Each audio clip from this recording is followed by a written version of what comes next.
Hello.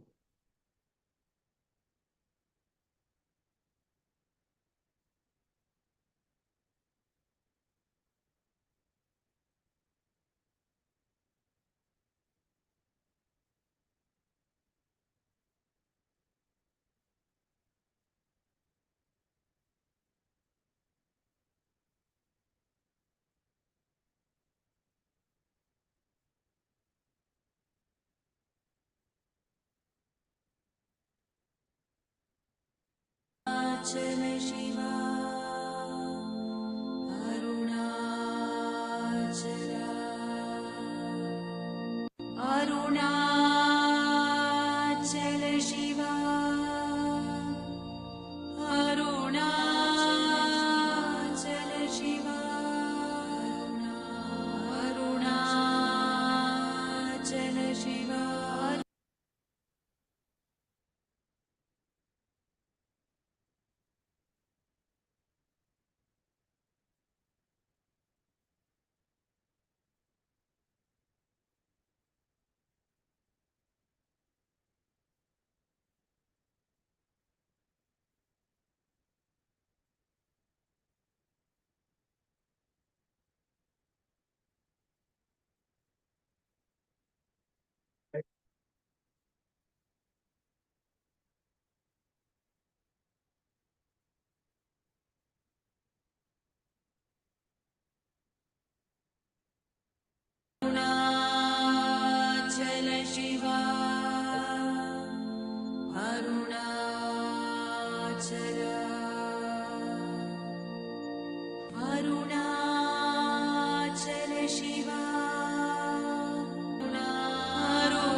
Om Namo Bhagavate Sri Ramanaya.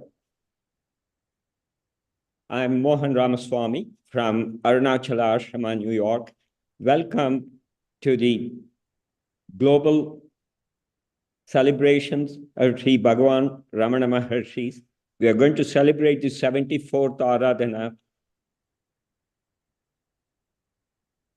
from different countries, from Australia, the United Kingdom, France, the United States, and Canada. We will start this morning from Australia. It is 5:45 a.m. Eastern Standard Time.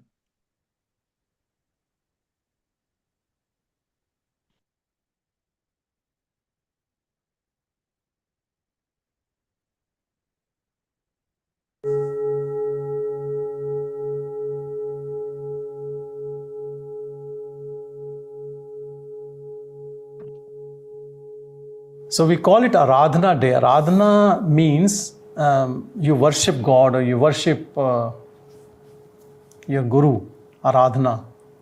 That's what it means. So we worship Ramana all the time, not on Aradhana Day. It is not like a Mother's or Father's Day we do only on that day. Mother and Father you worship all the time. But yes, you do it on a special day in a special way. So today we have some more lights and more decoration, I believe, in a sense to remember and to get absorbed in his teachings. And his most important teaching is, before he was leaving, he said, I can't go anywhere, I am here. Here he was not referring to the place in Tirunamalai in that room. Here means in our heart. That energy is in heart of everyone. That is the pure self. This journey looks very short, from head to heart, from mind to hridayam, to the center, the core self. But can you believe this journey can take millions of years? And sometimes it stays as an unfinished journey. It's with us, but we might never realize it, not even think about it.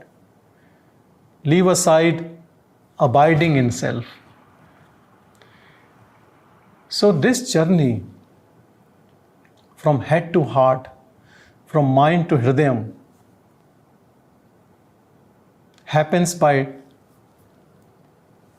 two factors. One is our own longing, our own interest. And we put all our efforts, whatever method a guru, a teacher, a scripture has told us, whatever comes to us naturally, we practice that. We try our best. And then the grace pulls us in, grace of self. I would say all this longing and efforts also comes from the grace only. Everything is grace. But ego cannot understand initially. It thinks that I am doing, I have this knowledge, I have this intellectual knowledge, I have gained some experiences, and then it tries hard. And when it tries, then it starts understanding the meaning of surrender, Sharanagati. And this surrender happens. You don't try to surrender. So many people say in satsang that I want to surrender. It just happens. You start living in that self. And transformation happens so slowly, sometimes you also don't know how you change so much. People around you realize this. The way you used to behave in the ego mode and how calm and composed you are, how less you use mind, how much you leave everything to destiny. Whatever happens, you surrender. And you accept everything as it is. This pure energy is in all of us. It comes out only when we have interest in it. Otherwise, it stays closed forever in a way. You keep getting birth after birth, and you don't realize, and it has no problem with your unrealization also. But when you are interested, when we get a guru like Ramana, and then we also get blessings of father of Ramana or father of all of us, that absolute Arunachala, then it is like a double engine. There is Ramana, who came in a form, who spoke, in front of whom we sat in silence. He gave us all that pure energy, and his blessings and grace is many, many fold now in this time when he left his body in 1950. His presence is more felt. If you go to Ramana Ashram now, there are more devotees. It has become exponential in recent times. And good thing about Bhagavan's devotees and all the centers all over the world, it's not that they are in any way organized. It's all organic. This energy sprouts in someone's heart and he starts. We are all in the same boat. We are all in that same pure energy.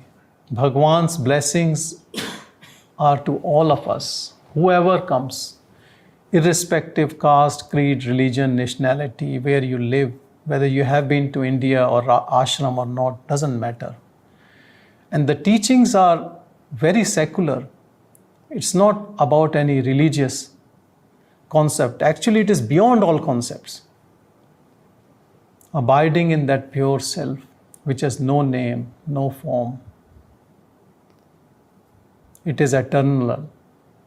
And it is not also involved in whatever activities we are doing, though it gives that pure energy to it, to everything. Right now we are doing satsang. It is happening because of grace of that pure energy, Brahman. It is everywhere. It is in our heart and it is everywhere. In mysterious way, it takes over everything, all our life. Then my life becomes just life. No mine, no mine, no I.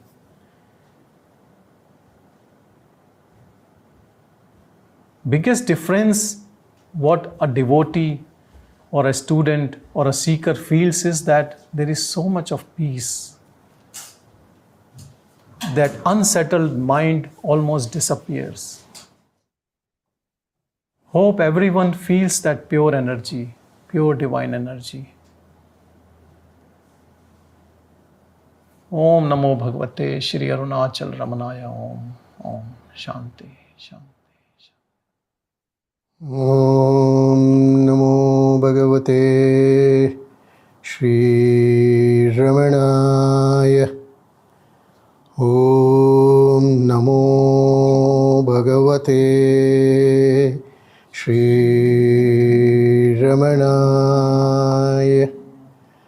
Om Namo Bhagavate Shri Ramanaya. There is no another. There is only one.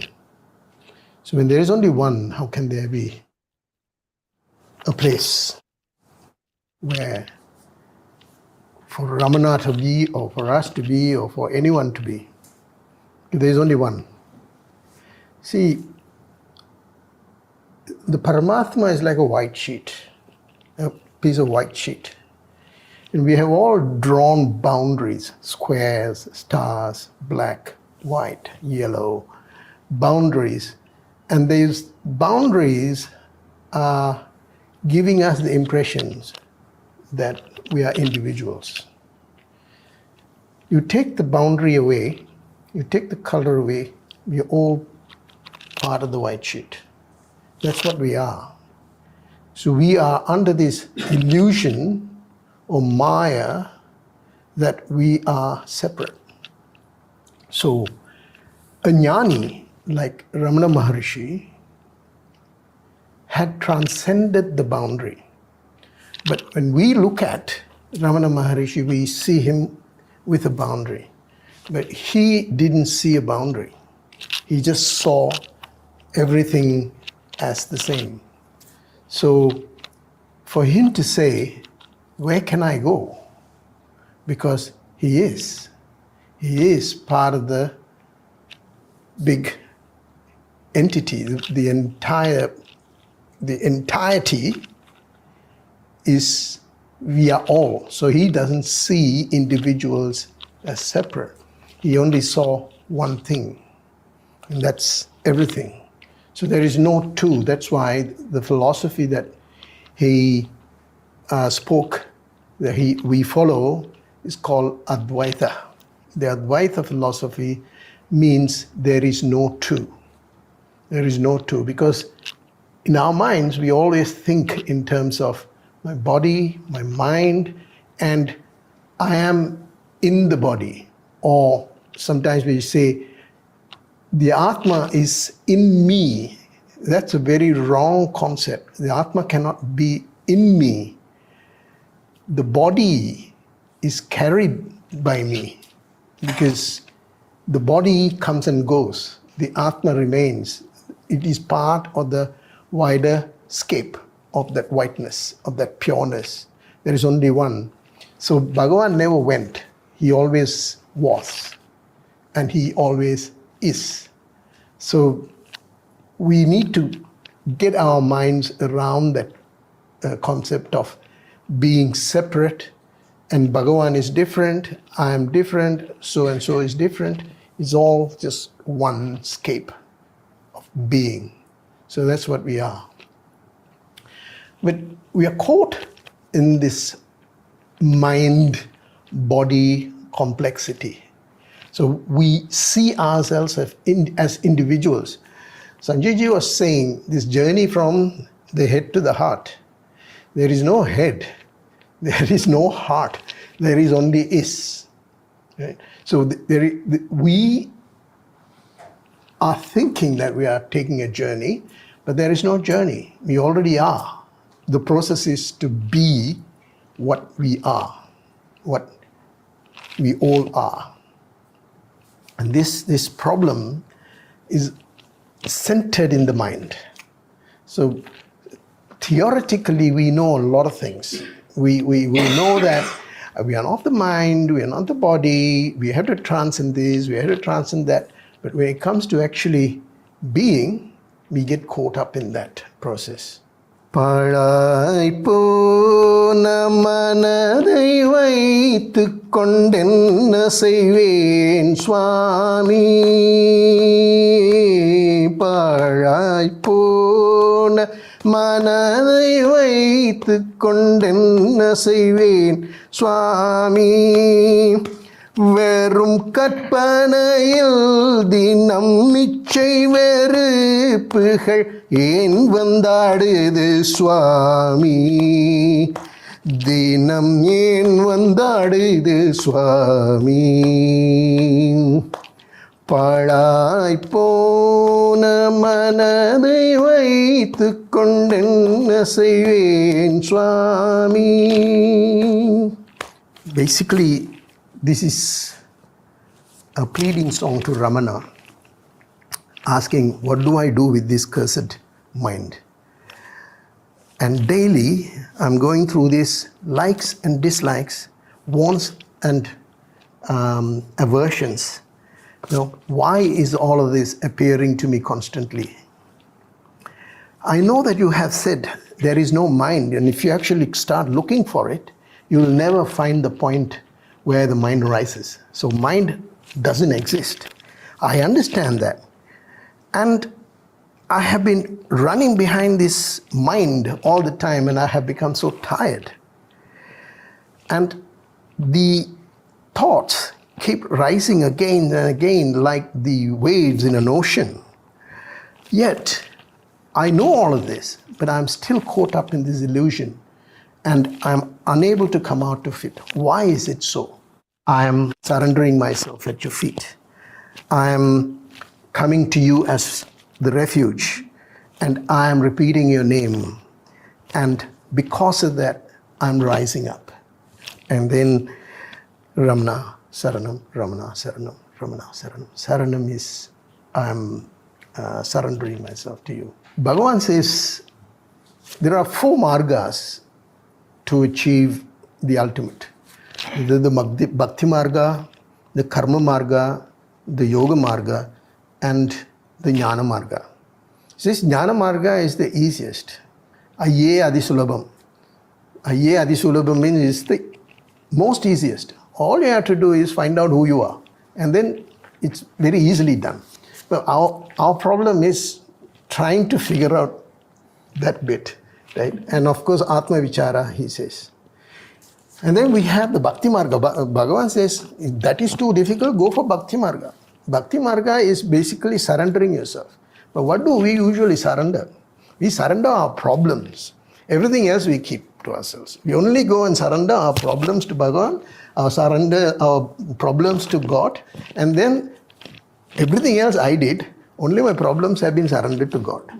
And that's not enough. You have to go into complete surrender. That means I am not making another effort to do anything because Bhagavan is looking after me. God is looking after me. So there is no real need for me to worry about what's going to happen to me next. But we don't go into that mode, do we? So that until we get into that surrender, complete surrender, which will eventually lead to the Jnana Marga, which is the easiest. Karma Marga is also the same. Whatever we do, we have to completely surrender the outcome to God. I always say, like a hammer. The hammer never thinks, I struck the nail and the nail went straight, or nail went crooked, or the nail didn't go at all. The hammer never thinks that. The hammer only has to behave in the most appropriate manner and be the best tool. The one who is striking gets all the results, whether the nail went in or not, whether the nail was bent or not. All the results belongs to the one who struck the hammer. We just have to be the hammer. We don't try to claim ownership to the position of the nail. So that is Karma Marga. And then of course Raja Marga, the Yoga Marga, which is the Ashtanga Yoga, the 8 steps towards Samadhi, which leads you to eventual bliss, state of bliss. But of course Jnana Marga through self-inquiry, Atma Vichara.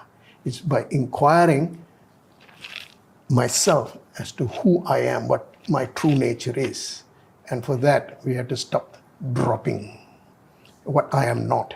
Because you will never find what is. You can only say, I am dropping. I am not this, I am not this, I am not this. Neti, neti, neti, neti. So these are the 4 margas. Bhagavan has spoken of all of this, but he says the easiest is to drop. Say, you are not this, you are not this, you are not this, you are not this. You are the pure bliss. You are the bliss. You are the grace. So this is what Bhagavan has said. Thank you very much for the opportunity to share a few words. So what Jaya Rajanji was saying, this is so true. When we surrender, we only surrender our problems. And I need to point out about Bhagavan's ailments, He, from very young age, he had rheumatism. So rheumatism affected his whole body. He couldn't walk and there was pain, stiffness. And later he developed sarcoma across the left arm, which was treated and surgically excised a few times, but it came back again and again. So many people came to Bhagavan, his devotees, and they were also very saddened, and they wanted something to be done by Bhagavan himself to get rid of the problem. And they used to say to Bhagavan that, why don't you think about it, and why don't you have a sankalp to get rid of it? Bhagavan said, for that I need a mind, I need an ego, I need an I thought. I don't have. You can go to someone and you give up your problems. Whom should I go to? Whom should I tell? And then there was this lady, a royal lady, Mrs. Talyar Khan. Once she said to Bhagavan, Bhagavan, you give your problem, your disease to me. I will bear it. Please give it to me. And you know what was Bhagavan's reply? Whom do you think I've got it from? some people can say this thing, you can't take someone's karma, but that source which is there, you come to that source and you grieve for your problems. Whether it accepts or not, it is acceptance, because it is like a ocean of compassion. And there are incidences during Bhagavan's time that someone had an issue, some problem, and then he came to Bhagavan, look, this is happening, I am having this diarrhea or something, and that problem disappeared, and then the Bhagavan had it next day. This man came with a very severe pain in the index finger, and he was contemplating in his mind about the pain, and at the same time he realized that Bhagavan was rubbing his same finger, and as he rubbed, and that pain completely disappeared. So all these mysterious things which happens to a jnani, whether disease, for jnani takes away all the poison, like Shiva. Shiva took all the poison of the word, and he is called Nilkant. So the word is not into suffering. So these things we should understand, when we go to any jnani or any guru, that we should not give up our sufferings to him. We should try to have blessings for that jnana.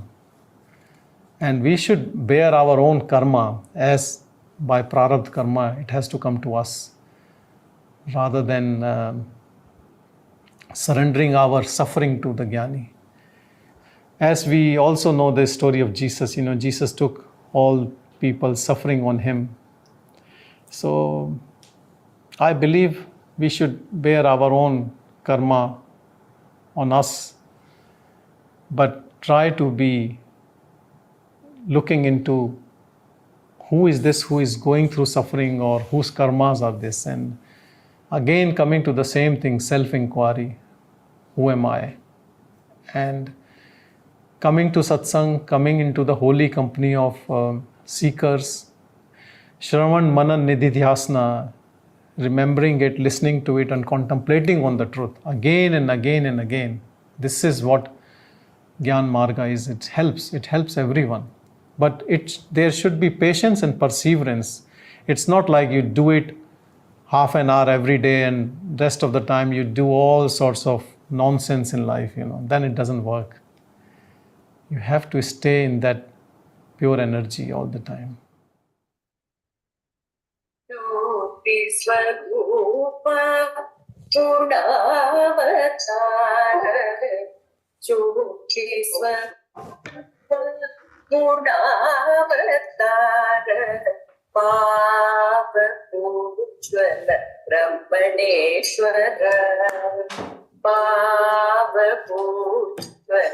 Ramaneshwara Atma Rama Mahabhaga Atma Rama Mahabhaga Purushottama Ramaneshwara Purushottama Ramaneshwara.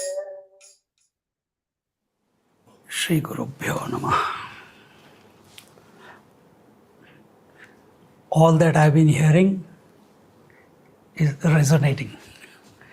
So my question was, after what I heard and what we all contemplate, do we want freedom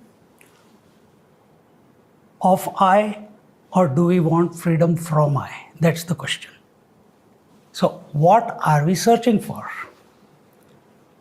Are we searching for freedom? We know we are searching for freedom. We all know that. We want realization. But this I is a problem, isn't it, for us? So Vedanta says we want freedom from I. No more I left. And that is where our Maharaj is established. Now question is, has ever the consciousness left us? Has ever the truth left us, that we have to search for it? It has never left us. Has the water ever left a wave? Has the gold ever left the ornament? It is already that.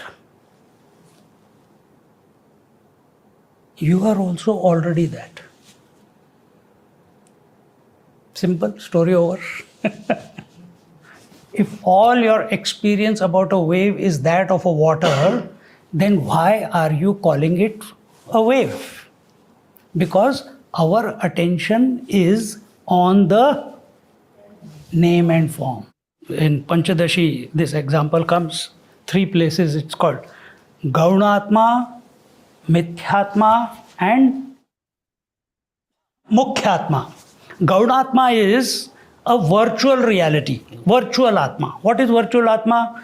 The father, the mother, the daughter, the sister, the aunt. These are virtual. Who is the real compared to them? This man or this woman is real, isn't it? All those are virtual.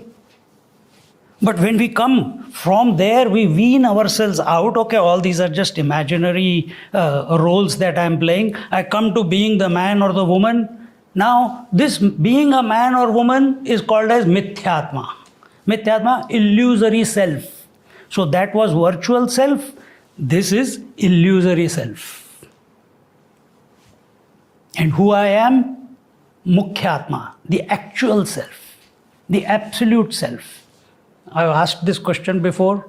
Can we realize the consciousness that we are right here and now? Because we know every wave is pervaded by water. Without water, it has got no existence. So if you are the wave in this infinite consciousness, you are also pure consciousness at any given moment. So right now, we are not talking about after the class or before, any other time. Right now, catch yourself as you are listening, between the thoughts, between the words that are hitting your eardrum.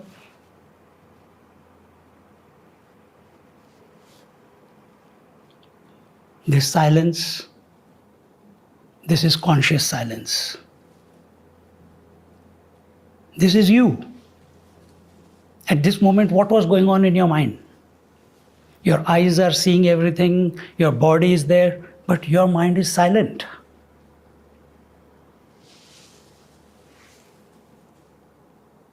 Stop the search. Be. Be. How much time you have to take? If, suppose your husband comes in front of you, the wife comes out of you, right? Do you have to plan? Now he's going to come and I have to plan. How should I behave? How should I act? What am I going to say? What am I not going to say? Boop, a pop-up cuts out. What is that pop-up? Wife. And at very next moment, your child comes in front of you. Do you have to undo the wife for the mother to come out of you? Or it happens instantaneously? If you think that we have to give up something, I is still very strong. Catch the natural coming and going of everything and find that you are the unchanging principle in that.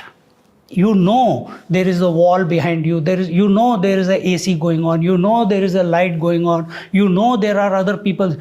Is any of these stimuli disturbing your mind right now? Even though everything is there, nothing is disturbing you, isn't it? Because you are focused, because you are available, because you are silent in your mind. Exactly the same way. We have to come to a point, a poise within that we can do because we are so addicted to doing. Do prana bandhanan lina manasam. Catch the beginning of the breath or the conclusion of the breath and your mind will stop like that. In a jiffy, it will stop. And then what do? You watch. you are there. It's your direct experience. And nobody can take it away from you. Anywhere, anytime. And that is the place where our Ramana Maharshi was ever established. Why only him? Every master is established in that. You can also be, not posthumously, while living. The human birth is only for one purpose, not for producing kids, not for making money. Only for one purpose, to recognize that you are the infinite being. And that can be done. You have all read it. It can be done. The reality is only here and now. Then why do you postpone it? Accept that you are that. So don't waste life. Be it. With those words, I conclude. Thank you. Hari Om. When we were born and we are brought up, we always grow with dichotomy of everything. Like we live in Dvaita. Suppose my mother took me to a temple. Say, that is God. Pray. As soon as you know that, the God is outside. So many things. Oh, see that. See waves, all that, how beautiful it is. So it is something external. So we have been groomed all along, unseasoned, to look outside. We not even one ever even asked a question. Going inside, who is doing all this? Who is seeing all this? Who is speaking all this? Life goes on like that, and then we get indulged, drag on to many of the attractions and desires naturally. At that time, there are two things. One is, actually we are involving everything without really yourself, the real self involving all that. And moreover, everything you relate to, unless you have a name and form, you can't conceive anything. That's how we grow. Okay? But what happens is, a stage in your life comes where you go through a lot of sufferings. Suddenly something hits you, say a sickness, or somebody close to you has passed away. You feel sad. So, immediately you begin to ask the question, why me? All this happening. I was all along enjoying everything, relishing everything. Suddenly, I'm feeling sad. Why it's happening to me? First time. You are using why me. By the grace of the master, okay? The grace of the master, I'll tell you where the master is, okay? Grace of the master, suddenly, you realize, I'm telling here my experience. Okay, it's all fine. I had a very bad dream. Okay, all day I worked hard, even without thinking, always about worldly things, either good or bad, all that. But I also slept very well one night. And then, you say, you think to yourself that, I had a very fantastic sleep. How peaceful it was. That's all, it's gone. You never catch it there. Once you realize I have to catch it there, then a paradigm shift happens to you. This is my experience. I always thought everything is external, okay? Nothing is. So something has to come and change you or give you peace or to go to heaven or hell, all those concepts. Everything is this or that, good or bad, sour or sweet. Everything is Dvaita. Your Anubhava is only the Dvaita till the master, to me Ramana, came and hit me, okay, telling that what are you looking for outside? You are already there. There is nothing to look for. Okay, I have come across one small phrase in Taittiriya Upanishad. Yo Veda Nihitam Guhayam Parame Vyoman. Okay, no, Veda is nothing but to vid, comes from to know that something is really in your inside, in the hot cave. One of my friends actually took me to Thiruvannamalai. I didn't deliberately go. I was whiling away my time in Chennai. One weekend, one of my friends, I'm going to Thiruvannamalai. What are you doing? Come. And I used to be a very ritualistic person. In the morning, I have to do some ritual.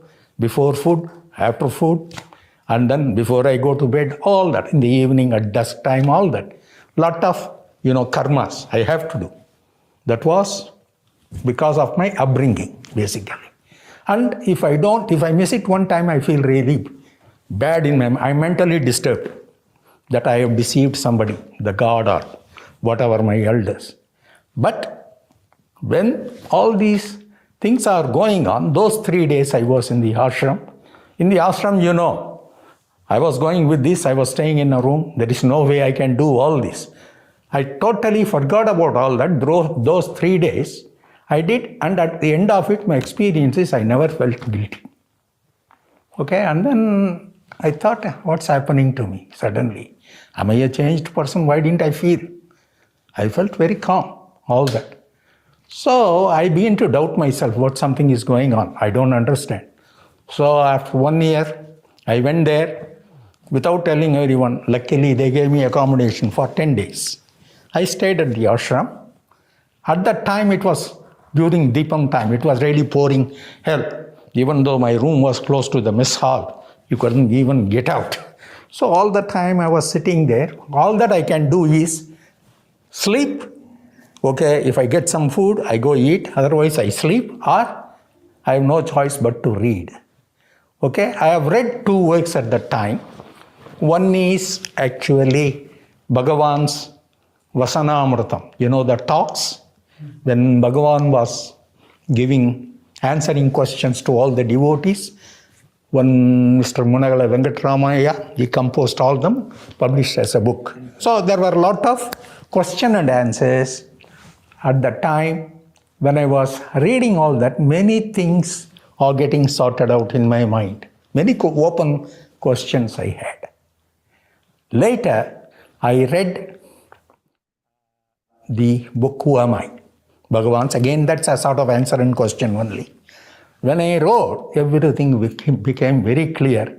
And then after that, I can't be bothered about anything. Okay? But having said that, once you move out of the ashram, I have to attend so many other problems. But I don't really care about them. It just happens. If it happens, it happens. If it doesn't happen, it doesn't happen. So I don't care about it. I go now every year to the ashram, simply for one thing. It's like recharging the batteries. Once found something is at your grasp, okay, so hold on to it. So I am, at the moment, if you ask me, I am free. You asked freedom from who? Freedom of? Freedom to? No such complications. I am free. Okay. Okay, if anything is going to happen to me, it's only going to happen to this body. So another thing, I would sort of share one thing. Mainly when we are sort of interacting with others, including in this satsang. Okay, the one thing, don't react. That's my anubhava. Once you don't react, you feel very peaceful. It's as good as being silent.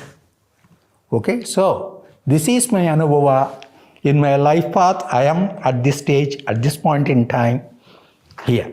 Okay, in my world, time and space exist. I have not yet surpassed them. Okay, but there is lot of improvements, lot of things have happened that has changed the way I live, how I interact with even my own family. I'm not the same. I realize I'm not the same person anymore. Okay, so this is what I wanted to share. Thank you. Om Namo Bhagavate Sri Arunachala Ramanaya.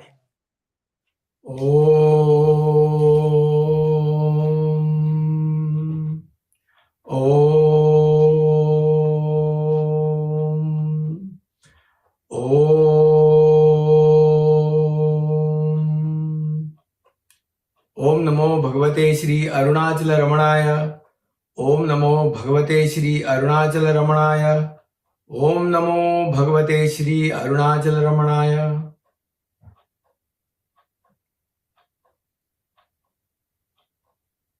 Dear seekers in the divine, dear seekers, devotees and aspirants on the spiritual path, devotees and aspirants who are with Bhagavan Ramana Maharshi in the heart.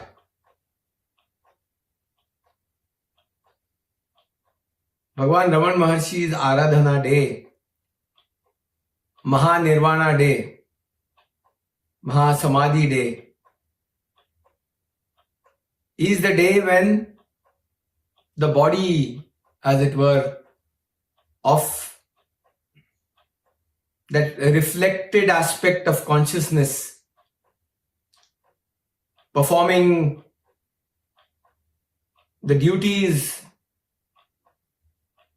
in this changing manifestation had presented itself to us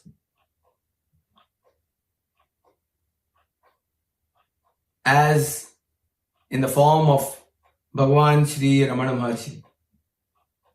And on that day of 14th April 1950, that body which was known as Bhagavan Ramana Maharshi merged back from the reflected consciousness into this earth. But there was no change, because Bhagavan Ramana Maharshi was never the body, never the mind of that body. Bhagavan Ramana Maharshi was the changeless, ever present,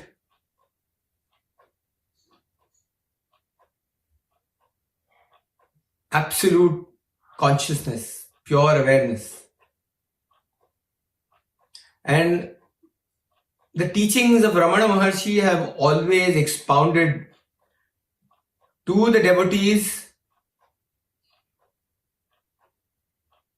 through silence and out of pure compassion through words. Because the main teachings were always expounded by Ramana Maharshi through silence.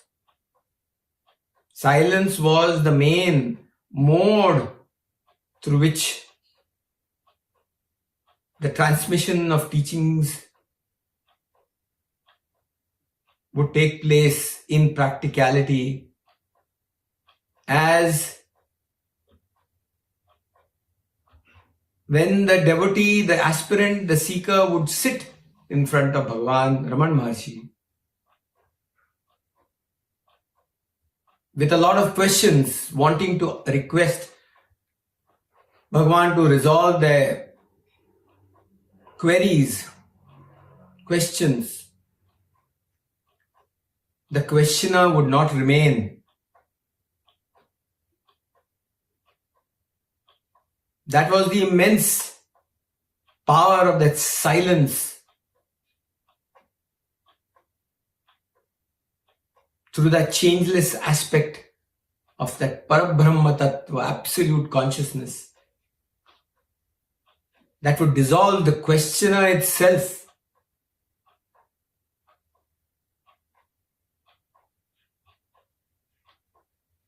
That aspect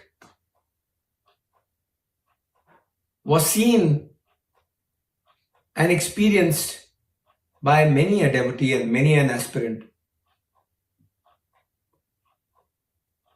But Bhagavan Ramana Maharshi also expounded teachings to other devotees who came and requested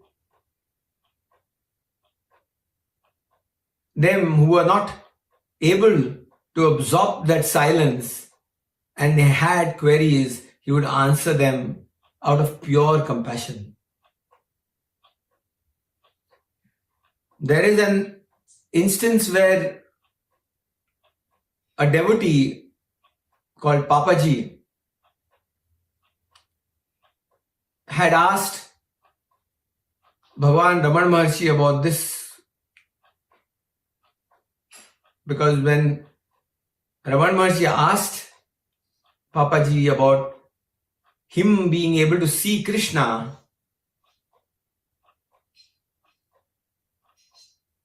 many a time Papaji would see Krishna, play with Krishna, Lord Krishna, because he was a great devotee of Lord Krishna. And Ramana Maharshi would ask him, do you actually see Krishna now? So he said, no, not now, but some time ago, he came to me and we had a conversation. So Ramana Maharshi, Bhagavan said to Papaji, what is the use of this Krishna who comes and goes? The true Krishna is that which is ever present, who's always there. He's changeless, ever existent, never changing. In that moment, Papaji's mind completely dissolved.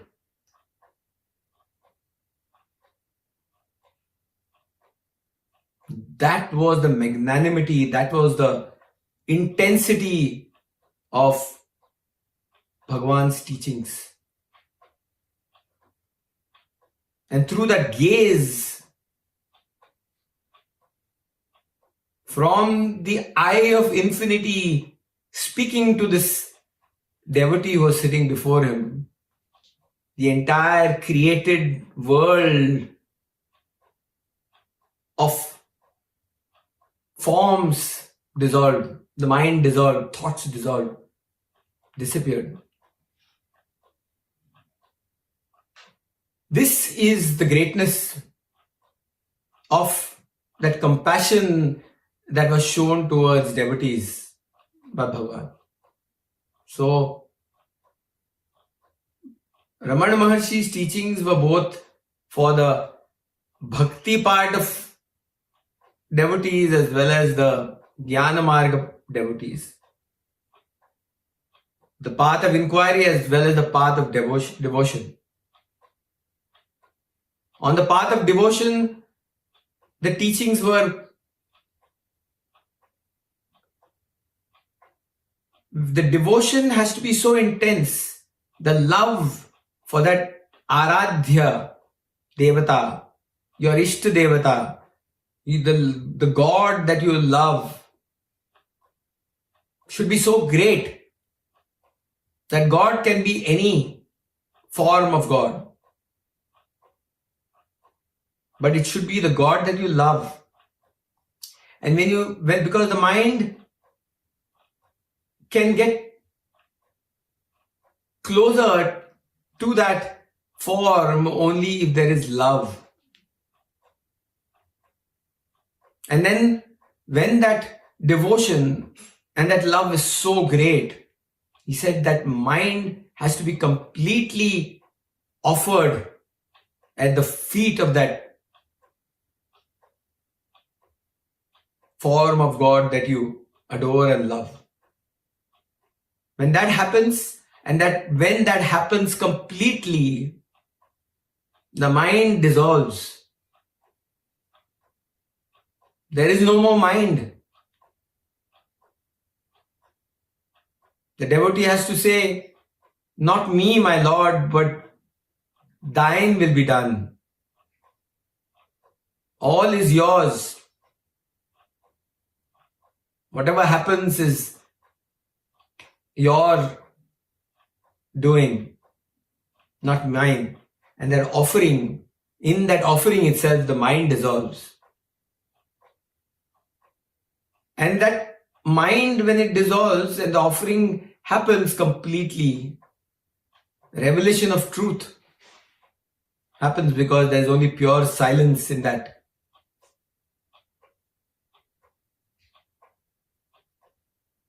The other method of Bhagavan's teachings were through the inquiry method.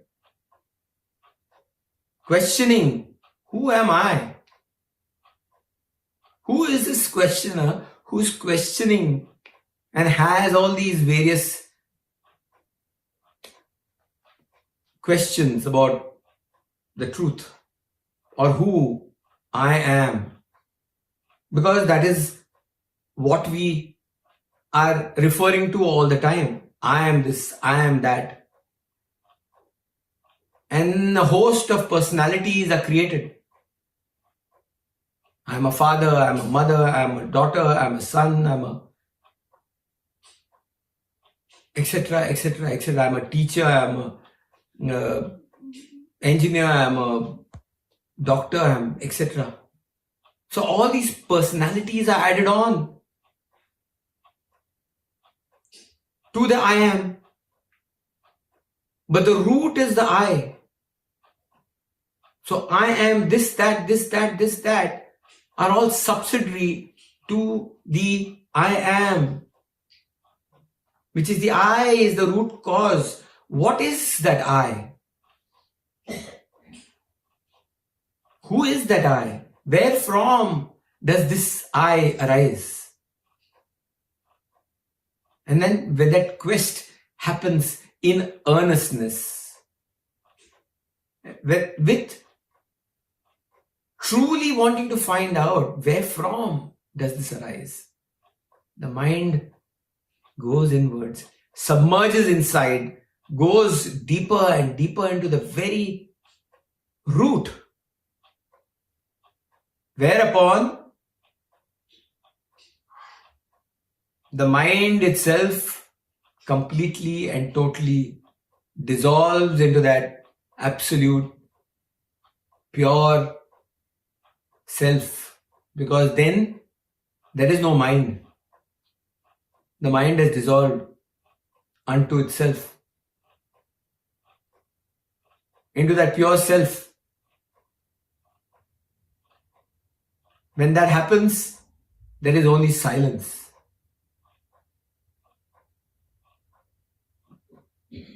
Eternal silence. And that revelation is complete and total abidance in self, as self. That was what Bhagavan Ramana Maharshi, the body, was doing for 40 years after that revelation, and abiding as self. There was no other, only self. No this, no that. No guru, no devotee. Pure truth prevailed. Absolute silence was ever present in pure consciousness. The changeless aspect, the changeless, which is the only truth.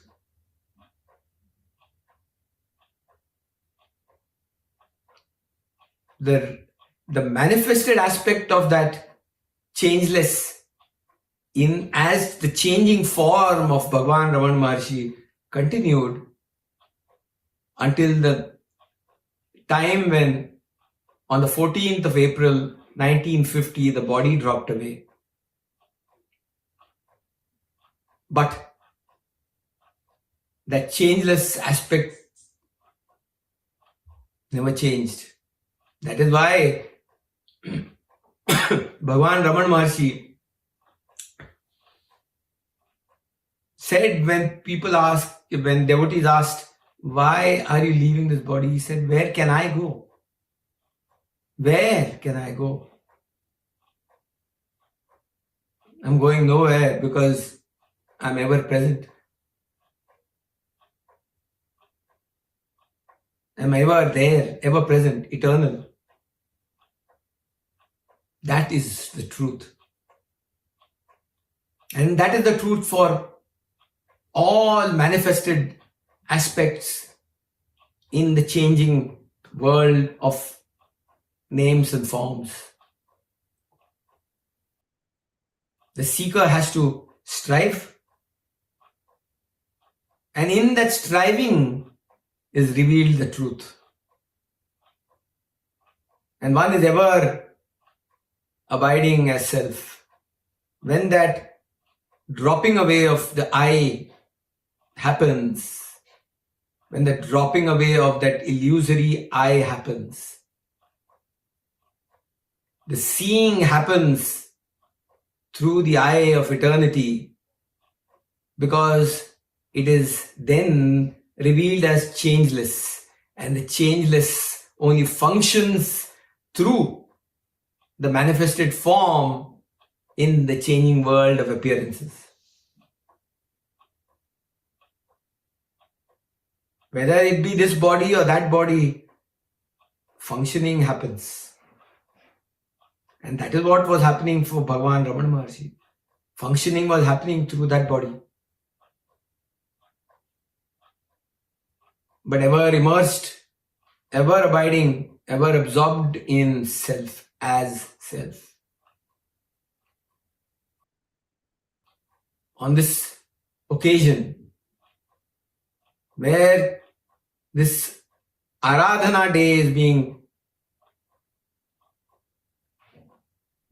we are gathering is there today. Let us all remember that there is no birth, no death. This body comes, body goes. But one is that eternal, ever-existing reality. Let us strive to find who this I is. That is the way.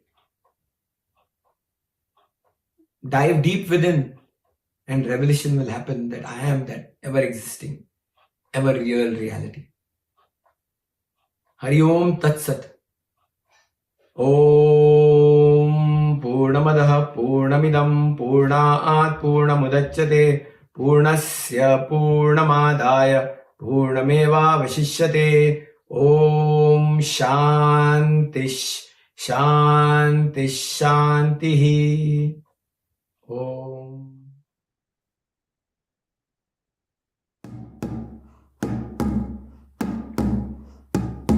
मनोभूति अहंकार चित्तानि नाहं न चश्रोत्र जिह्वे न चक्रान नेत्रे न च व्योम भूमे न तेजो न वायु चिदानंद रूपा शिवोहम शिवोहम चिदानंद रूपा शिवोहम शिवोहम चिदानंद रूपा शिवोहम शिवोहम न प्राण संख्यो न वै पंचवायु न वा सप्त धातुर् न वा पंचकोशा न वाक्पाणिपादं न चोपास्तपायु चिदानंद रूपा शिवोहम शिवोहम चिदानंद रूपा शिवोहम शिवोहम चिदानंद रूपा शिवोहम शिवोहम. Thanks for everyone to join us, virtual and face-to-face. So good to see everyone, and so good to see people's interest in that Shivoham, the Chidanand. Interest is all, everything. When we are interested, we get it. I remember once one of the doctors, when I was training, said to me, he asked something and I couldn't find. Then he said, "Arey khojo to Bhagavan bhi milte hain." Then I really contemplated. To make you understand, in Hindi it means that when you try to find, even you can find God, how can you not find what I have asked you to find? Then that became my Mahavakya. Because I was interested in spirituality, and someone is saying casually, that means it must be some value of that saying is, that if you want to even go, you can find God. How can you can't find something which I've asked you to find? And this is very, very true. It is not that the devotee or a seeker or a student always stays and dies as a student or a seeker. Then it is useless. This all teaching and all these paths of yogas are just useless if it's only just a philosophical teaching and it does not make you that divine. Then these are useless methods, Then they are just to talk. But they are not just to talk. Talk takes you there, actually. This is the thing. This Gyan Marga is a talk. You listen to someone, you keep repeating, you keep contemplating, and the truth is, because we are so hypnotized in this word, what the mind is saying, what our conditioning is saying to us, we don't come to that source. And Contemplating on truth makes us that truth. This is the beauty of listening to this pure truth. So thank you everyone to come and join us in this beautiful satsang of Bhagavan Ramana Maharshi's Aradhana Day. Thank you. Om Namo Bhagavate Shri Arunachal Ramanaya. Om. Om Shanti Shanti.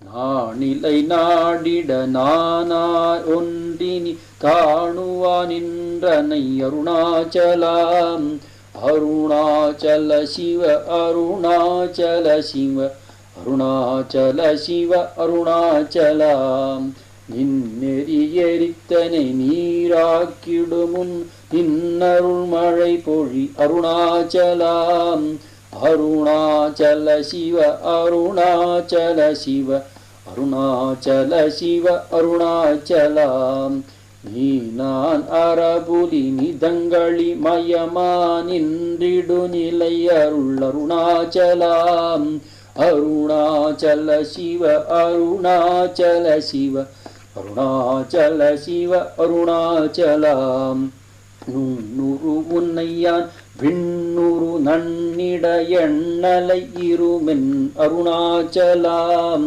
Arunachal Shiva Arunachal Shiva Arunachal Shiva Arunachalam நூல இவரியா பேதையனெந்தன் மாலறிவருத்தருள் Arunachalam Arunachal Shiva Arunachal Shiva Arunachal Shiva Arunachalam neck நெக்குருகியான் புக்கிட உனை புகனக்கனா நின்றனை அருணாச்சலாம் அருணாச்சல சிவ அருணாச்சல சிவ அருணாச்சல சிவ அருணாச்சலாம் நேசமில் எனக்கு உன் ஆசையை காட்டினி மோசம் செய்யாதருள் அருணாச்சலாம் அருணாச்சல சிவ அருணாச்சல சிவ அருணாச்சல சிவ அருணாச்சலாம்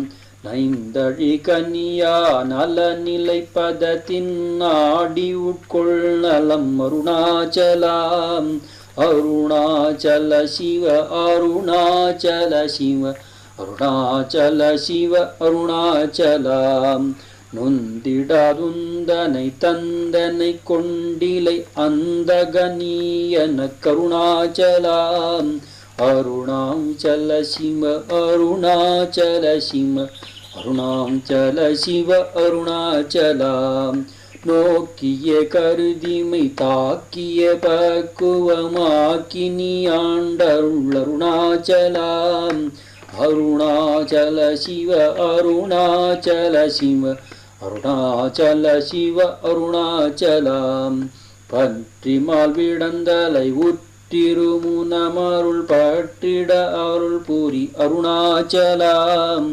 அருணாச்சல சிவ அருணாச்சல சிவ அருணாச்சல சிவ அருணாச்சலாம் பார்த்தருள் மாலர பார்த்திலை எனின்னருள் பாருனக்கார் சொல்வர் அருணாச்சலாம் அருணாச்சல சிவ அருணாச்சல சிவ அருணாச்சல சிவ அருணாச்சலாம் பித்து விட்டுனை நேர் பித்தனாக்கினை அருள் பித்தந்தளி மருந்தருணாச்சலாம் அருணாச்சல சிவ அருணாச்சல சிவ அருணாச்சல சிவ அருணாச்சலாம் பீதியில் உன்னைச்சார் பீதியில் என்னை சேர் பீதியுந்தனக்கே அருணாச்சலாம் அருணாச்சல சிவ அருணாச்சல சிவ அருணாச்சல சிவ அருணாச்சலாம்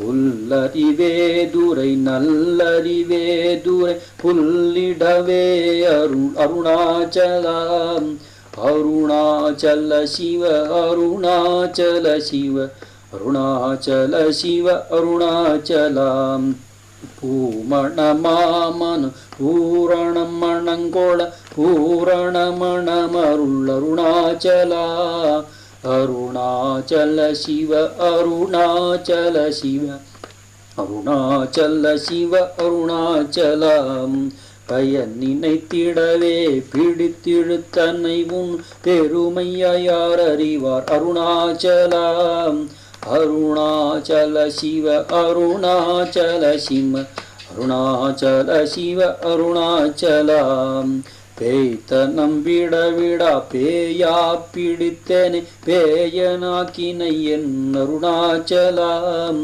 அருணாச்சல சிவ அருணாச்சல சிவ அருணாச்சல சிவ அருணாச்சலம் பைங்கொடியானான் பற்றின்றி வாடாமல் பற்று கோடாய்க்காம் அருணாச்சலம் அருணாச்சல சிவ அருணாச்சல சிவ அருணாச்சல சிவ அருணாச்சலம் பொடியான் மயக்கியன் போதத்தை பறித்து உன் போதத்தை காட்டினை அருணாச்சலம் அருணாச்சல சிவ அருணாச்சல சிவ அருணாச்சல சிவ அருணாச்சலம் போக்கும் வரவுமில் பொதுவெளி இனிலருட்போராட்டங்காட்டருள் அருணாச்சலம் அருணாச்சல சிவ அருணாச்சல சிவ அருணாச்சல சிவ அருணாச்சலம்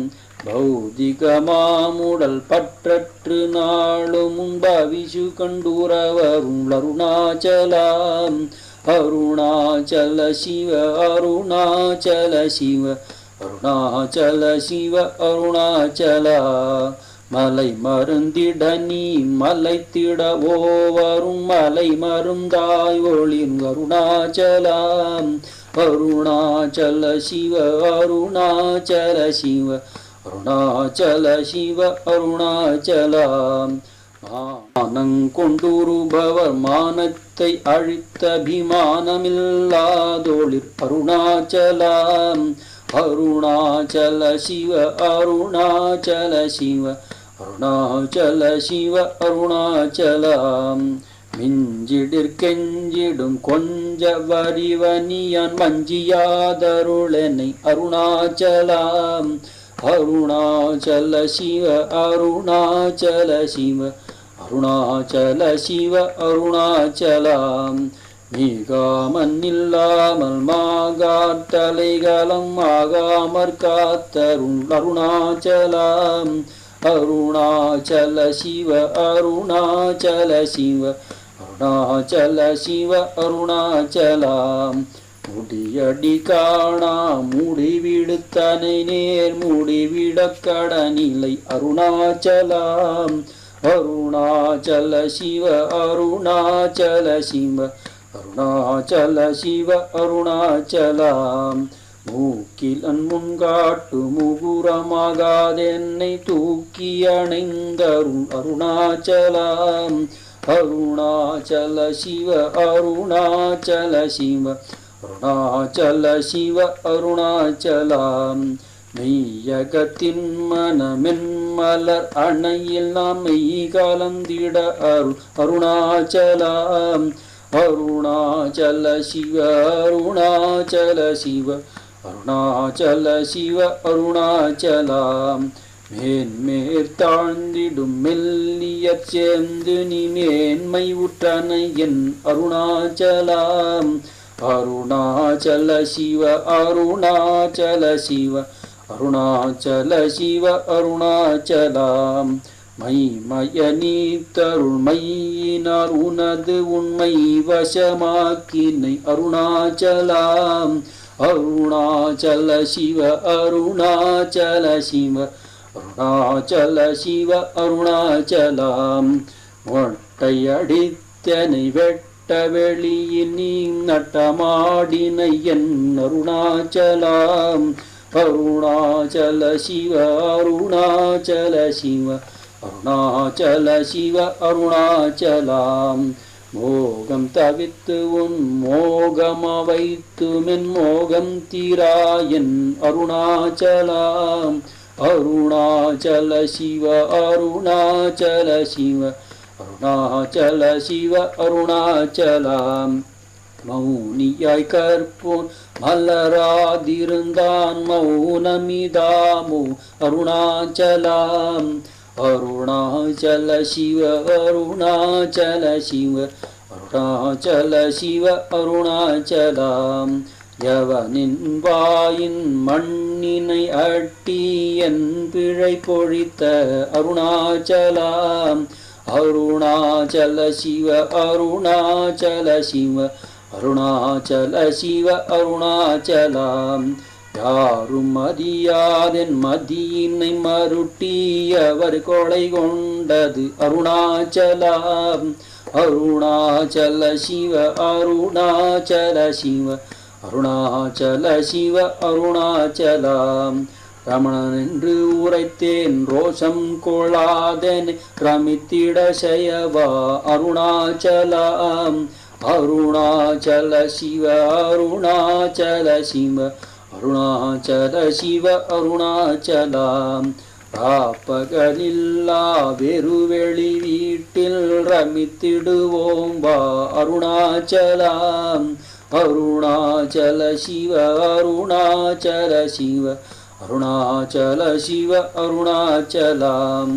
லட்சியம் வைத்தருள் அஸ்திரம் விட்டனை பட்சித்தாய் பிராணனோடு அருணாச்சலாம். அருணாச்சல சிவ அருணாச்சல சிவ அருணாச்சல சிவ அருணாச்சலாம். லாபனி இக பரலாபமில் என்னை உற்று லாபமின் ஊற்றனை அருணாச்சலாம். அருணாச்சல சிவ அருணாச்சல சிவ அருணாச்சல சிவ அருணாச்சலாம். வரும்படி சொல்லிலை வந்தன் படியள வருந்திடும் தலைவிதி அருணாச்சலாம். அருணாச்சல சிவ அருணாச்சல சிவ அருணாச்சல சிவ அருணாச்சலாம். வாவென்றகம் புக்குன் வாழ்வருளன்றே என் வாழ்விழந்தேன் அருள் அருணாச்சலாம். அருணாச்சல சிவ அருணாச்சல சிவ அருணாச்சல சிவ அருணாச்சலாம். வெட்டிடில் கஷ்டமாம் விட்டிடாதுனை உயிர் வேட்டிட அருள் பூரி அருணாச்சலாம். அருணாச்சல சிவ அருணாச்சல சிவ அருணாச்சல சிவ அருணாச்சலாம். விட்டு ஊர்தொழ வீடு புக்கு பையவும் வீடு காட்டினை அருள் அருணாச்சலாம். அருணாச்சல சிவ அருணாச்சல சிவ அருணாச்சல சிவ அருணாச்சலாம். வெளிவிட்டேன் உன் செயல் வெறுத்திடாதுன் அருள் வெளிவிட்டனை கா அருணாச்சலாம். அருணாச்சல சிவ அருணாச்சல சிவ அருணாச்சல சிவ அருணாச்சலாம். வேதாந்தத்தே வேரற விளங்கும் வேத பொருள் அருணாச்சலாம். அருணாச்சல சிவ அருணாச்சல சிவ அருணாச்சல சிவ அருணாச்சலாம். வைத்தலை வாழ்த்தா வைத்தருட்குடியா வைத்தனை விடாதருள் அருணாச்சலாம். அருணாச்சல சிவ அருணாச்சல சிவ அருணாச்சல சிவ அருணாச்சலாம். அம்புவில் ஆலி போல் அன்புரு உனிலனை அன்பாக்கரை தருள் அருணாச்சலாம். அருணாச்சல சிவ அருணாச்சல சிவ அருணாச்சல சிவ அருணாச்சலாம். அருணை என்றெண்ணையான் அருட்கண்ணி பட்டேன் உன் அருள்வலை தப்புமோ அருணாச்சலாம். அருணாச்சல சிவ அருணாச்சல சிவ அருணாச்சல சிவ அருணாச்சலாம். சிந்தித்தருள்பட சிலந்தி போல் கட்டி சிறையிட்டுண்டனை அருணாச்சலாம் அருணாச்சல சிவ அருணாச்சல சிவ அருணாச்சல சிவ அருணாச்சலாம் அன்போடும் நாமங்கள் அன்பர்தம் அன்பருக்கு அன்பனாயிட அருள் அருணாச்சலாம் அருணாச்சல சிவ அருணாச்சல சிவ அருணாச்சல சிவ அருணாச்சலாம் என்போலும் தீனரை இன்பூர காத்து நீ எந்நாளும் வாழ்ந்தருள் அருணாச்சலாம் அருணாச்சல சிவ அருணாச்சல சிவ அருணாச்சல சிவ அருணாச்சலாம் என்புருக அன்பர்தம் இன்சொல் கொள் செவியுமென் புன்மொழி கொளவருள் அருணாச்சலாம் அருணாச்சல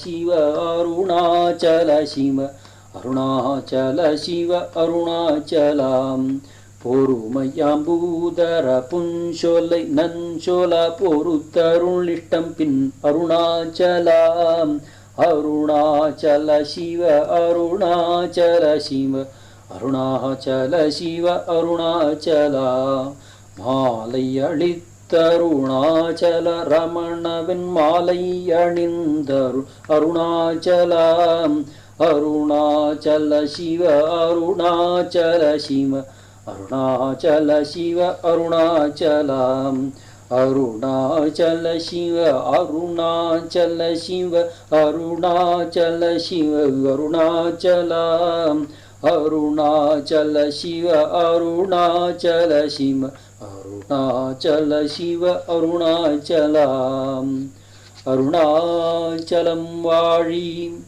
அன்பர்களும் வாழி அட்சரமண மாலை வாழி ஓம்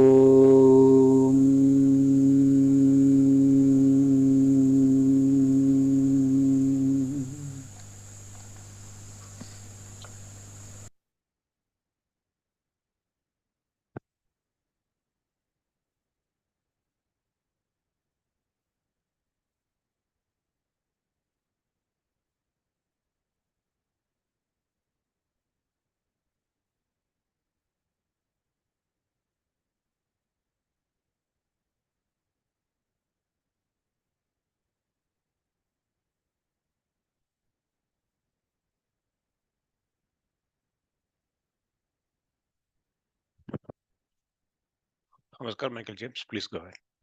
Okay. Om Namo Bhagavate Sri Arunachala Ramanaya. Namaskaram. Today I'm going to talk about what is real seeing or knowing God as taught by Bhagavan. Most religions, or at least many religions, talk about God as the ultimate reality. So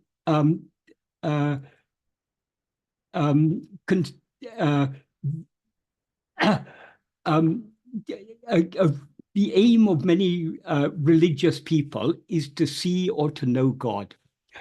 But in order to see or to know God, we first need to understand how we stand in relation to God. We see and know many things in this world. Seeing things other than ourselves is the relationship is we are the subject and the things we know are the object. The subject means the knower, the object means the things that are known. So can we see God or know God in such way? Can God be an object of knowledge? Obviously not, because if God is Satyam, Jnanam, Anantam, as it is said in the Upanishads, Satyam means being or reality. Jnanam means, in this context, means awareness. And Anantam means infinite. God obviously cannot be an object of knowledge. Objects are things that the subject knows as other than itself. So the subject is ego. All the objects we know in this world are things that seem to be other than ourselves. God obviously cannot be an object because God cannot be other than ourselves. If God was something other than ourselves, God would be limited, because anything, if there's any other, then that limits the thing other than which it is. So if we were other than God, God would thereby be limited. Since God is anantam, unlimited, infinite, God obviously cannot be something other than ourselves, and God therefore cannot be an object of knowledge. So in Upadesha Undiyar, when Bhagavan takes up the subject of seeing or knowing God, the first thing he establishes is what is our relationship with God, or how we stand in relation to God. What he says in verse 24 of Upadesha Undiyar is, Irakum ikayal isa jivagal oruporleaba undipara upadi unave verundipara. That means, by existing nature, God and soul are just one substance. Only adjunct awareness is different. What he means by irakamiyakayal, by existing nature or because of existing nature, means in our real nature, which is mere being. We and God are one porul. Porul is a word. It's a Tamil word, but is more or less equivalent in meaning to the Sanskrit word vastu. In this context, the best translation of it is substance. That is, what we and God essentially are is just one thing. That one thing is our irakamiyake, our being nature. So the being of God and the being of ourself, or the existence of God and the existence of ourself, are one and the same. So what is it that makes us seem to be different from God? As Bhagavan says, upadi unave veru. Upadi is a Sanskrit word that means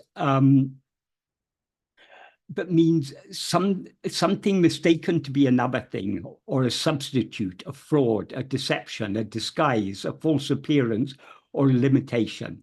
In other words, everything that we now mistake ourselves to be, which is not what we actually are, is called an upadi. Generally, upadi is therefore translated as adjunct. So whatever we add to or superimpose upon ourselves by identifying it as I or mine, that is an adjunct. And unavu means awareness. So upadi unavu means adjunct awareness. That is what makes us seem to be different from God. So in our essential nature, in our being, we and God are just one substance. But we seem to be different from God because we identify ourselves with a set of adjuncts. And because we identify ourselves with a set of adjuncts, we also attribute certain adjuncts to God. But in the clear view of God, he sees us only as we actually are, and he sees himself as he actually is. So God sees only the one reality, the being that we actually are, whereas we see ourselves as a set of adjuncts, and therefore we see God as another set of adjuncts. This term upadi unavu, adjunct awareness, upadis are things that we superimpose upon ourselves, things that we identify ourselves with. These things, basically the basic adjunct we take ourselves to be, the basic upadi we take ourselves to be, is a body consisting of 5 sheaths, as Bhagavan says. What ego or jiva is the false awareness, I am this body. The heart of the jiva or ego is the pure awareness I am. That is God. The pure awareness I am is God. That is our being. That's our irakamiyake. And that is the one substance that we actually are. But we now have mixed and conflated ourselves with a set of adjuncts. So we are aware of ourselves not just as I am, we're aware of ourselves as I am this body, I am such and such a person. This body that we take to be ourself, as Bhagavan says in verse 5 of Ullajunapadu, Uru Panchakosa Uru. The body is a form of 5 sheaths. Therefore, all 5 are included in the term body. So when Bhagavan talks about body in this context, when he says ego is the false awareness I of this body, what he means by body is not just the physical form of the body, but the whole set of 5 sheaths. That is the physical body, the prana or life that animates this body, and the mind, intellect, and will. Manamaya kosha, prana, vijnanamaya kosha, and anandamaya kosha. All these 5 constitute the body, but we now take ourselves to be. So this body is an upadi. Our awareness of ourself as this set of adjuncts is what Bhagavan calls upadi unavu.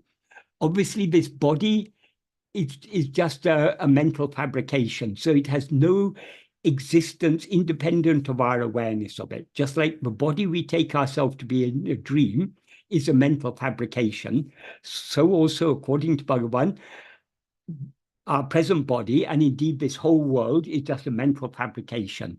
So it has no existence independent of our awareness of it.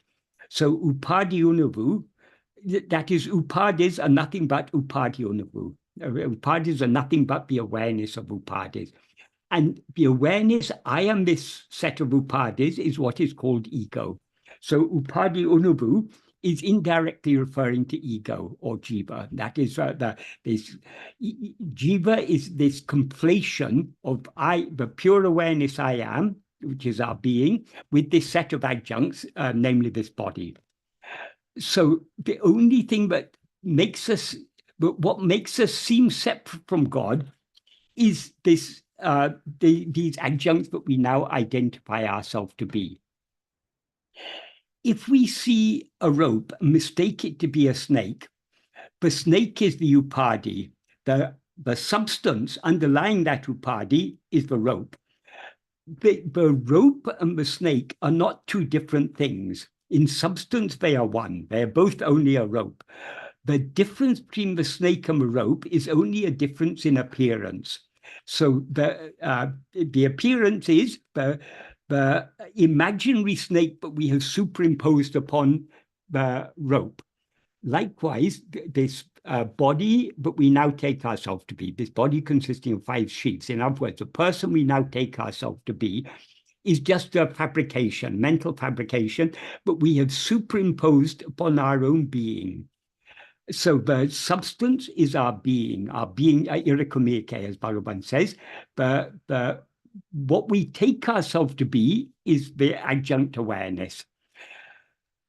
So this verse is very important, because only when we understand that in substance we and God are one, will we know how we can truly know God or see God.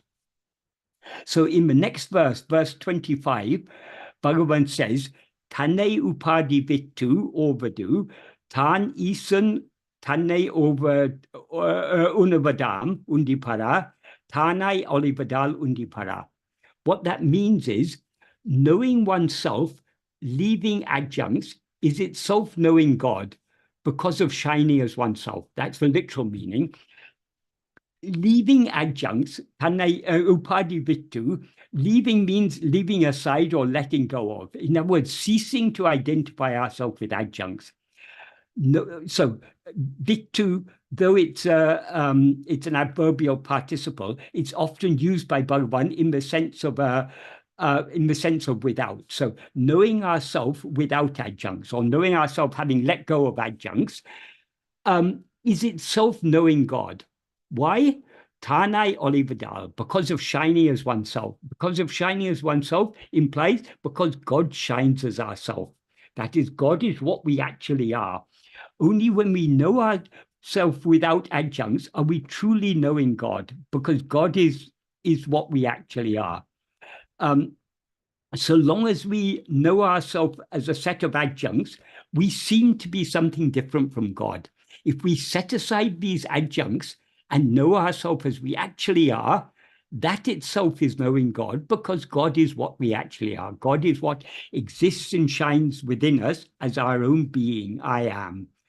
So knowing the pure I am without the adjuncts, without the conflation with adjuncts as I am this body, that is knowing God. So God is not an object of but it's not an object that we can know or see. We can know God only by being God, as Bhagavan makes clear in the next verse, verse 26, in which he says, "Tanai iritale tanai aridalam." Being oneself alone is knowing oneself. Tani rendatradal, because oneself is devoid of two. Oneself is devoid of two means we are only one. So we are not two selves. One self as a subject to know the other self as an object. Self is one. We are one. So we can know ourselves only by being ourselves. How is being ourselves knowing ourselves? Because what we actually are is pure awareness. And pure awareness knows itself just by being itself. Awareness doesn't know itself by an act of knowing. If we know anything other than ourselves, knowing anything other than ourselves is a mental activity. It's a movement of our attention away from, or our mind or attention away from ourselves towards some other thing. And all the other things that we know are mental fabrications. So without mental activity, we cannot know anything other than ourselves. In sleep, we as ego subside. When we subside, all mental activities subside, so all other things subside along with us. It's only when we rise as ego in waking and dream, but mind becomes active and produces all the things that we know. So we know other things by an act of knowledge, but we don't know ourselves we don't need any mental activity. We don't need any act of knowing to know ourselves. We know ourselves just by being ourselves. So when we set aside all adjuncts and know ourselves as we actually are, we are not then knowing ourselves by an act of knowing, but just by being ourselves. And since God is what shines as ourself, being ourself is knowing ourself, and which is knowing God. So in other words, if we want to see God or to know God, we need to be God. And we can be God. Being God is not difficult, because God is what we always actually are. Even now we are God. We seem to be something other than God only because we have identified ourselves with a set of adjuncts. So in order to know God as he actually is, all we need to do is to set aside our own adjuncts and see ourselves as we actually are, and that is seeing God as he actually is. So we can seeing God is being God. And to be God, we need to cease rising as ego. We need to cease identifying ourselves with adjuncts. So how to cease seeing ourselves as adjuncts? So long as we are looking outwards, so long as we are attending to anything other than ourselves, we experience ourselves as a set of adjuncts. As Bhagavan says in verse 4 of Uludunapadu, Bhagavan says, Uruvum tanayin uluhu paramatran. If oneself is a form, the world and God will be likewise. If oneself is a form implies if we rise as ego, identifying ourselves as a body. Whenever we rise as ego, we do so by identifying ourselves as a body. As Bhagavan says in verse 25 of Uludunapadu, Urupatri undam, urupatri nekam. Grasping form, it comes into existence. Grasping form, it stands. It here being Urupatrapeya Hande, the formless demon or phantom ego. So we cannot rise or stand as ego without grasping the form of a body as ourself. As soon as we see ourself as a form, we therefore see God and the world as forms, as things other than ourselves. Here, form doesn't just mean a physical form. Anything that is in any way distinguishable from any other thing is a form. So anything with any kind of limitations, any defining characteristics is a form. So when we limit ourselves as a form, we likewise limit God and world as separate forms. And then he goes on to say, Uruvum tan andrel, if oneself is not a form, uvatrin uruvate kan urudal yavan evan. Who can see their forms and how? So we see the world and God as forms only because we mistake ourselves to be a form. So the root problem, as Bhagavan repeatedly emphasized, is mistaking ourselves to be a form. And the form we mistake ourselves to be, as he says in the next verse, Udul Panchakosa, the form, the body is a form of 5 sheaves. So we mistake ourselves to be this form of 5 sheaves called body, and consequently we see the world and God as a multitude of forms. So if we want to see God or the world as it actually is, we need to see ourselves as we actually are. We need to see ourselves without forms. So we need to cease grasping form, and we need instead to grasp ourselves. What happens when we try to grasp ourselves?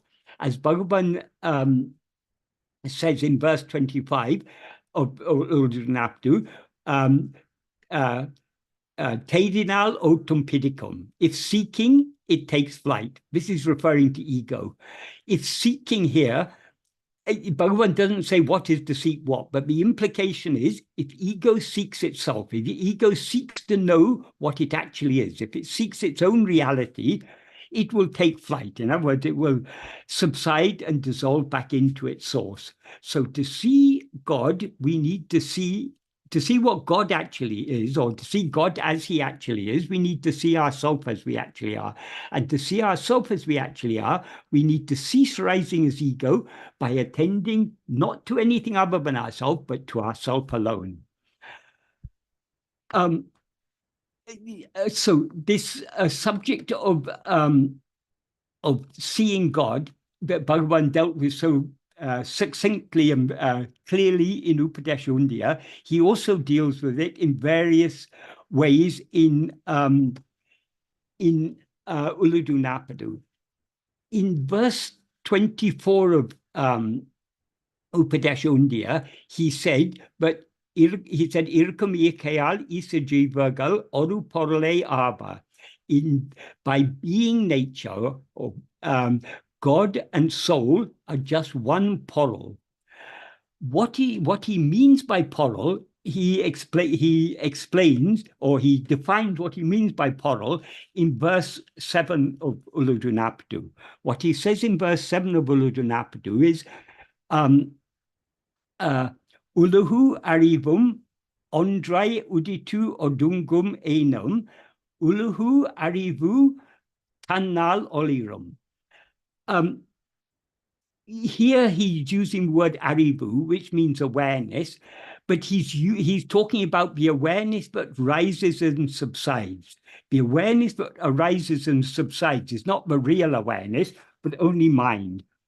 So in this context, arivu, though it means awareness, it means awareness in this context in the sense of mind. So though the world and mind rise and subside, ondrai means in this context, ondrai means as one. It means simultaneously in this context. Though the world and God arise and subside simultaneously, Ulahu arivu tannal orirum. The world shines only by the mind. That is, the world is an object but exists only in the view of the mind. Mind here means ego. The knowing aspect of the mind is ego. That is, as Bhagavan clarified in verse 18 of Upadesha,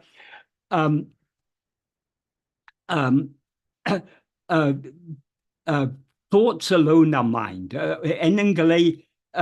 Sorry, I'll just get the verse. Enengale manam. Sorry.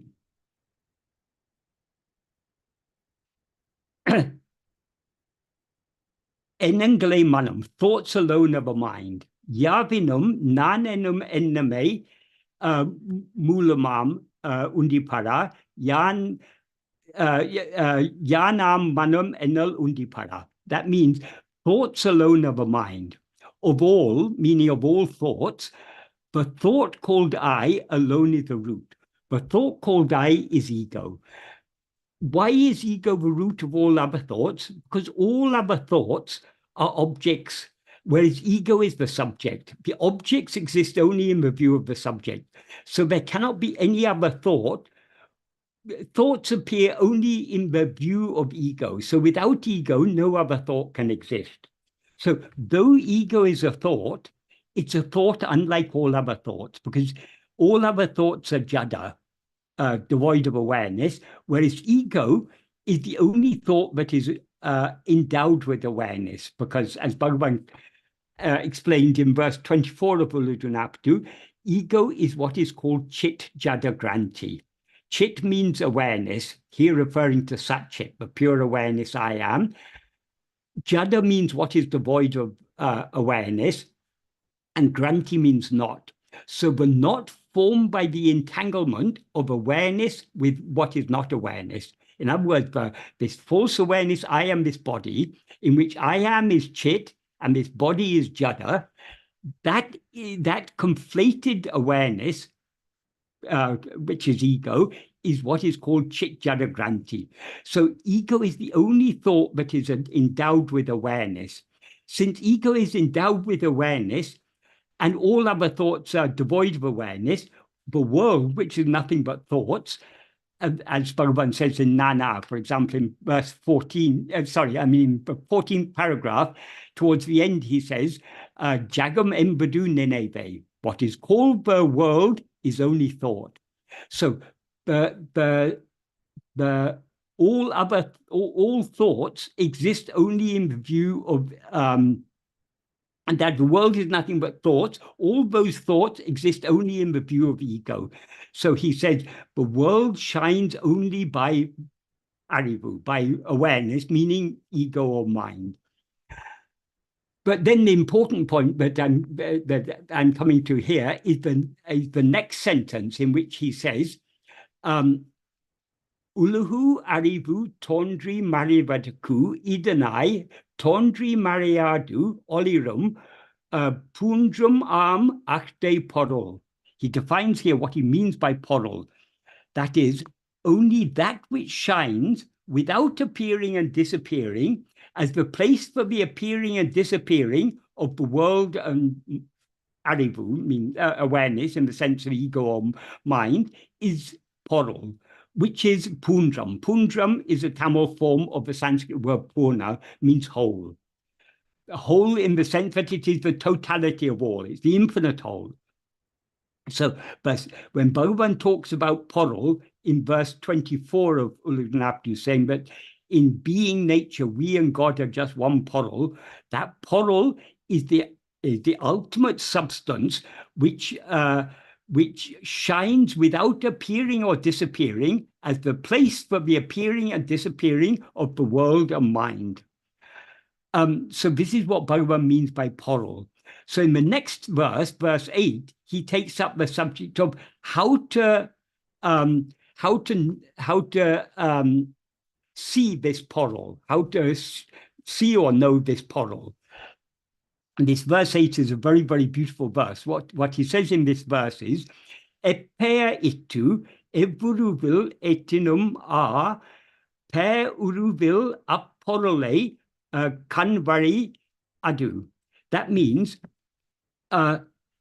whoever worships in whatever form, giving whatever name, that is the way to see that porol in name and form. That is, porol is the porol that Bhagavan is referring to is the reality of ourself and God. But because we limit ourselves as a body, we take ourselves to be a form, so we take God also to be a form. And so we worship God in form and give him we attribute a form and a name to God. So whoever worships God in whatever form, giving whatever name, That is the way to see that substance, that portal, in name and form. The words peruruvil have been variously interpreted in this context. The most appropriate meaning for peruruvil in this context is in name and form. That is, per means name, uru means form, il is the locative case ending. So seeing in name and form. This is contrasted with the next sentence in which he talks about unmeil karnal. Unmeil karnal means seeing in truth. In other words, seeing as it actually is. So there are two ways to see that substance, either to see it in name and form or to see it as it actually is. However, peruruvil can also be interpreted in two other ways. One is to take it as to mean peruruvilada. Peruruvilada means without name and form, or nameless and formless. So that reality, that portal is nameless and formless. There's no dispute about that. It is nameless and formless. But by worshipping in name and form, is that the way to see it without name and form? No, it's the way to see it in name and form.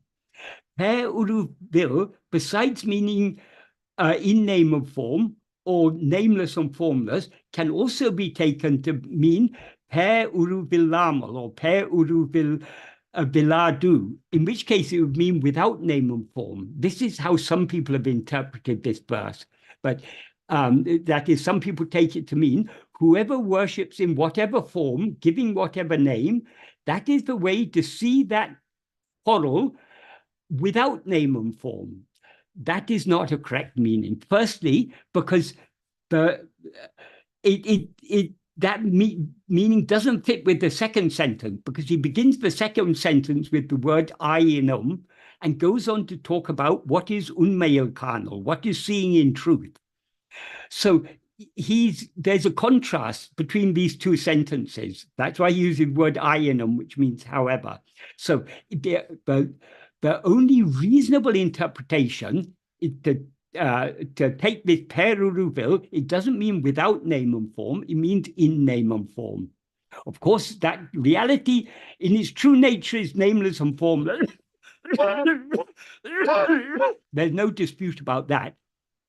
The point is, what is Bhagavan talking about here in the first sentence? Is he talking about seeing it in name and form or seeing it without name and form? Well, the logical meaning to take is worshipping in name and form is the way to see it in name and form. However, as he goes on to say in the next sentence, I in me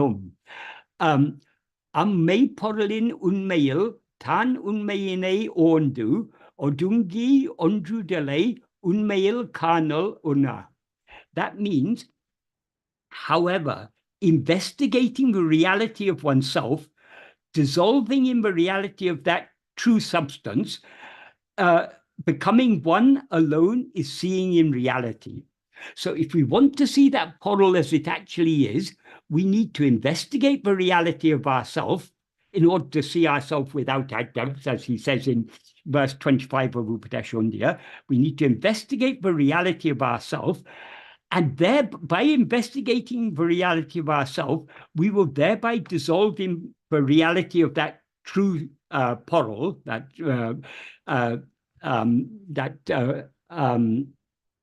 may portal. May portal means that real portal, and we will thereby become one with it, and that alone is seeing in reality.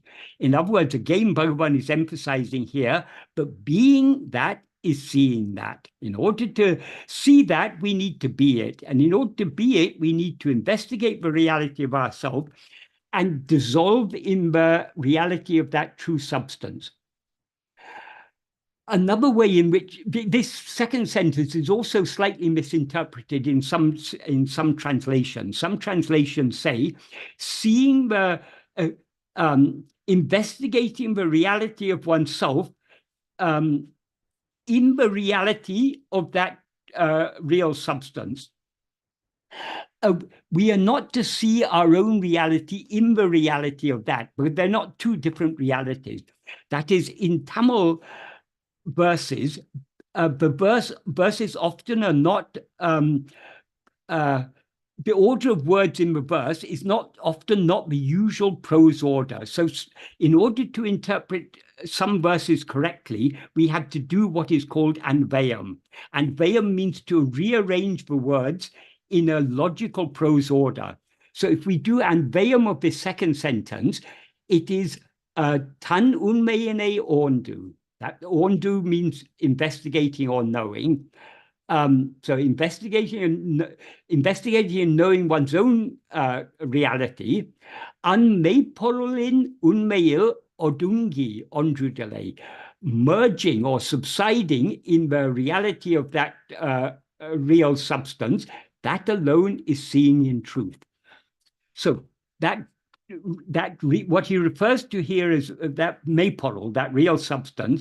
That is the reality, the substance of God and ourselves, what we actually are. That is the one portal that Bhagavan referred to in verse 24 of Uludunapdu when he said, God and soul, by being nature, God and soul are just one substance.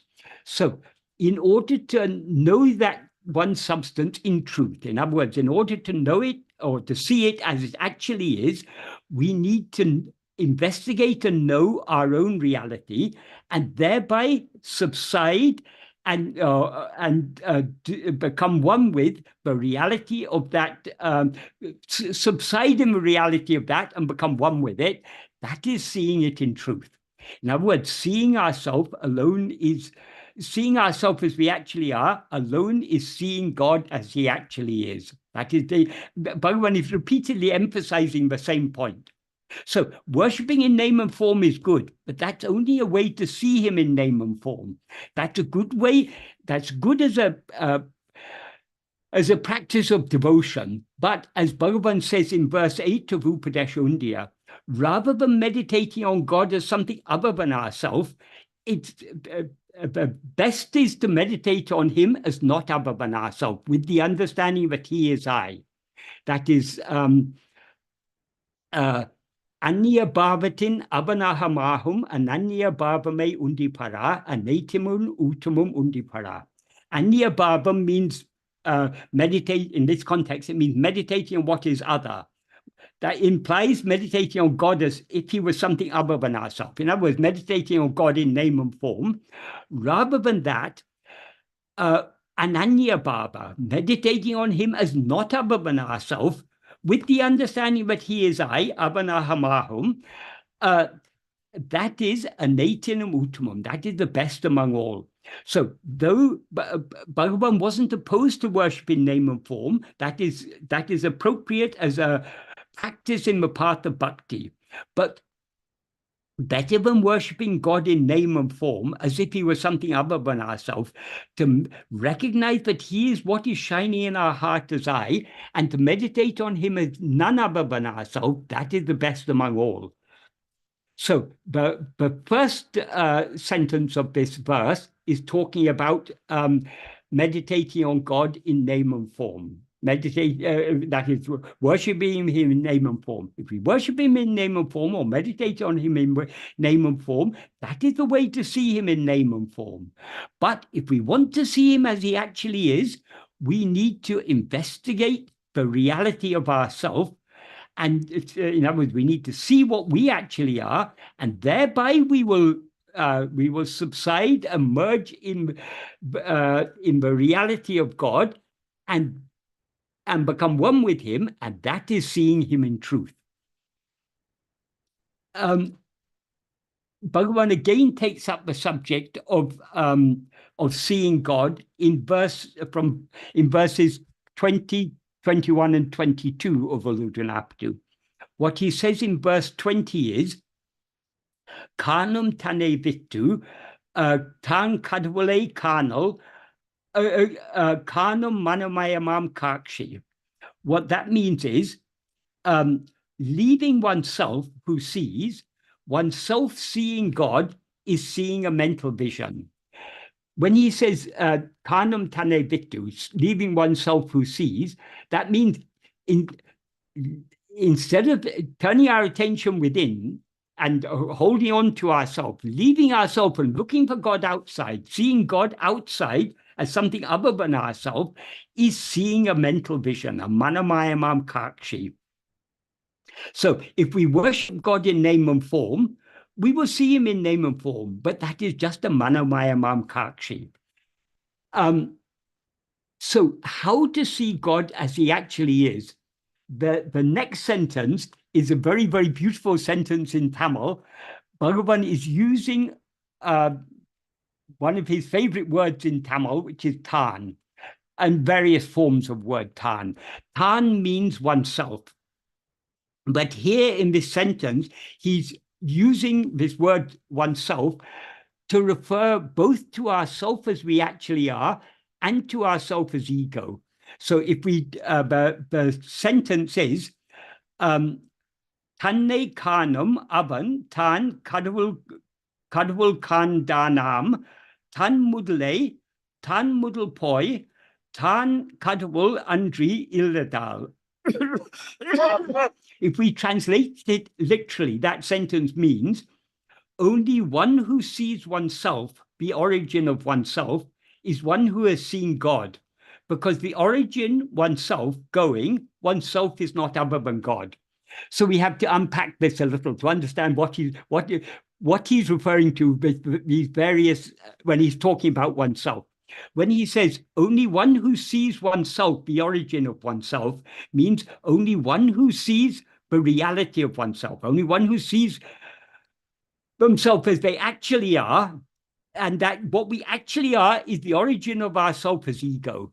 So seeing oneself, the origin of oneself, seeing what we actually are, which is the origin of ourself as ego, is one who has seen God. Because the origin, here he's using origin to refer to ego, because ego is the root. He's using the same word mudal, but whereas in the previous verse, in the previous clause, in the previous clause, he's talking about what he refers to as the origin of oneself is what we actually are. But here he's referring to the origin as meaning the root, ego, because the origin, oneself, going, that means because ego, which is the root of everything else, the origin of everything else, when that goes, then without ego, what we actually are is not other than God. So essentially, he's saying the same thing here, but he's saying it, but he's said in Upadesh Undya. In Upadesh Undya, he said it particularly clearly. Here, he's saying it in a very subtle way. But why he says it in this way? People may say, oh, this is just confusing. Why to say it in such a confusing way? He expresses it in this way in order to make us stop and think, to understand what he's saying. So, but if we go through it clause by clause, this sentence, Tanne kanam avan, he who sees himself, or one who sees oneself, tan kadavale kandanam, is one who has seen God. That's the main clause. That comes first because, as I say, in Tamil, often the clauses, the order of words in a Tamil verse are not the normal logical prose order. Tan mudale means the source of oneself. Tan mudal poi, the source or origin, oneself, going. Tan kadaval indri illadal. Oneself is not other than God, or God is not other than oneself. We can take it either way. So the implication of this sentence is only one who sees one's real nature, which is the origin of ego, is one who has seen God, because the origin, namely ego, going, when an ego goes, oneself is not other than God. And then in verse 21, he says, he starts by asking a question. He poses a question. Tanne tan kano. Talevan tanne kanal. Enum pala nul unme enne enin. That means if one asks, or if it is asked, what is the truth of many texts that say oneself seeing oneself, seeing God? That is, two things he's talking about here. That is, many texts talk about oneself seeing God, or they talk about seeing God. So two things he's talking about here: oneself seeing oneself and seeing God. So what is the truth of all these many texts that talk about oneself seeing oneself or oneself seeing God? The answer he gives is tanne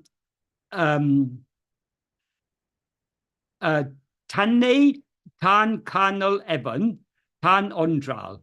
That means since oneself is one, how is oneself to see oneself? That is, we can't see ourselves as an object. So seeing ourselves is not a subject seeing an object. It's not seeing in that sense. So how is oneself to, since we are one, how can we see ourselves? It's a question. And then he goes on to say, Kana onadel. If it is not possible to see, that implies if it's not possible for us to see ourselves, Talevan Karnal Evan, how to see God? If we can't even see ourselves, how can we see God? That is the question. And the beautiful answer he gives, the last sentence is Unadal Khan. Unadal Khan literally means becoming food is seeing. So what does he mean by becoming food? That is, we cannot see God as an object. We cannot see ourselves as an object. God is the reality of ourselves, as he said in the previous verse. So how to see God, or how to see what we really are? We can see it only by becoming food. That is, only when God swallows us. In other words, as he said in verse 8, when we investigate ourselves, when we investigate the reality of ourselves, in other words, when we investigate the reality of ego, what we actually are, we will thereby merge in that real substance and become one with it. And that is seeing in truth. He said in verse 8, he implies the same here. Only when we merge and become one with that, when we as ego are completely swallowed by God, then that alone is true seeing. So he's saying the same thing in all these verses, but he's expressing it in different ways. But this is a very, very important, I mean, these three words, Unadal Khan, if we understand the meaning of these words, they're such important words. We cannot see God or know God as something other than ourselves. If we truly want to see God or know God, there is a small price to be paid. That small price is that we have to be swallowed by him. In other words, we need to be willing to surrender ourselves completely. Without surrendering ourselves completely, losing ourselves completely in God, we cannot know God as he actually is. So true seeing is becoming food to him. In other words, being swallowed by him. And then in verse 22,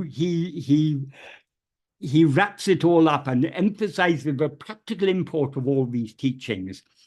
The whole of verse 22, except for the last word is mati, which means consider. But the whole of the rest is one question. It's a rhetorical question. That is what he asks is, what he says in this verse is, mati koli tandu, mati kul olirum, patiine ulle madaki, patil padidigital andri, patie matial maditidital engan. Again, here we need to do anvayam, because otherwise this implies that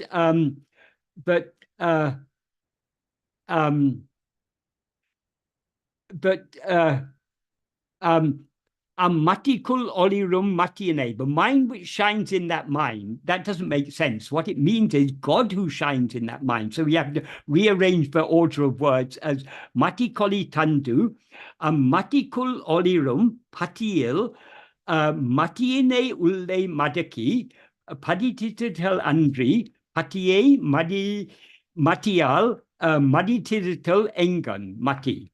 That means except by turning the mind back within, completely immersing it in God, who shines within that mind, giving light to the mind, how to fathom God by the mind. That is, the main thing is, except by completely immersing the mind in God, who shines in the mind, giving light to the mind, how to fathom God by the mind. How to completely immerse the mind in God? By turning the mind back within. That is, Matiene ulle madaki means, madaki literally means folding, like you fold a cloth, folding the mind back within. In other words, turning the mind back within, except by turning the mind back within and thereby completely immersing it in God is the implication, who shines within that mind, giving light to the mind, how to fathom God by the mind. What does he mean by saying God shines within the mind, giving light to the mind? God is the pure awareness I am. That pure awareness is the original light of awareness. The mind has no light of awareness of its own. It borrows its light of awareness from that original light, the pure awareness I am. But when the mind borrows that light, though it borrows that light from its source, instead of using that light to know the source from which it gets light, it uses that light to face outwards and see the things in the world. If you're standing in the sunlight and you have a mirror, you can hold the mirror in such a way, but the light from the sun is directed into a dark cave. If you direct the light from the sun into the dark cave, you'll be able to see the objects of the cave. We are like that. We are using this light, which comes from the pure awareness I am. Light here means the light of awareness. We're using the light of awareness to know the objects of the world. This is like using the reflected light of the sun to know the objects in the cave. But instead of shining the light reflected from the mirror into the cave, what happens if we turn that mirror back to face the sun? Then the light reflected from the sun merges back into the sun light. Likewise, if we, instead of allowing our mind to face outwards to know the things of the world, if we turn our mind back within to see the light of awareness that is ever shining in our heart as our own being, I am, that is the only means to know God as he actually is, to fathom God by the mind. Obviously, this verse is a rhetorical question. But the obvious meaning of the obvious implication of this rhetorical question, how to fathom God by them, and when he says, except by turning the mind back within, completely immersing it within God, in God, who shines within that mind, giving light to the mind, how to fathom God by the mind. What he implies here is we cannot know God by the mind by any other means except by turning our mind back within and thereby completely immersing it in God, who shines within that mind, giving light to the mind. Completely immersing it in God is like if you, instead of directing the reflected light from the mirror into the cave, if you direct it back to the sunlight, then the light reflected from the mirror merges in the sunlight. It gets lost in the sunlight. You don't need the light of the mirror to know the sun. So we have our mind, which we are now misusing to know things outside ourselves, we need to turn that mind back within and to let it, thereby immerse it in the light that is ever shining in our heart as our own being. That is the only way to know God.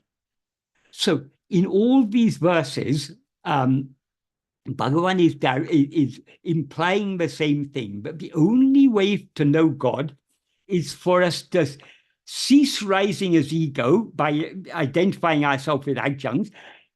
Instead of rising as ego by identifying ourselves as adjuncts, we need to turn our attention back within to investigate and know ourselves as we actually are.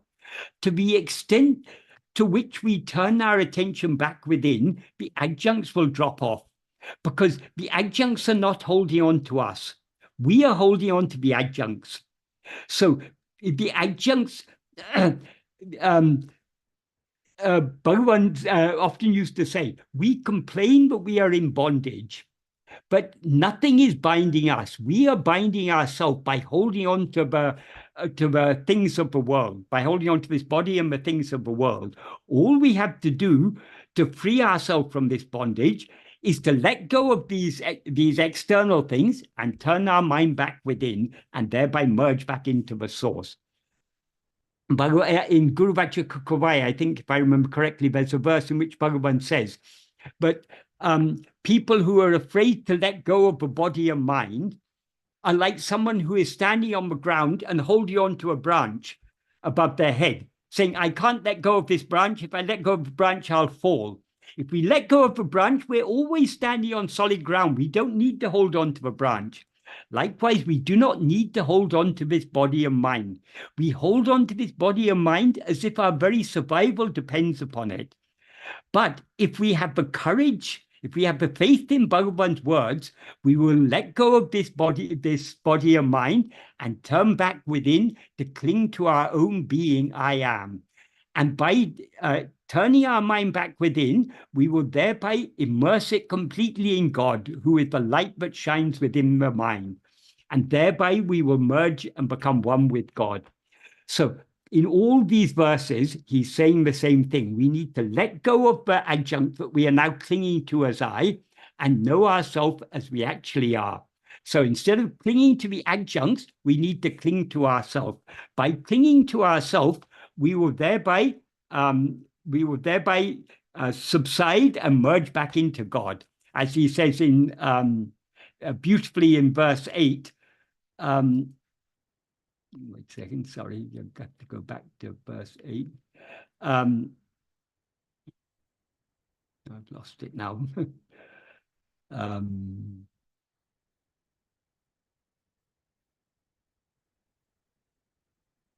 In the second sentence of verse 8, he says it beautifully. Ainum tanunmeye ondu. Investigating or knowing, or investigating and knowing. Ondu means both investigating and knowing. Investigating and knowing one's own reality. Tanunmeye ondu, unmeyene ondu. Ammeporlin unmeyil odungi. Merging or subsiding in the reality of that mayporul, ondrutale, becoming one with it, unmeyil kanal, that alone is seeing in truth. In other words, unadal kan, becoming food to him is seeing. And in order to become food to him, we need to turn our attention back within and merge back into the source from which we have risen. This is what Bhagavan's teachings are all about. That is, though he's expressed it in so many ways, in Uludunapdu, Padeshundia, Anmavide, Aksharamlai, Navamani Malai, Patikam, Ashtakam, Pancharatnam, in all these works, Bhagavan is repeatedly, in so many ways, emphasizing we need to let go of everything external. And what is the way to know the truth? Tirambi aham. Dinum aha tane dinum aha kankan terium endranayen arunachala. Bhagavan sings in Aksharamlai. Tirumbi aham means turning within, turning back within. Tane dinum aha kankan. Tane means oneself. Dinum literally means daily, but it implies always. Ahakan, the inner eye, seeing ourselves with the inner eye. The inner eye means the power of attention, turning our attention back within to see ourselves. That terium, it will be known. So the way to know God, the way to see God, It's a way to know and see ourselves as we actually are, because God is what we actually are. And the way is to turn within and constantly see ourselves with the inner eye. In other words, constantly attend to ourselves. This is the path of Atma Vichara. This is the true path of surrender, as Bhagavan made clear. It's only, as he says in the first sentence of the 13th paragraph of Nana,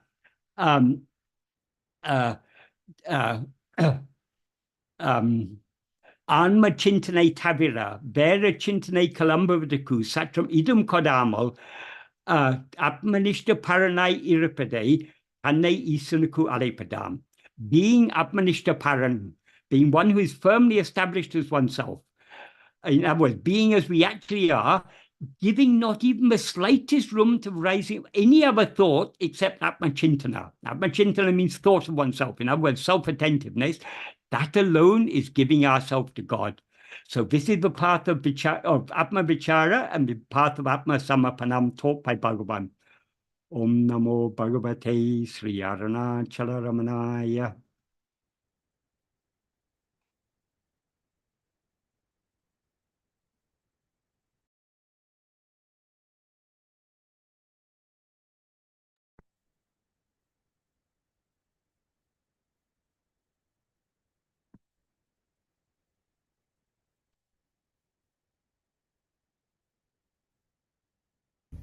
Namo Ramanaya.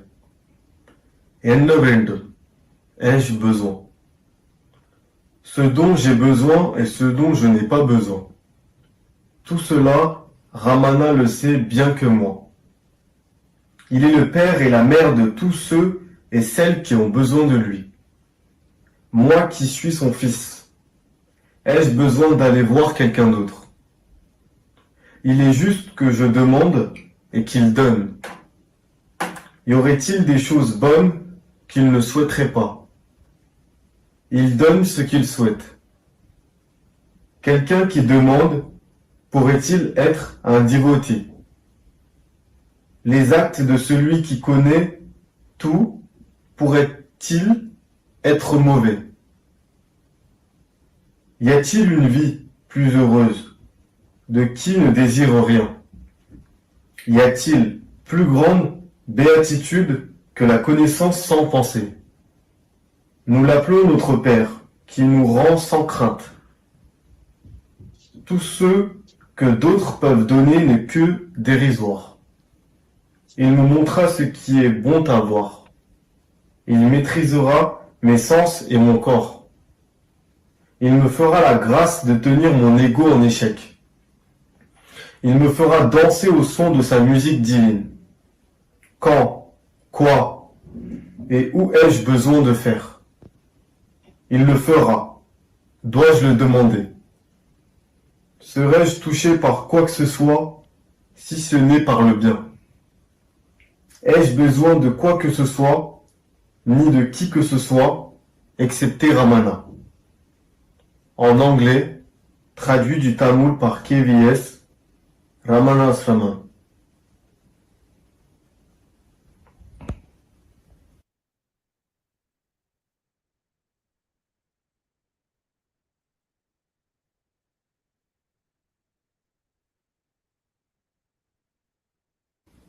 Namo Ramana. The divine ordinance and destiny.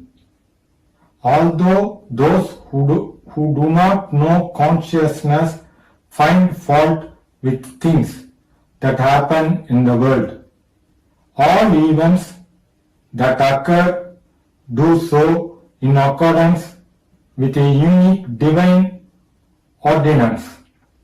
Elsewhere, Bhagavan has explained how the allocation of destiny or prabhada karma takes place. Bhagavan, a man might have performed many karmas in his previous births. A few of them alone will be chosen for this birth, and he will have to enjoy the fruits in this birth. It is something like a slideshow where the projectionist picks a few slides to be exhibited at a performance, the remaining slides being reserved for another performance.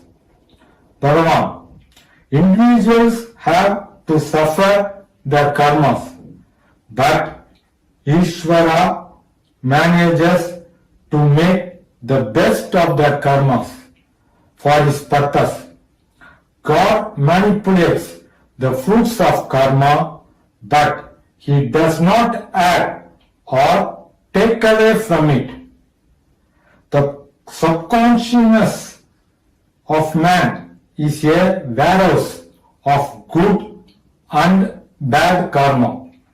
Ishvara chooses from this warehouse what he sees will best suit the spiritual evolution of each man, whether pleasant or painful.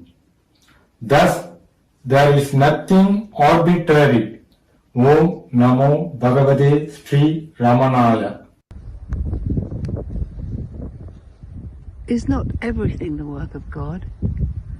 Without desire, resolve, or effort, the sun rises, and in its mere presence, the sunstone emits fire, the lotus blooms, water evaporates, people perform their various functions and then rest. Just as in the presence of the magnet the needle moves, it is by virtue of the mere presence of God that the souls governed by the three cosmic functions, or the fivefold divine activity, perform their actions and then rest, in accordance with their respective karmas. God has no resolve, no karma attaches itself to him. That is like worldly actions not affecting the sun, or like the merits and demerits of the other four elements not affecting all-pervading space. This is from Who Am I?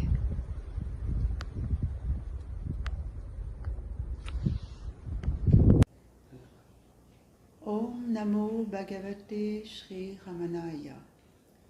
From the book Face to Face with Sri Ramana Maharshi. Swami Tapovanam.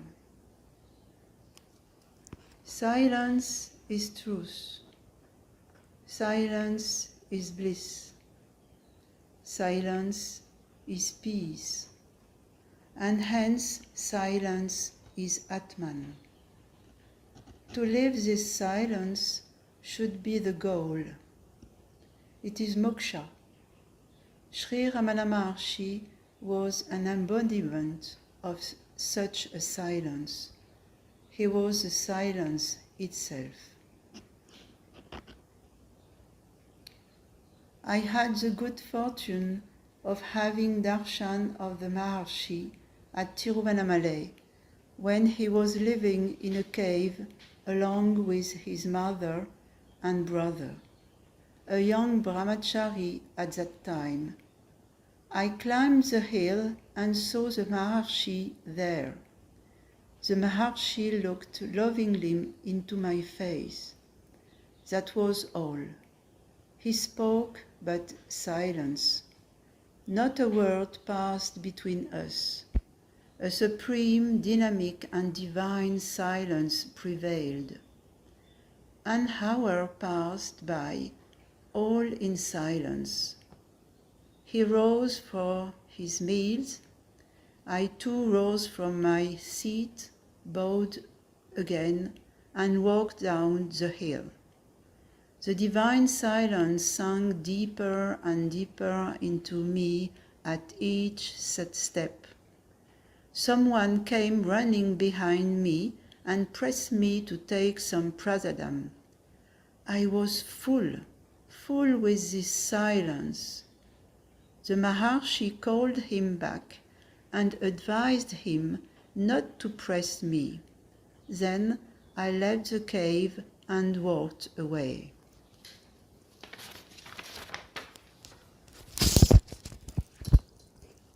The Maharshi was an idol of peace and silence.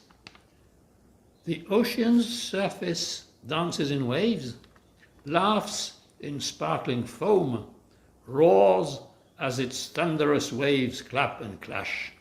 And yet, deep in its inner vaults, it rests in eternal silence and peace. Without such a divine and spiritual depth, the work and activities of this universe would become worthless and aimless.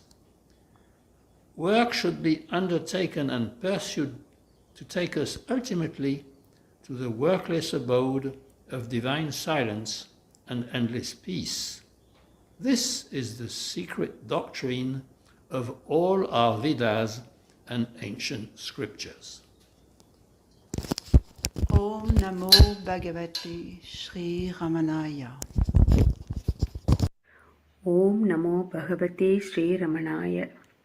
Be the Bliss, from the book Be the Self, author by Sri V. Ganeshan. Paul Brunton, Arthur Osborne, and other writers on Sri Ramana Maharshi were wonderstruck by the way he confronted and overcame death at the tender age of 16 years. The wonder deepened their study of his teaching, Who Am I?, and dragged them to his presence at Arunachala.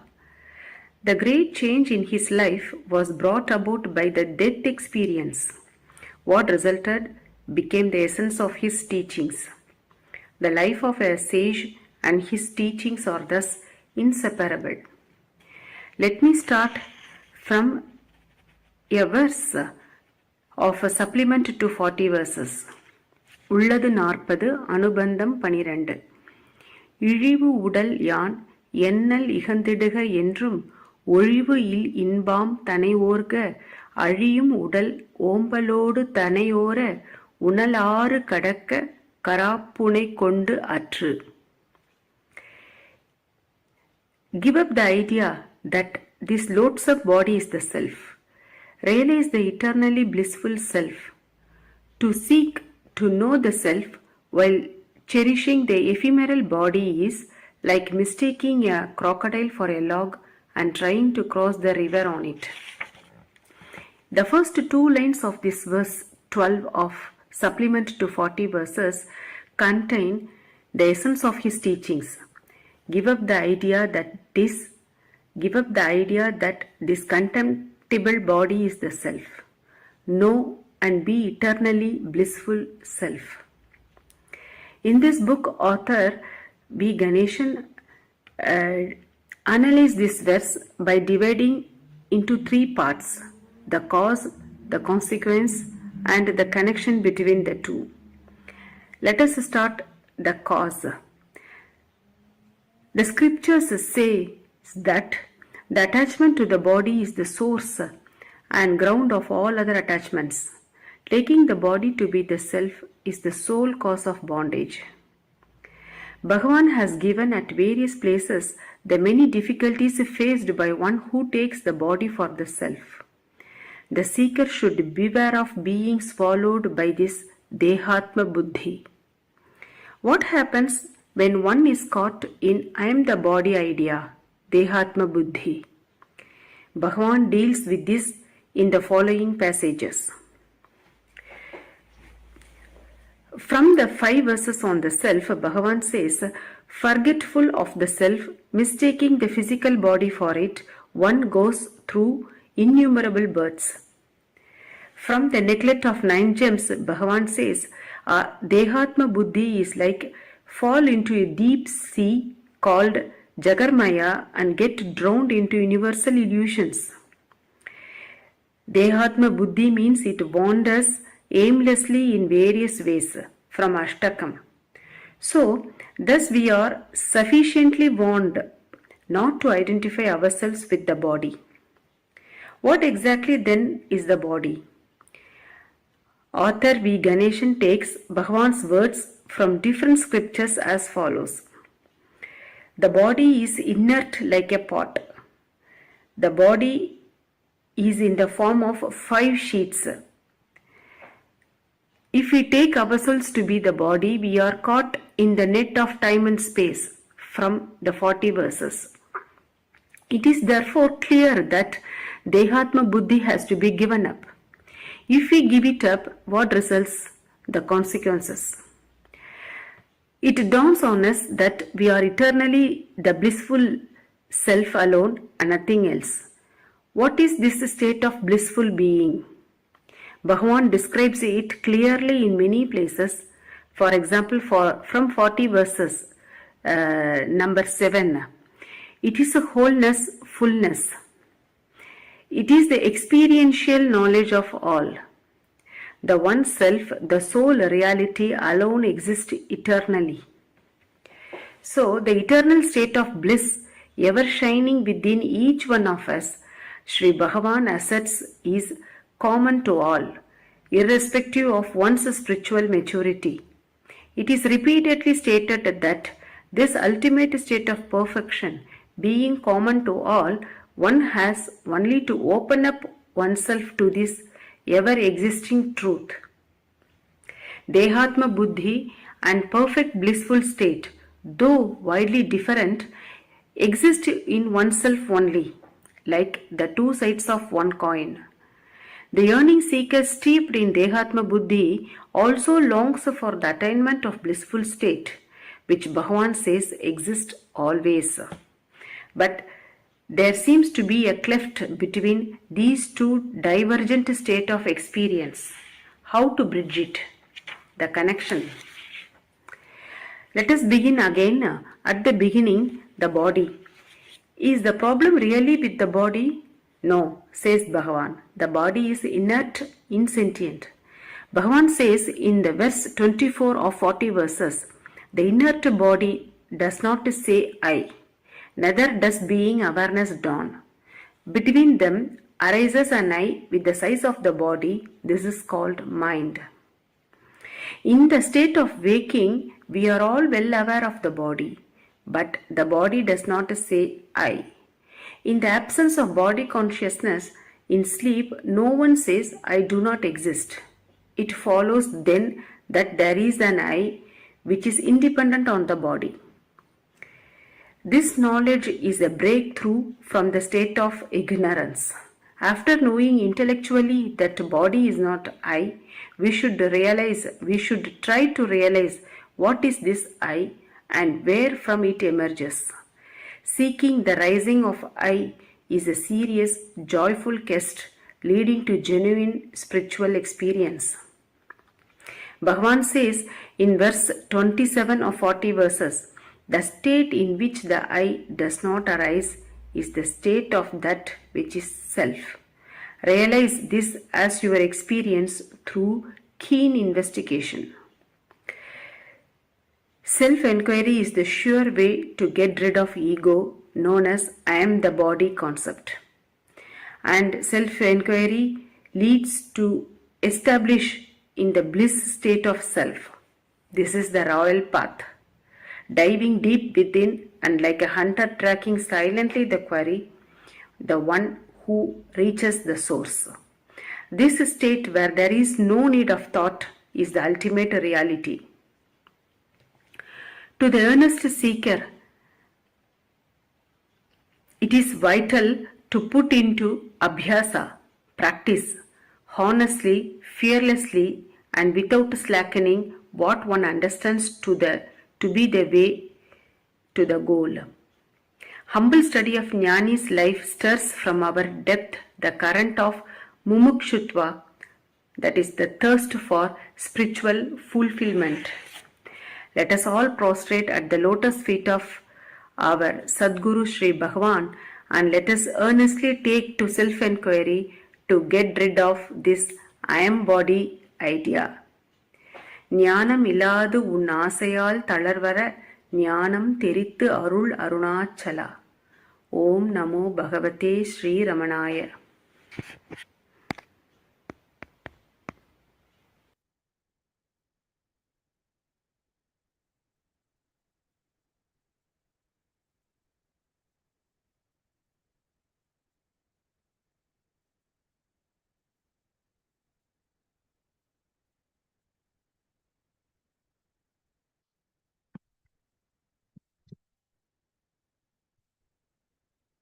Namaskar, Rama. Yeah.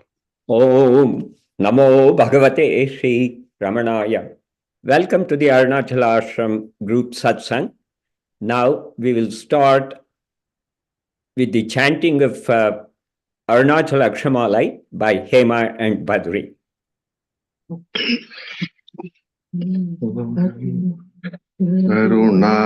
Arunamani Kiranavali Niga Tarumaksharamana Magarmali Tiruladiya Tiru Adiya Tirumar Tiliya Parabudal Porulaga Karuna Karamuni Ramana Liyanova Gaira Soliyadu Kadiyaga Aruna Chalamena Agame Arivodu Ava Siva Nola Karvari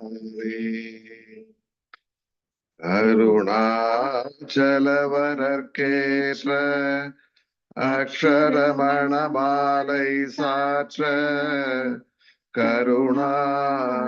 கருணாகரகணபதியே கரமருளி காப்பாயே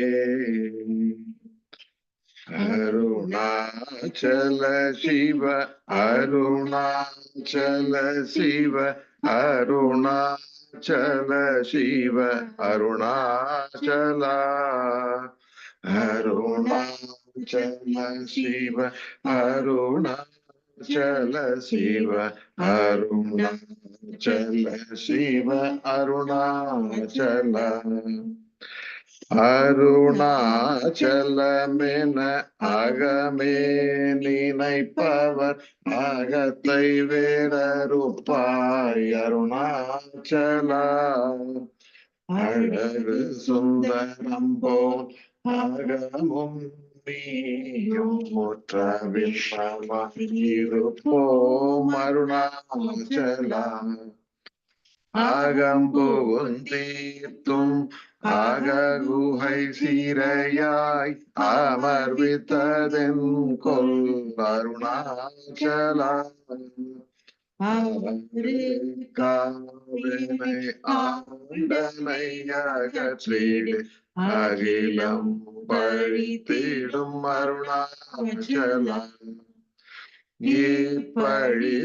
இப்பழிதாப்புனையே நினைப்பீத்தாய் இனியார் விடுவார் அருணாச்சலா ஈன்றிடும் அன்னையர் பெரிதருள் புரிவோய் இதுவோ உனதருள் அருணாச்சலா உனையே மாற்றி ஓணதுலத்தில் மேல் பொருதிய இருப்பாய் அருணாச்சலா ஊர் சோற்றுடம்பிட துணை கண்டடங்கிட உன்மழகை காட்டருணாச்சலா ஏனை அழித்தே போ தேனை கலவா வீடில் இதுவோ ஆண்மை அருணாச்சலா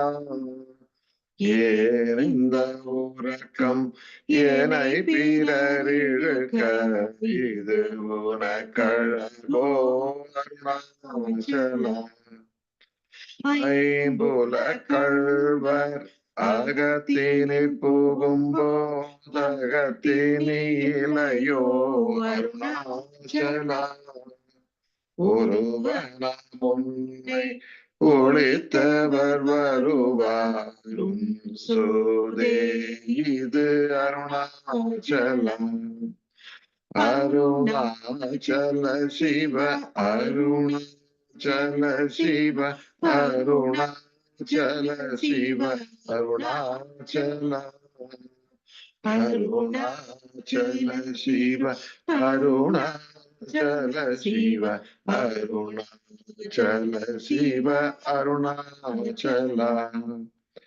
ஓங்கார பொருள் ஓப்புயர்வில் நோய் உனையாரறிவார் அருணாச்சலா. ஔவை போல் எனக்கு உன் அருளை தந்தேனை ஆளுவதும் கடனருணாச்சலா. கண்ணுக்கு கண்ணாய் கண்ணின்றி காணுனை காணுவந்தேவர் பாருணாச்சலா. காந்தமிரம்பு போ கவர்ந்தேனை விடாமல் கலந்தேனோடிருப்பாய் அருணாச்சலா. கிரி உருவாகிய கிருபை கடலே கிருபை கூர்ந்தருளுவாய் அருணாச்சலா. கீழ்மேலெங்கும் கிளரொளி மணியன் கீழ்மையை பாஷை அருணாச்சலா. கூற்றமுற்றறுத்தேனை குணமாய் பணித்தாய் குரு உருவாயோளிர் அருணாச்சலா. கூர்வாள் கண்ணியர் கொடுமையில் படாதருள் கூர்ந்தேனை சேர்ந்தருள் அருணாச்சலா. கெஞ்சியும் வஞ்சியாய் கொஞ்சமும் இறங்கில அஞ்சலென்றே அருள் அருணாச்சலா. கேளாதளிக்கும் முன் கேடில் புகழை கேடு செய்யாதருள் அருணாச்சலா. கையினிற் கனி உன் மெய்ரசம் கொண்டு வகை வேறி கொளவருள் அருணாச்சலா. கொடியீட்டடியேரை கொல்லுனை காட்டி கொண்டெங்கன் வாழ்வேன் அருணாச்சலா. அருணாச்சல சிவ அருணாச்சல சிவ அருணாச்சல சிவ அருணாச்சலா. அருணாச்சல சிவ அருணாச்சல சிவ அருணாச்சல சிவ அருணாச்சலா. கோபமில் குணத்தோய் குறியாயனை கொள்ள குறையன் செய்தேன் அருணாச்சலா. கௌதமர் போற்றும் கருணை மாமலையே கடை கணித்தாழ்வாய் அருணாச்சலா. சகலமும் விழுங்கும் கதிரொளியின மன ஜல ஜமல தீடருணாச்சலா.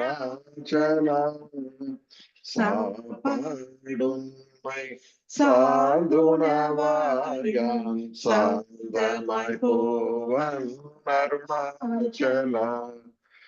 சித்தங்குளிர கதிரஸ்தம் வைத்த முதவாய் கைத்திர அருள்மதி அருணாச்சலா. சீரையழித்து நிர்வாணமாய் செய்தருள் சீரையழித்தருள் அருணாச்சலா. சுக கடல் பொங்க சொல்லுணர்வடங்க சும்மா பொருந்திடும் அருணாச்சலா.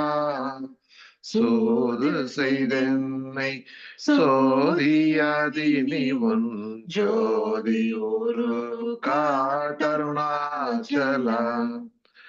செப்படி வைத்த கற்றிப்படி மயக்கு விட்டூரு படு வித்தை காட்டருணாச்சலா. சேராயினின்மை நீராயுருகி கண்ணீரா தழிவேன் அருணாச்சலா. சையன தள்ளிர் செய்வினை சுடுமல உய்வகையேதுரை அருணாச்சலா. சொல்லாது சொல்லினி சொல்லடனில் என்று சும்மா இருந்தாய் Arunachala. Arunachala Shiva, Arunachala Shiva, Arunachala Shiva, Arunachala. Arunachala Shiva, Arunachala Shiva, Arunachala Shiva, Arunachala. சோம்பியாய் சும்மா சுகமுண்டுறங்கிடு சொல்வேரெங்கதி அருணாச்சலா. சௌரியங்காட்டினை சழக்கற்றதென்றே சலியாதிருந்தாய் அருணாச்சலா. ஞமலியற்கேடா நான் என்னுருதிய நாடி நின்னுருவே அருணாச்சலா. ஞானமில்லாது உன் ஆசையாற்றளவர ஞானம் தெரித்தருள் அருணாச்சலா. நீமேறு போல் நீயும் மலர்ந்திலை என்றே நேரென்றனை என் அருணாச்சலா. தத்துதம் தெரியா தத்தனையோற்றாய் தத்துவமிதுவென் அருணாச்சலா. தானே தானே தத்துவமிதனை தானே காட்டுவாய் அருணாச்சலா. திரும்பிய கந்தனை தினமக கண்காண் தெரியும் வந்தனை என் அறையாச்சலா. தீரமில்லகத்தில் தேடி உந்தனையான் திரும்பவுற்றேன் அருள் அருணாச்சலா. தோப்பறைவில்லா ஈர்ப்பிறப்பெண் பயன் ஒப்பிடவாயேன் அருணாச்சலா. தூய்மைய மொழியர் தோயுமன்மைய தோயவே அருளென் அருணாச்சலா. தெய்வமென்றுன்னை சாரவே என்னை சேர ஒழித்தாய் அருணாச்சலா.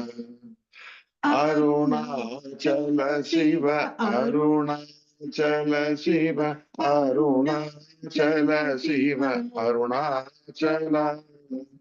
அருணாச்சல சிவ அருணாச்சல சிவ அருணாச்சல சிவ அருணாச்சலா. தேடாதோற்றனன் திருவரு நீதியக தீயக்கம் தீத்தருள் அருணாச்சலா. தைரியமோடு உண்மையக நாடயம் தட்டழித்தேன் அருள் அருணாச்சலா. தோட்டருள் கைமை கட்டிடாயனிலியான் நட்டமாவேன் அருள் அருணாச்சலா. தோடமில் நீயகத்தோடொன்றி என்று சந்தோட ஒன்றிட வரும் அருணாச்சலா. நகைக்கிடமில்லை நின் நாடிய எனையருள் நகையிட்டு பார் நீ அருணாச்சலா. நாடிலை நாடிட நாடி ஒன்றி நீ சாடுவாடின்றனை அருணாச்சலா. நின்னெறி எரித்தனை நீராக்கிடுமுன் நின்னருள் மழை பொழி அருணாச்சலா. நீனானர புலி மிதங்களி மயமா நின்றிடு நிலை அருள் அருணாச்சலா. நுண்ணொரு உனையான் விண்ணொரு நன்னிட எண்ணலைரோமென் அருணாச்சலா. நூலறிவறியா பேதையனந்தன் மாலறிவருத்தருள் அருணாச்சலா. நேக்கு நெக்குருகியான் போக்கிட உனை புக நக்கல நின்றனை அருணாச்சலா. நேசமில் எனக்கு உன் ஆசையை காட்டி நீ மோசம் செய்யாதருள் அருணாச்சலா. அருணாச்சல சிவ அருணாச்சல சிவ அருணாச்சல சிவ அருணாச்சலா. அருணாச்சல சிவ அருணாச்சல சிவ அருணாச்சல சிவ அருணாச்சலா.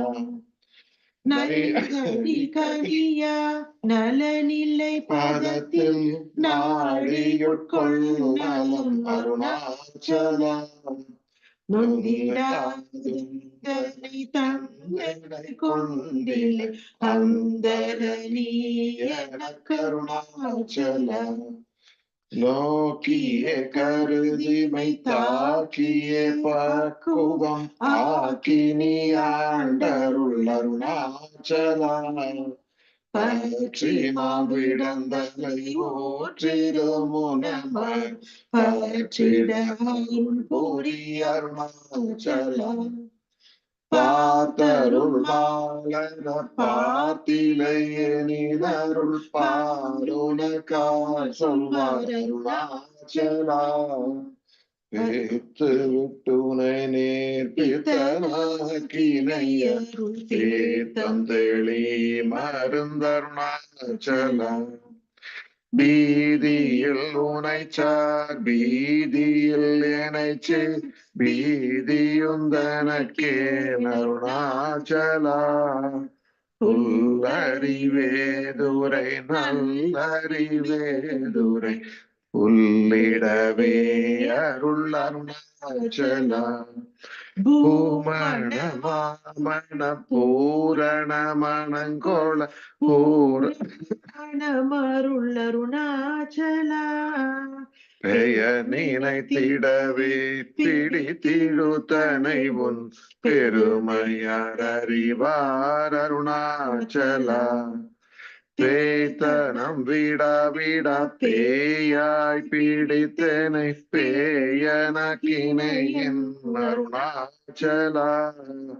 வைங்கொடியானான் பற்றின்றி வாடாமல் பற்று கொடாய்க்கா அருணாச்சலா. அருணாச்சல சிவ அருணாச்சல சிவ அருணாச்சல சிவ அருணாச்சலா. அருணாச்சல சிவ அருணாச்சல சிவ அருணாச்சல சிவ அருணாச்சலா.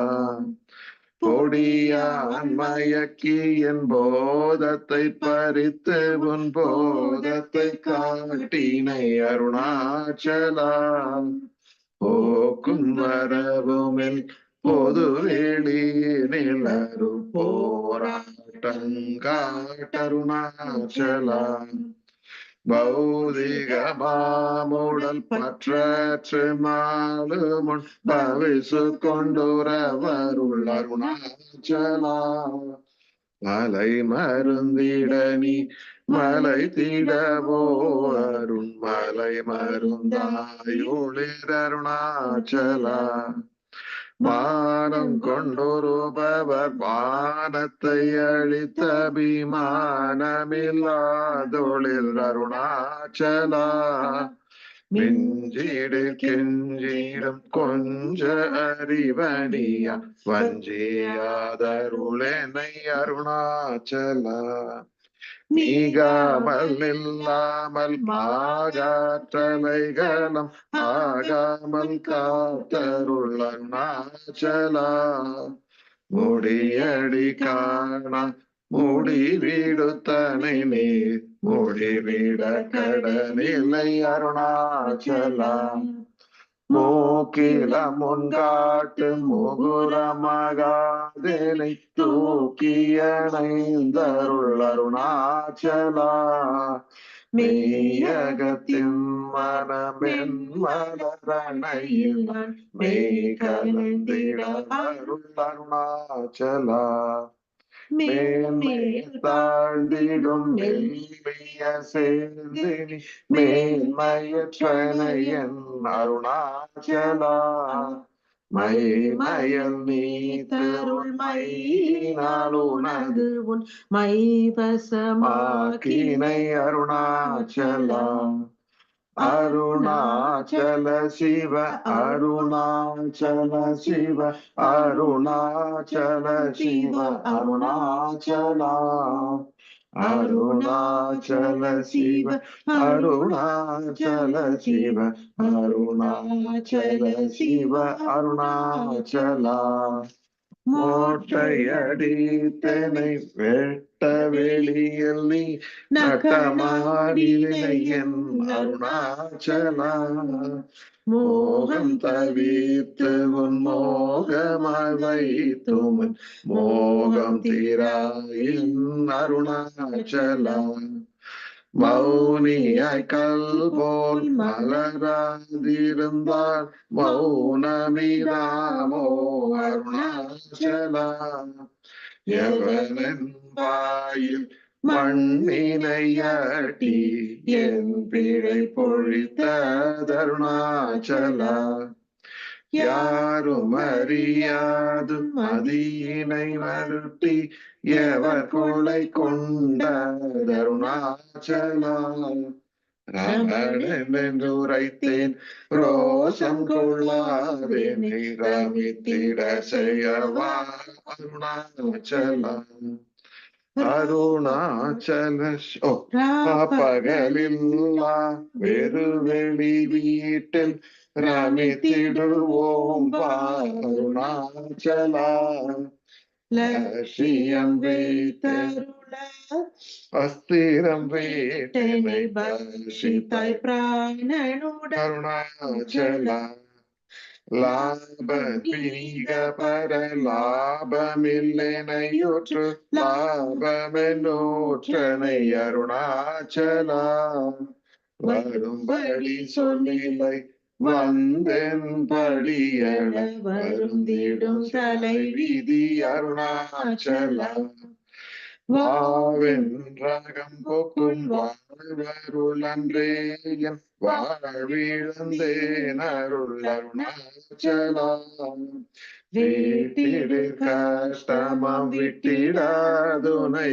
உயிர் வீட்டிட அருள் கூறி அருணாச்சலா அருணாச்சல சிவ அருணாச்சல சிவ அருணாச்சல சிவ அருணாச்சலா அருணாச்சல சிவ அருணாச்சல சிவ அருணாச்சல சிவ அருணாச்சலா வீடு விட்டி துள வீடு புக்கு பையவும் வீடு காட்டினை அருள் அருணாச்சலா வெளிவிட்டேன் உன் செயல் வெறுத்திடாகும் வெளிவிட்டேனை கா அருணாச்சலா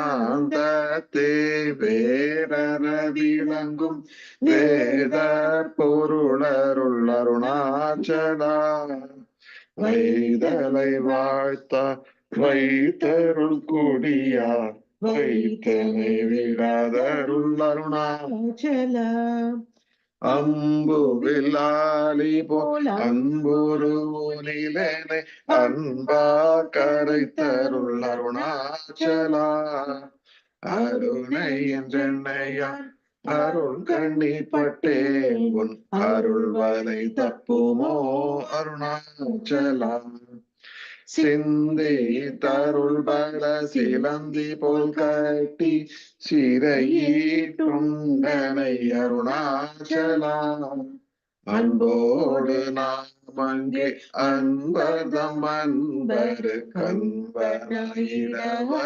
அருணாச்சலா என்போலும் தீனரை என்புற காத்து நீ என்னாலும் வாழ்ந்தருள் அருணாச்சலா என்பொரு கண்பதம் என் சொற்கொள் செவியும் பொன்மொழி கொடவருள் அருணாச்சலா பொறுமையம்போதர புன்சொலை நன்சொல பொறுத்தருளீஷ்டம் பின்னருணாச்சலா மாலையணி தருணாச்சல ரமணையில் மாலையணிந்தருளருணாச்சலா மாலையணி தருணாச்சல ரமணையில் மாலையணிந்தருளருணாச்சலா அருணாச்சல சிவ அருணாச்சல சிவ அருணாச்சல சிவ அருணாச்சலா அருணாச்சல சிவ அருணாச்சல சிவ அருணாச்சல சிவ அருணாச்சலா அருணாச்சலம் வாழி அன்பர்களும் வாழி அக்ஷரமணமாலை வாழி.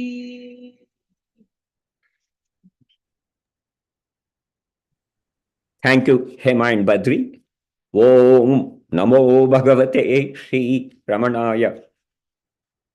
Welcome to the 74th Aradhana celebrations of Bhagavan. In couple of hours, Bhagavan left his mortal coils, but his presence is ever felt all over the world. And it is a privilege that we are able to celebrate on the very day he left his mortal coil.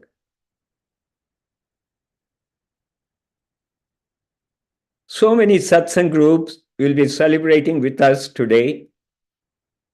Already we have heard from Australia, the United Kingdom, and France. Subsequently, we are going to hear from the Satsang Groups from the United States and Canada. I like to read from the Mahanirvana of Bhagavan Sri Ramana Maharshi. This was written by Vishwanath Swamiji. The unique manifestation of divine grace on earth, known and loved by us as Bhagavan Sri Ramana, receded into its reality as night set on Friday, the April 14th, 1950. The very moment that Bhagavan entered into Mahanirvana at 8:47 that night, the skies announced the great event with a long, slow trail of light. Bhagavan Ramana moved with us as one of us, though he had, even as a lad of 17, found his unity with the reality underlying all appearance and had remained ever since as that resplendent, pure consciousness, the Self. Though he never left Arunachala after his first arrival, there the power of light spread silently through the world during the half-century and more of his stay there. Many earnest seekers approached him, and some found spiritual illumination in his presence. His mode of life was natural. His ways were gracious. His smile brought peace to the heart. His look was an initiation into the divine mystery. His teaching was simple, direct, and profound, based on man's natural experience of I-ness. He directed all to seek and find for themselves the source of the ego, the reality behind their individuality, from which all thoughts and actions proceed. His luminous abidance in the self was itself a teaching, as all his actions were waves from the light within. The grace of them attracted and uplifted all who came in contact with him. What follows here is the closing chapter, an intimate account of the last year of life and the Mahanirvana of Bhagavan Sri Ramana. At the end of 1948, a small growth the size of a peanut was noticed on Bhagavan's left elbow. It actually grew in its size and became painful when touched. By February 1949, it had grown into a tumor the size of a small lemon. The doctor in charge of the operation of the Ashram dispensary removed it surgically, and the wound healed up in about 10 days. At the time of the opening ceremony of the Mahakumbhabhishekam of the temple erected over the samadhi of his mother in March, Bhagavan looked all right, except for a little sagging of the skin at the elbow. Soon after this, however, the tumor returned over the operated part. Eminent surgeons from Madras came and examined it, and suspecting to be malignant, they again removed it surgically on March 27th. Soon after this, they treated the spot with radium. An examination of the affected tissue showed that the growth was sarcomatic. Sarcoma is excruciatingly painful, especially in its later stages, and fatal. A fresh growth was already observed while the wound was healing. So the doctor suggested amputating the arm above the affected part in the hope of saving Bhagavan's precious life. Bhagavan smiled and replied, "There is no need for alarm. The body itself is a disease. Let it have its natural end. Why mutilate it? Simple dressing of the affected part is enough." At this time, a village physician of some repute was allowed to try the herbal treatment, but had no success. There was further aggravation, and the sepsis set in. A medical board discussed the matter and decided upon a third operation in the hope of saving Bhagavan's life. Bhagavan was persuaded to agree to this. This third operation on August 7th was a major operation, carefully organized and carried out by a team of doctors and surgeons. A week later, it was followed by the radium treatment to destroy the affected areas. The 70th birthday of Bhagavan Sri Ramana was celebrated in his presence on January 5th, 1950. Bhagavan sat up for hours, morning and evening, amid his devotees. That festive day, he read through many hymns newly composed by devotees and heard them sung.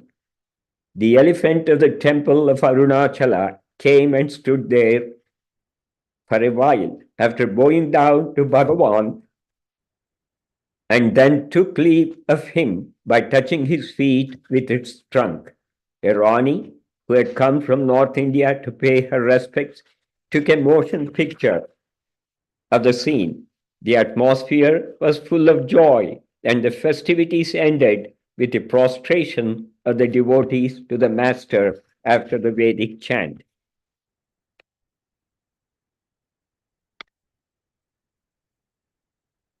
On one occasion, during the last month, Bhagavan said to an anxious attendant, "When we have finished a meal, do we keep the leaf plate on which we have eaten it?" On another occasion, he told him, "The Gnani rejoices to be relieved of the body by death as a servant rejoices to lay down his burden at the place of delivery. Even during the last days, when Bhagavan was unable to leave his room, he continued to give darshan to the hundreds of devotees, morning and evening, reclining on his bed, majestic like Bhishma on his bed of arrows. Bhagavan would not consent to have the darshan cancelled even on days when his condition was critical. So it went up right up to the last evening. The news of the rapid decline in Bhagavan's physical condition spread, and hundreds of devotees came to Tiruvannamalai to have the last darshan. In the queue that filed past his room, there were men and women, rich and poor, learned and simple, from all parts of India and from abroad. On Wednesday evening, 2 days before the Mahanirvana, Bhagavan gave a peculiar look to grace the devotees who passed before him in the queue. It struck some of them that this might be his parting look, and it turned out to be so true. On Friday morning, Bhagavan said thanks to an attendant who had just finished massaging his body. The attendant, who didn't know English, blinked with surprise. So Bhagavan smilingly explained to him the meaning of the English term. That evening, there was a vast gathering of the devotees, and all had the darshan of Bhagavan. Many stayed at the ashram after the darshan, as Bhagavan's condition was critical. At about sunset, Bhagavan asked his attendants to raise him to a sitting position. They raised him up as comfortably as they could. One of them gently supporting his head. One of the doctors began to give him oxygen, but Bhagavan motioned them to stop it with a wave of his right hand. There were 10 or 12 persons, doctors and attendants, in the small room. Two of them were fanning Bhagavan.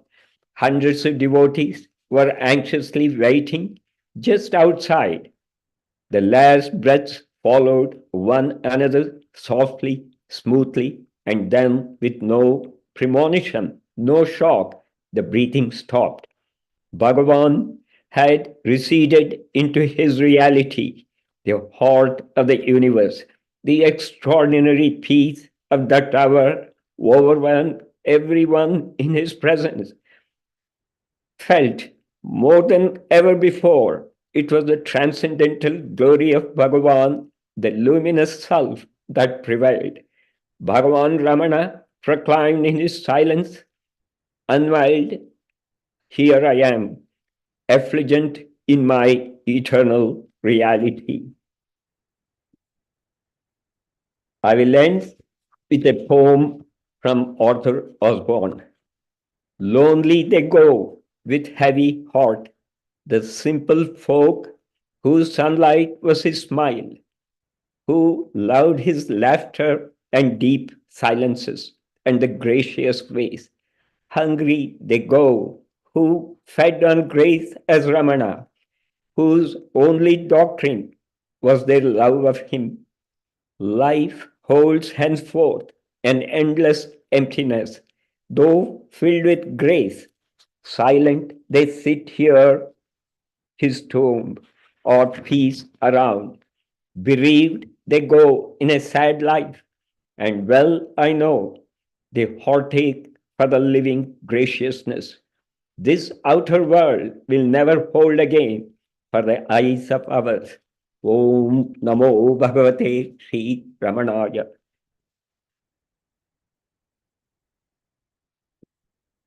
Now, Ramana Balachandran is going to sing.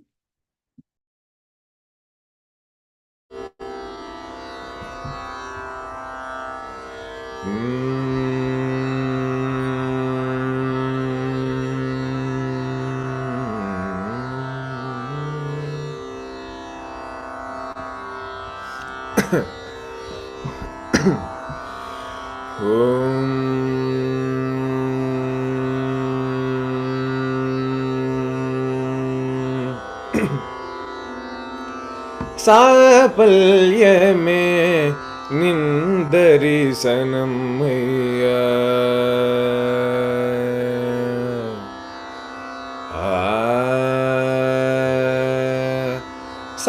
சாபல்யமே நிந்தரிசனம் ஐயா. சத்குரு ரமண தேவா ஜன்ம சாபல்யமே நிந்தரிசனம் ஐயா. சத்குரு ரமண தேவா ஜன்ம சாபல்யமே நிந்தரிசனம் ஐயா. சத்குரு ரமண தேவா ஜன்ம சாபல்யமே நிந்தரிசனம் ஐயா. சத்குரு ரமண தேவா ஜன்ம சாபல்யமே நிந்தரிசனம் ஐயா. சத்குரு ரமண தேவா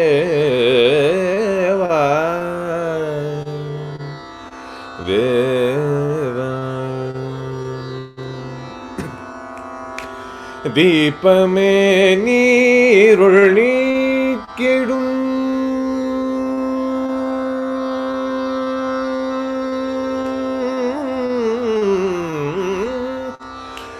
தீபமே நீருள் நீக்கிடும் ஞான தீபமே நீருள் நீக்கிடும் ஞான தீபமே நீருள் நீக்கிடும் ஞான தீபமே நீருள் நீக்கிடும் ஞான தேவ தேவ ரமணேஷ தீபமே நீருள் நீக்கிடும் ஞான தேவ தேவ ரமணேஷ ஜன்ம சாபல்யமே நிந்தரிசனம் ஐயா. சத்குரு ரமண தேவா ஜன்ம சாபல்யமே நிந்தரிசனம் ஐயா.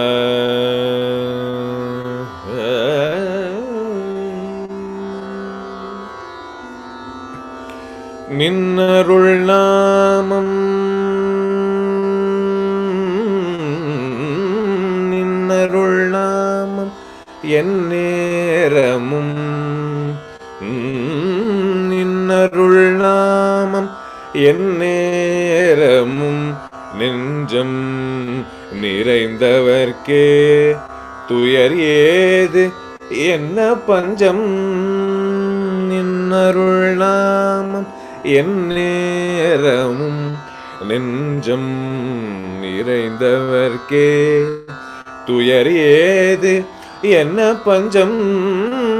நின்னருள் நாமம் எந்நேரமும் நெஞ்சம் நிறைந்தவர்க்கே துயர் ஏது என்ன பஞ்சம்.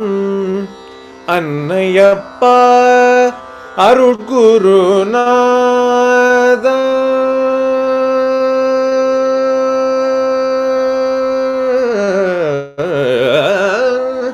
அன்னையப்பா அருட்குருநாதா அன்னையப்பா அருட்குருநாதா அன்னையப்பா அருட்குருநாதா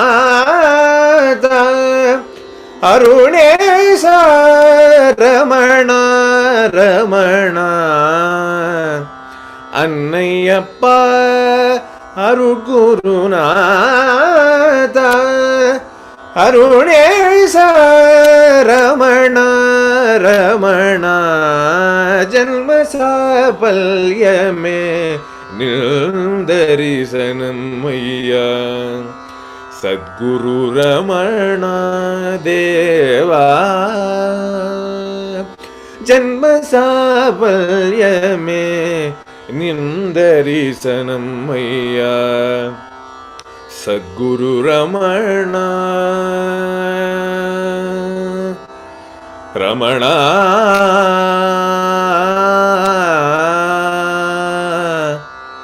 ರಮಣ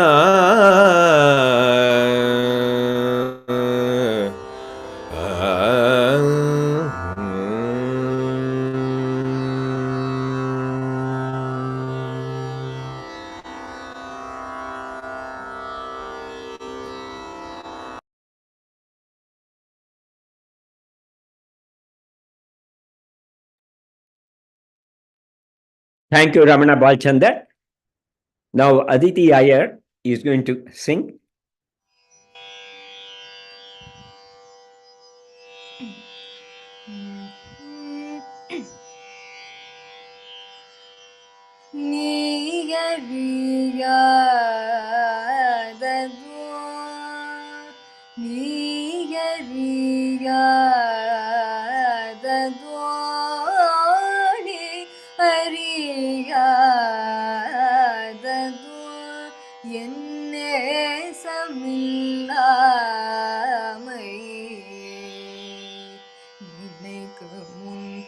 அறிந்தகமுறை பவனே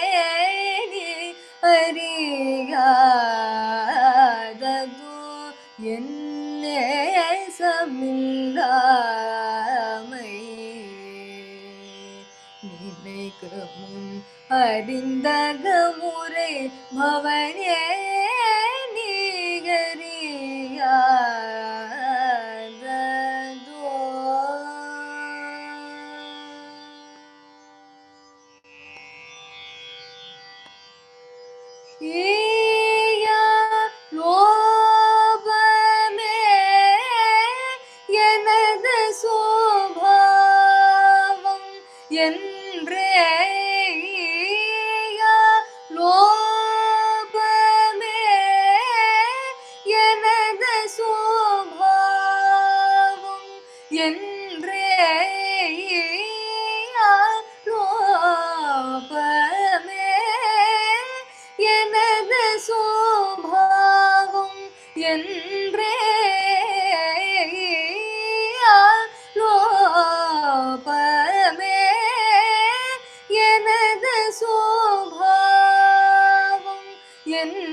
அறிந்தகமுறை பவனே அறியாததோ சுயநலம் மேவியில்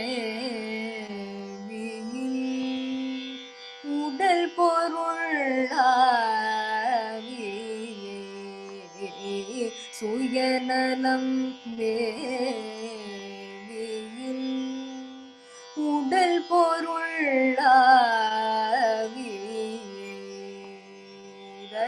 வடிவே உன்பால் தருகிலேனே அந்தோதையை வடிவே உன்பால் தருகிலேனே அந்தோதையை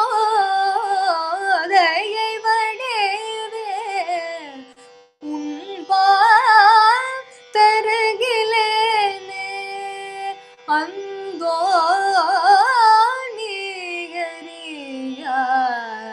நீகரியாததோ விதிமதி மூலங்கான் மதியுமில்லே விதிமதி மூலங்கான் மதியுமில்லே என்றும் பதிரமணா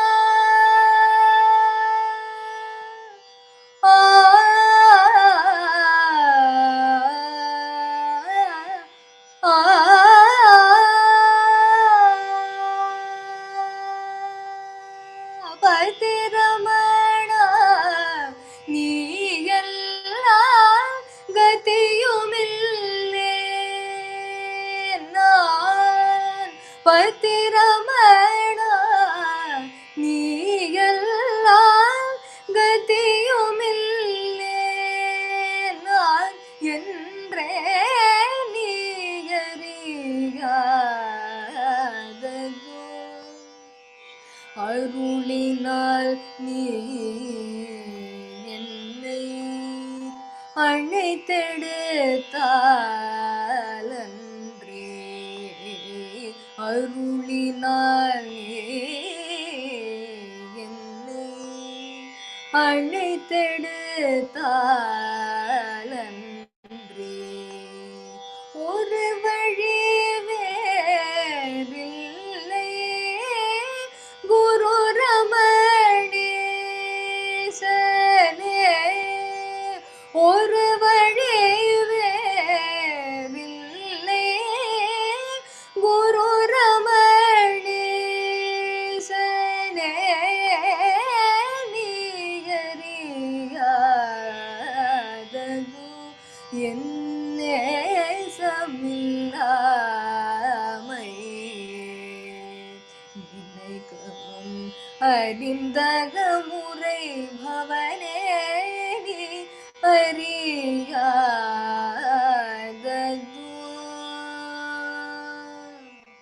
ஓ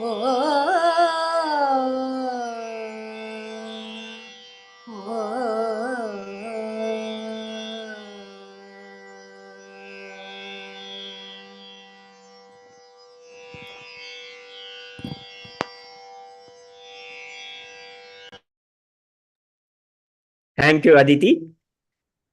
Now Ram Kumar is going to sing. Om Namo Bhagavate Sri Ramanaya. I'm going to sing the Appala Pattu by Sri Bhagavan Ramana Maharshi. அப்பளமிட்டு பாரு அத்தை சாப்பிட்டு நாசையை தீரு அப்பளமிட்டு பாரு இப்புவி தன்னில் ஏங்கி திரியாமல் சர்போத சுக சத்குருவானவர் செப்பாது சொன்ன தத்துவமாகிற ஒப்புயர்வில்லா ஓர் மொழியின்படி அப்பளமிட்டு பாரு அத்தை சாப்பிட்டு நாசையை தீரு அப்பளமிட்டு பாரு தானல்ல ஐங்கோஷ சேத்திரமிதில் வளர் தான் என்னும் மானமாம் தானிய உளுந்தை நானாரன் ஞான விசாரத்திரிகையில் நானல்ல என்றே உடைத்து பொடித்து அப்பளமிட்டு பாரு அத்தை சாப்பிட்டு நாசையை தீரு அப்பளமிட்டு பாரு சத்சங்கமாகும் பிரண்டை ரசத்தோடு சமதமமாகின்ற ஜீரகமிளகுடன் உபரதியாகும் அவுப்போடுள்ள வாசனையாம் பெருங்காயமும் சேர்த்து அப்பளமிட்டு பாரு அத்தை சாப்பிட்டு நாசையை தீரு அப்பளமிட்டு பாரு கல் நெஞ்சில் நான் என்று கலங்காமல் உள்முக உலக்கையால் ஓயாதிடித்து சாந்தமாம் குழவியால் சமமான பலகையில் சந்ததம் சலிப்பெற சந்தோஷமாகவே அப்பளமிட்டு பாரு. அத்தை சாப்பிட்டு ஆசையை தீரு. அப்பளமிட்டு பாரு. மோன முத்ரையாகும் முடிவில்லா பாத்திரத்தில் ஞானக்னியால் காயம் நற்பிரம்மன் நெய்யதில் நானது வாழவே நாளும் பொறித்து தானே தானாக பூஜிக்க தன்மை அப்பளமிட்டு பாரு. அத்தை சாப்பிட்டு ஆசையை தீரு. அப்பளமிட்டு பாரு. ஓம் நமோ பகவதே ஸ்ரீரமணாய. Ram Kumar. Now Aruna Ramanan is going to sing. Om Namo Bhagavate Sri Ramanaya. Ayye Ati Sulabam Atma Viddai Ayye Ati Sulabam Ayye Ati Sulabam Atma Viddai Ayye Ati Sulabam நொய்யார்த்தமக்குமுளமையாமலகனி பொய்யாயொழிய மிகு மெய்யாயுளதான்மா ஐயே அதி சுலபம் ஆன்ம வித்தை ஐயே அதி சுலபம் மெய்யாய் நிரந்தரந்தான் ஐயாதிருந்திடுவும் பொய்யாமுடம்புலகம் மெய்யாய் முளைத்தெழும்பொய் மையார் நினைவணுவும் முய்யாதோடு கிடவே மெய்யார் இதய வெளி வெய்யோன் சுய ஆன்மா விளங்குமே இருளடங்குமே இடரோடுங்குமே இன்பம் பொங்குமே ஐயே அதி சுலபம் ஆன்ம வித்தை ஐயே அதி சுலபம் ஊனாருடலிதுவே நானாம் எனும் நினைவே நானா நினைவுகள் சேரோர் நாரெனுமதனால் நான் நீர மெதென்றோள் போனா நினைவுகள் போய் நான் என குகையுள் தானாய் திகழும் ஆன்ம ஞானமே இதுவே மோனமே ஏகவானமே இன்பஸ்தானமே ஐயே அதி சுலபம் ஆன்ம வித்தை ஐயே அதி சுலபம் தன்னை அறிதலின்றி பின்னை எதறிகிலன் தன்னை அறிந்திடேற்பேன் என்னை உளதறிய பின்ன உயிர்களில பின்ன விளக்கெனம தன்னை தனில் உணர மின்னு தனுள் ஆன்ம பிரகாசமே அருள் விலாசமே அகவிநாசமே இன்ப விகாசமே ஐயே அதி சுலபம் ஆன்ம வித்தை ஐயே அதி சுலபம் கண்மாதி கட்டவிழ ஜன்மாதி நஷ்டமெழ எம்மார்கமதனினும் இம்மார்கமிக்கெளிது சொன்மானதனுவின்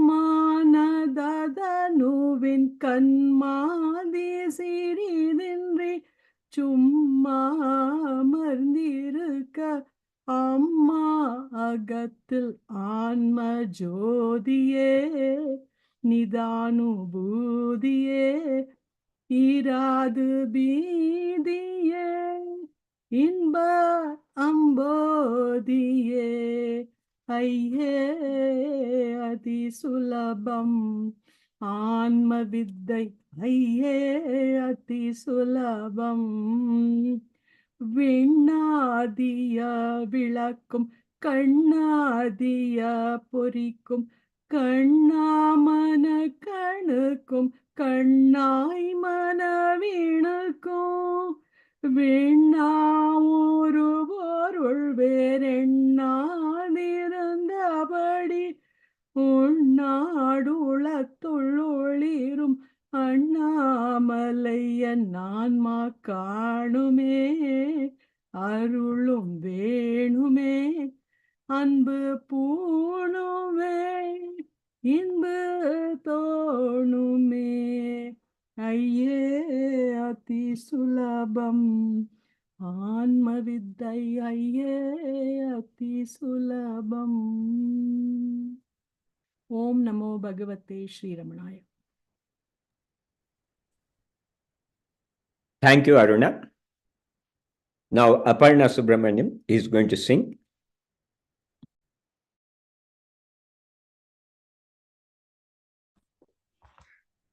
Om Namo Bhagavate Sri Ramanaya. Jnanakadir Jyotiyay, Atmakadir Jyotiyay, Kadir Kamanagi. Harivikadir Jyotiyay, Anbakadir Jyotiyay, Kadir Velanagi. Akila Uyir Jyotiyay, Anandavalli Jyotiyay, Atmakadir Jyotiyagi. நீலகதிர் ஜோதியாய் மரகத கதிர் ஜோதியாய் மின்னல் கொடி ஜோதியாகி ஓம்கார ஜோதியாய் உலகமுதற் ஜோதியாய் நாதமூல ஜோதியாகி இடாமத்திய ஜோதியாய் பிங்கள மத்திய ஜோதியாய் சுஷும்னா ஜோதியாகி ஷடாதார ஜோதியாய் சஹஸ்ரார ஜோதியாய் அகண்டாகார ஜோதியாகி அருணாச்சல ஜோதியாய் அருட்பெருஞ்சோதியாய் ஓம் நமோ பகவதே ஸ்ரீ ஹிருதய ரமண ஜோதியே.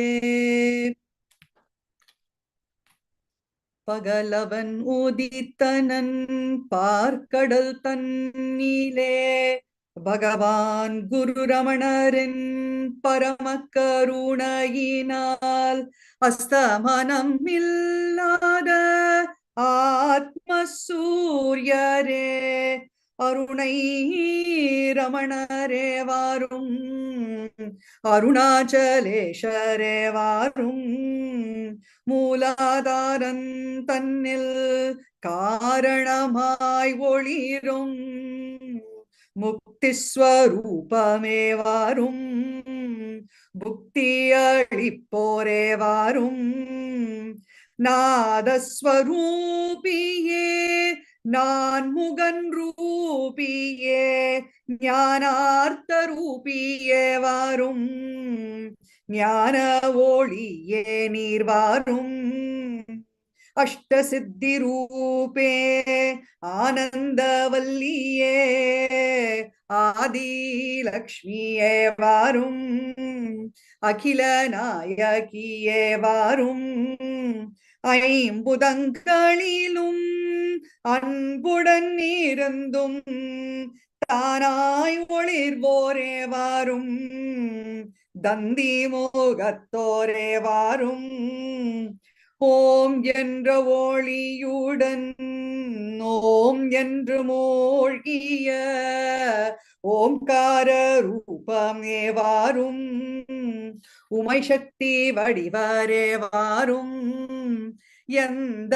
வேளையிலும் என்னை பிரியாமல் வேண்டுவதருள்வோரே வாரும் வேலாயுதத்தோரே வாரும் நீண்ட வேல் கை கொண்டு நீங்காமல் என் உள்ளத்தில் நின்னருள் செய்வோரே வாரும் நெய்யம் மிகுந்தோரே வாரும் சிரத்தில் ருத்ராட்சமுடன் சிரித்த முகமுடன் சித்விலாசமே வாரும் சிவசக்தி வடிவமே வாரும் ஹிருதயாகாசன் தன்னில் ஏகமாய் ஓடிரும் ஹிருதய ரங்கரே வாரும் ஸ்ரீ ஜானகி ஹிருதய ரமணரே வாரும் அவனி முழுவதும் அத்வைத்தமாய் ஒளிரும் அகண்ட ஜோதியே வாரும் அச்சுத ரூபமே வாரும் நானானந்த வேளி தன்னில் நாமே எல்லாம் நின்ற நானான ஜோதியே வாரும் நாரண ரூபமே வாரும் சஹஸ்ராரன் தன்னிலே தாண்டவமாடிடும் சதா சிவமே வாரும் ஹிருதய ரமணரே வாரும் காலக்காலரே காஷி நிவாசரே காமேஸ்வரரே வாரும் கங்காதாரரே வாரும் பஞ்சபூதேஷரே பஞ்சாக்ஷரரே பார்வதிநாதரே வாரும் பிரபஞ்ச பாலகரே வாரும் அத்வைத்தமாயன் மனதில் ஒளிந்திடும் ஆத்மஸ்வரூபமே வாரும் என் நம்மை அப்பனே வாரும் அருணை ஜோதியே வாரும் அருணை ரமணரே வாரும். ஓம் நமோ பகவதே Sri ரமணாய.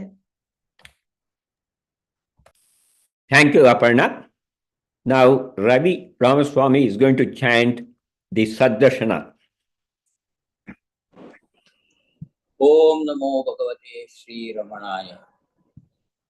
Sat Pratyaya Kim Nu Vihaya Santam Hruddesha Chintarayito Hrudakyaha Katham Smaramastamameyamekam Tasya Smrutistatra Dhrudaiva Nishta Mrityunjayam Mrityubhyashritanam Aham Matem Mrityumupaiti Purvam Atasvabhavat Amruteshu Teshu Katham Punar Mrityudhiyo Vakashaha Sarvai Nidhanam Jagatohamascha Vacha Prabhukaschidapara Shaktihi Chitretra Lokyam Cha Vilokita Cha Pata Prakashopya Bhavatsayekaha Arabhyate Jiva Jagat Paratma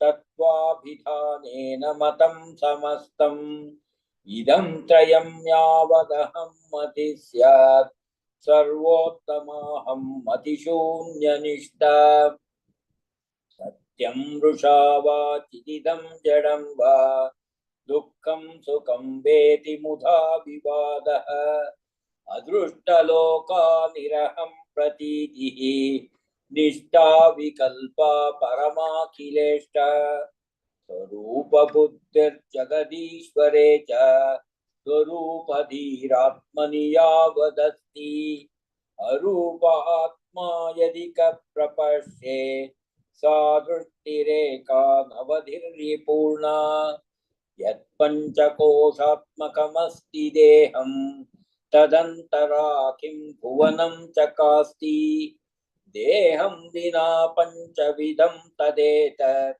Pashyanti Keva Bhuvanam Bhanantu Shabdadi Rupam Bhuvanam Samastam Shabdadi Sattendriya Vritti Bhatya Sattendriyanam Manaso Vashesyat मनोमयं तद्भुवनं वदाम धिया सहोदेति धियास्तमेति लोकस्ततो प्रविभास्य एषः धीलोकजन्मक्षयधाम पूर्णं सद्वस्तु जन्मक्षयशून्यमेकम् भवन्तु सद्दर्शन साधनानि परस्य नामाकृतिभिः सपर्याः सद्वस्तु निप्राप्त तदात्मभाव निष्ठैव सद्दर्शनमित्यवेहि द्वन्द्वानि सर्वाण्यखिलास्त्रिपुट्यः किञ्चित् समाचित्य विभान्ति वस्तु तन्मार्गणे स्याद्गलितं समस्तं न पश्यतां सञ्चलनं कदापि विद्या कथं भाति न चेदविद्या विद्या विना किं प्रविभात्य विद्या द्वयं च कस्येति विचार्य मूला स्वरूपनिष्ठा परमार्थविद्या बोद्धारमात्मानमजानतो यो बोधस्य किं स्यात् परमार्थबोधः बोधस्य बोध्यस्य च संशयं स्वं विजानतस्तद्वितयं विनश्येत् निद्रा न विद्या ग्रहणं न विद्या गृह्णाति किञ्चिन्न यथार्थबोधे निद्रा पदार्था ग्रहणेतरा स्यात् चिदेव विद्या विलसन्त्यशून्या सत्यश्चिदात्मा विविधाकृतिश्चेत् सिद्धेत् पृथक् सत्यचितो न भिन्ना पूषा विकारः किमु सन्ति सत्यं विना सुवर्णं पृथगत्र लोके तद्युष्मदोरस्मदि सम्प्रतिष्ठा तस्मिन् विनष्टे स्मदिभूलबोधात् तद्युष्मदस्मन्मतिवर्जितैका स्थितिज्वलन्ती सहजात्मना स्यात् भूतं भविष्यश्च भवत्स्वकाले तद्वर्तमानस्य विहाय तत्त्वम् आख्यान किं स्यात् कथभावि चर्चा विनैकसंख्यां गणनेव लोके क्व भाति दिक्कालकथा विनास्मान् दिक्काललीलेह वपुर्वयं चेत् न क्वापि भामो न कदापि भामो वयं तु सर्वत्र सदा च भामः देहात्मभावे न जडौ समानौ एकस्य देहे हृदि दीप्त आत्मा आक्रम्य देहं च जगच्च पूर्णः परस्य मेयं तनुमात्रमात्मा अग्नस्य विघ्नस्य च विश्वमस्ति पूर्वस्य दृश्यं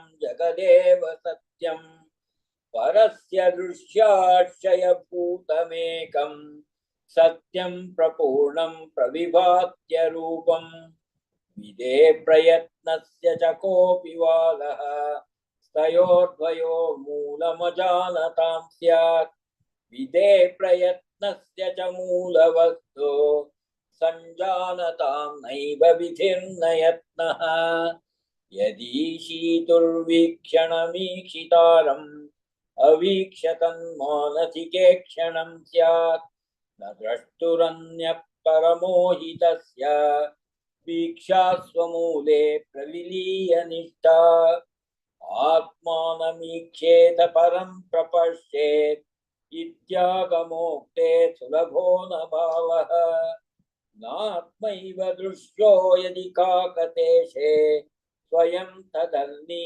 भवनं तदीक्ष्य धिये प्रकाशं परमो वितीर्य स्वयं धियोऽन्तः प्रविभाति गुप्तः धियं परावर्त्य धियोऽन्तरेऽत्र संयोजनानेश्वर दृष्टिरन्या न वक्ति देहोऽहमिति प्रसुप्तौ न कोऽपि न भूवमिति प्रवक्ति यत्रोदिते सर्वमुदेति तस्य धियाहमशोधय जन्मदेशम् देहो न जानाति ततो न जन्म देह प्रमाणोऽन्य उदेति मध्ये अहं कृतिग्रन्थि विबन्ध सूक्ष्म शरीर चेतो भवजीवनाम रूपोद्भवो रूपतति प्रतिष्ठो रूपाशनो धूत गृहीत रूपः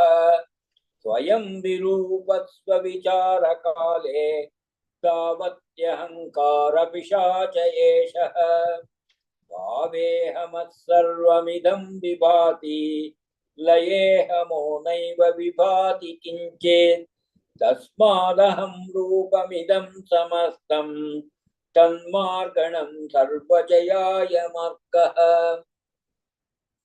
सत्यास्तितिर्नाहमुदेति यत्र तच्चोदयस्थानगवेषणेन विना न नश्येद्यदि तन्न नश्येत् स्वात्मैक्यरूपा कथमस्तु निष्ठा कूपे यथा गाढजले तथान्तः निमज्य बुद्ध्या चितया नितान्तम् प्राणं च वाचं च नियम्य चिन्वन् विन्दे निजाहं कृतिमूलरूपम् मौनेन मज्जन् मनसा स्वमूल चर्चैव सत्यात्मविचारणं स्यात् एषोऽहमेतन्न मम स्वरूपम् इति प्रमा सत्यविचारणाङ्गम् गवेषणात् प्राप्य हृदन्तरं तत् पदेदहन्ता परिभुक्न शिष्या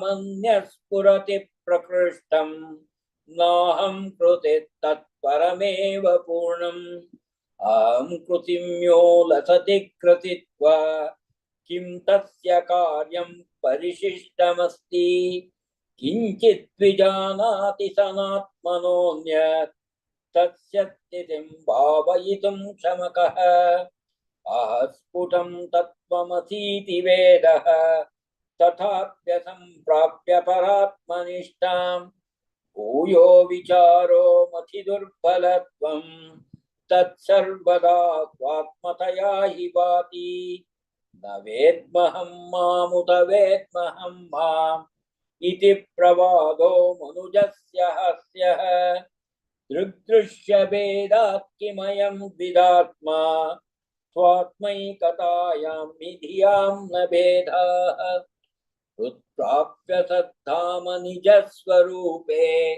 स्वभावसिद्धेनुपलभ्य निष्ठां मायाविलासः सदसत्स्वरूपः विरूपनानैकमुखप्रवादाः सिद्धस्य विद्यः तथ एव सिद्धिः स्वप्नोपमानो खलु सिद्धयोन्याः स्वप्नप्रबुद्धस्य कथं नु सत्यः सतस्थितः किं पुनरेति मायां सोऽहं विचारेव पुरात्मभावे साहाय्यकारी परमार्गणस्य स्वात्मैक्यसिद्धौ स पुनर्निरर्थो यथा नरत्वप्रमितिर्नरस्य द्वैतं विचारे परमार्थबोधेन अद्वैतमित्येष न साधुवादः गवेषणात् प्राग्दशमे विनष्टे पश्चाश्च लब्धे दशमत्वमेकम् करोमि कर्मेति नरो विजानन् बाध्यो भवेत् कर्मफलं च भोक्तुम् विचारधूता हृदि कर्तृता चेत् कर्मत्रयं नश्यति सैव मुक्तिः बद्धत्वभावे सति मोक्षचिन्ता बन्धस्तु कस्येति विचारणेन सिद्धे स्वयं स्वात्मनि नित्यमुक्ते क्व बन्धचिन्ता क्व च मोक्षचिन्ता रूपिण्यरूपिण्युभयात्मिका च मुक्तिस्त्रिरूपेति विदो वदन्ति इदं त्रयं या विविनक्तहन्दिः तस्या प्रणाशः परमार्थमुक्तिः सद्दर्शनं द्राविडवाङ्निबद्धं महर्षिणा श्रीरमणेन शुद्धं प्रबन्धमुत्कृष्टममर्त्यवाण्याम् अनूद्यवासिष्ठमुनिर्व्यतानि सत्तत्त्वसारं सरलं ददान मुमुक्षुलोकाय मुदं ददान अमानुष श्रीरमणीयवाणी मयूकभित्तिर्मुनिवाक् विभाति। ओम नमो भगवते Shri रमणाय। Thank you, Ravi. Now, Rama Sivaram is going to sing. Om Namo Bhagavate Sri Ramanaya. Arunai Nivasa Ramana Mahesa Abad Bandhavane Sankaram Niki Shadudiyal Vandidum Deenadayanidhiye அருணாச்சலனின் Arulmugam கண்டனல் கலியுக அவதாரி ஜய ஜய சங்கர அருணாச்சல சிவ துக்க நிவாரண குரு ரமண ஜய ஜய சங்கர அருணாச்சல சிவ துக்க நிவாரண குரு ரமண மலையில் தீபமாய் சுடருளி காட்டி காத்திட வந்திடுவாய் தானொளி தவமொழி தாரண மதியொளி தாங்கிய வீசிடுவாய் கருணை விழியால் ஈஸ்வரன் மொழியால் நாமத்தை நவித்திடுவாய் ஜய ஜய சங்கர அருணாச்சல சிவ துக்க நிவாரண குரு ரமண கணபதி முருகன சாதுவும் போற்றிட அருணையில் அமர்ந்தவனே அடியவர் மனத்தில் பொன்னடி வைத்து அருளிட வந்தவனே என் குலம் தழைத்திட கருணை வடிவுடன் எழுந்தனல் மகரிஷியே ஜய ஜய சங்கர அருணாச்சல சிவ துக்க நிவாரண குரு ரமண ஞான ஸ்வரூபனே அழகம்மை மகனே அழைத்திட நீ வருவாய் கௌபீனம் தரித்து கதிரொளி வீசி கண்மணி நீ வருவாய் கருணை கடலே கடை கண் பாராய் பொன்மணி நீ வருவாய் ஜய ஜய சங்கர அருணாச்சல சிவ துக்க நிவாரண குரு ரமண ஜய ஜய சங்கர அருணாச்சல சிவ துக்க நிவாரண குரு ரமண நித்ய நிரந்தர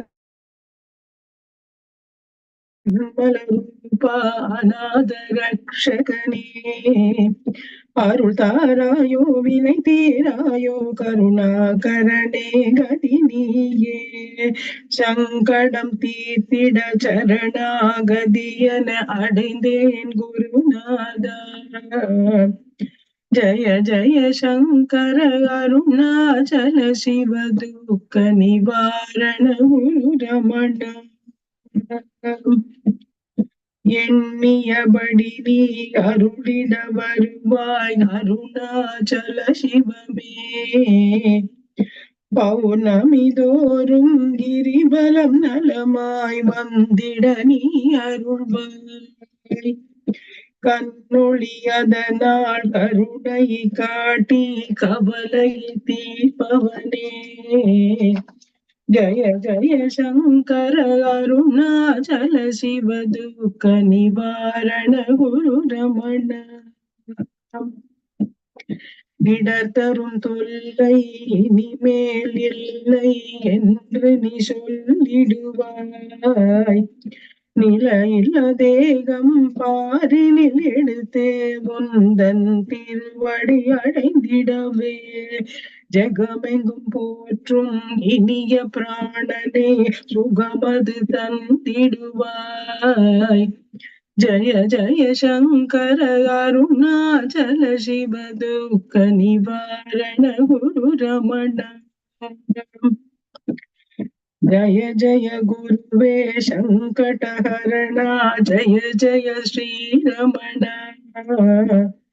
जय जय ईश्वर साधु महर्षि जय जय श्री रमण जय जय सद्गति वेंकट रमण जय जय श्री रमण जय जय शंकर अरुणाचल शिव दुःख निवारण गुरु रमण जय जय शंकर अरुणाचल शिव दुःख निवारण गुरु रमण जय जय शंकर अरुणाचल शिव दुःख निवारण गुरु रमण ओम नमो भगवते Shri रमणाय. Thank you, Rama. Now Gayatri Govindan is going to sing. Dakshinamurti सारंभां Shankaracharya मध्यमां रमणाचार्य पर्यन्तां वन्दे गुरुपरम्परां वन्दे गुरुपरम्परां वन्दे गुरुपरम्पराम् ॐ नमो भगवते श्रीरमणाय திருச்சிற்றம்பலம் தொல்லை இரும் பிறவி சூழும் தலை நீக்கி அல்லல் அறுத்து ஆனந்தமாக்கியதே எல்லை மறுவா நெறி அளிக்கும் வாத ஊரெங்கோன் திருவாசகம் என்னும் தேன் நமச்சிவாய வாழ்க நாதன் தாழ் வாழ்க இமைப்பொழுதும் என் நெஞ்சில் நீங்காதான் தாழ் வாழ்க கோகழியாண்ட குருமனிதன் தாழ் வாழ்க ஆகமம் ஆகி நின்று அன்னிப்பான் தாழ் வாழ்க ஏகன் அநேகன் இறைவனடி வாழ்க வேகம் கெடுத்தாண்ட வேந்தனடி வெல்க பிறப்பருக்கும் பிஞகந்தன் பெய்கழல்கள் வெல்க புறந்தார்க்கு சேயோன் தன் பூன்கழல்கள் வெல்க கரம் குவிவார் உள்மகிழும் கோன்கழல்கள் வெல்க சிரம் குவிவார் ஓங்குவிக்கும் சீரோன் கழல் வெல்க ஈசனடி போற்றி எந்தையடி போற்றி தேசனடி போற்றி சிவன் சேவடி போற்றி நேயத்தே நின்ற நிமலனடி போற்றி மாயப்பிறப்பருக்கும் மன்னனடி போற்றி சீரார் பெருந்துரை நம் தேவனடி போற்றி ஆராத இன்பம் அருளும் மலை போற்றி சிவன் அவன் என் சிந்தையுள் நின்ற அதனால் அவன் அருளாலே அவன் தாழ் வணங்கி சிந்தை மகிழச் சிவபுராணம் தன்னை முந்தை வினை முழுதும் ஓய உரைப்பன் யான் கண்ணுதலான் தன் கருணை கண்காட்ட வந்தெய்தி எண்ணுதற்கு எட்டா எழிலார் கடல் இறைஞ்சி விண்ணிறைந்தும் மண்ணிறைந்தும் மிக்காய் விளங்கொழியாய் எண்ணிறந்து இல்லை இலாதானே நின் பெரும் சீர் பொல்லாவினையேன் புகழுமாறு ஒன்றறியேன் புல்லாகிப் பூடாய் புழுவாய் மரமாகி பல்விருகமாகிப் பறவையாய் பாம்பாகி கல்லாய் மனிதராய் பேயாய் கணங்களாய் வல் அசுரராகி முனிவராய் தேவராய் செல்லா நின்ற இத்தாவர ஜங்கமத்துள் எல்லா பிறப்பும் பிறந்திழைத்தேன் எம்பெருமான் மெய்யே உன் பொன்னடிகள் கண்டின்று வீடுற்றேன் உய்ய என் உள்ளத்துள் மெய்ப்பொருள் ஓங்காரமாய் நின்ற மெய்யா விமலா விடைப்பாகா வேதங்கள் ஐயா என ஓங்கி ஆழ்ந்தகன்ற நுண்ணியனே வெய்யாய் தனியாய் இயமான நாம் விமலா பொய் ஆயின எல்லாம் போயகல வந்தருளி மெய்ஞானமாகி மெளிர்கின்ற மெய்ச்சுடரே எஞ்ஞானம் இல்லாதேன் இன்பப் பெருமானே அஞ்ஞானம் தன்னை அகல்விக்கும் நல்லறிவே ஆக்கம் அளவு இறுதியில்லாய் அனைத்துலகும் ஆக்குவாய் காப்பாய் அழிப்பாய் அருள் தருவாய் போக்குவாய் என்னை புகுவிப்பாய் நின் தொழும்பின் நாற்றத்தின் நேரியாய் சேயாய் நனியானே மாற்ற மனம் கழிய நின்ற மறையோனே கரந்த பால் கண்ணலொடு நெய் கலந்தாற் போல சிறந்தடியார் சிந்தனையுள் தேனூறி நின்று பிறந்த பிறப்பருக்கும் எங்கள் பெருமான் நிறங்கள் ஓரைந்துடையாய் விண்ணோர்கள் ஏத்த மறைந்திருந்தாய் எம்பெருமான் வல்வினையேன் தன்னை மறைந்திட மூடிய மாய இருளை அறம் பாவம் என்னும் அரும் கயிற்றால் கட்டி புறம் தோல் போர்த்தெங்கும் புழு அழுக்கு மூடி மலம் சோறும் 9 வாயிற்குடிலை மலங்கப் புலனைந்தும் வஞ்சனையை செய்ய விலங்கு மனத்தால் விமலா உனக்கு கலந்த அன்பாகி கசிந்து உள்வுருகும் நலந்தானிலாத சிறியேற்கு நல்கி நிலம் தன்மேல் வந்தருளி நீழ்கழல்கள் காட்டி ஞாயிற்கடையாய் கிடந்த அடியேற்கு தாயிற் சிறந்த தயாவான தத்துவனே மாசற்ற ஜோதி மலர்ந்த மலர்ச்சுடரே தேசனே தேனார் அமுதே சிவபுரானே பாசமாம் பற்றறுத்து பாரிக்கும் ஆரியனே நேச அருள் புரிந்து நெஞ்சில் வஞ்சம் கெட பேராது நின்ற பெருங்கருணை பேராரே ஆரா அமுதே அளவிலா பெம்மானே ஓராதார் உள்ளத் துளைக்கும் ஒளியானே நீராய் உருக்கியன் ஆருயிராய் நின்றானே இன்பமும் துன்பமும் இல்லானே உள்ளானே அன்பருக்கன்பனே யாவையுமாய் அல்லையுமாய் ஜோதியனே துண்ணிருளே தோன்றா பெருமையனே ஆதியனே அந்தம் நடுவாகி அல்லானே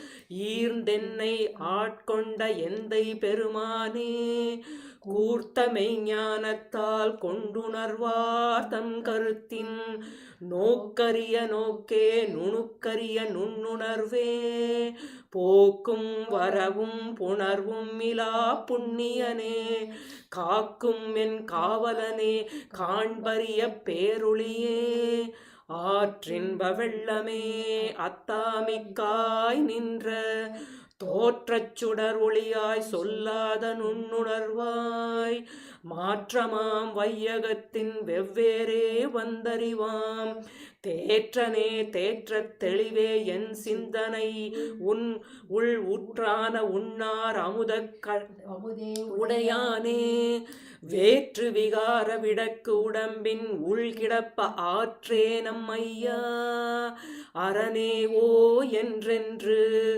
போற்றிப் புகழ்ந்திருந்து பொய்கெட்டு மெய்யானார் மீட்டிங்கு வந்து வினைப்பிறவி சாராமே கள்ளப்புலக்குரம்பை கட்டழிக்க வல்லானே நல் இருளில் நட்டம் பயின்று நானும் நாதனே தில்லையுள் கூத்தனே தென்பாண்டி நாட்டானே அல்லல் பிறவி அறுப்பானே ஓ என்று சொல்லற்கு அறியானை சொல்லத் திரிவடி கீழ் சொல்லிய பாட்டின் பொருள் உணர்ந்து சொல்லுவார் செல்வர் சிவபுரத்தின் உள்ளார் சிவனடி கீழ் பல்லோரும் ஏத்த பணிந்து.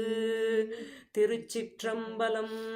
தென்னாடுடைய சிவனே போற்றி, எந்நாட்டவர்க்கும் இறைவா போற்றி போற்றி. ஓம் நமோ பகவதே Sri ரமணாய.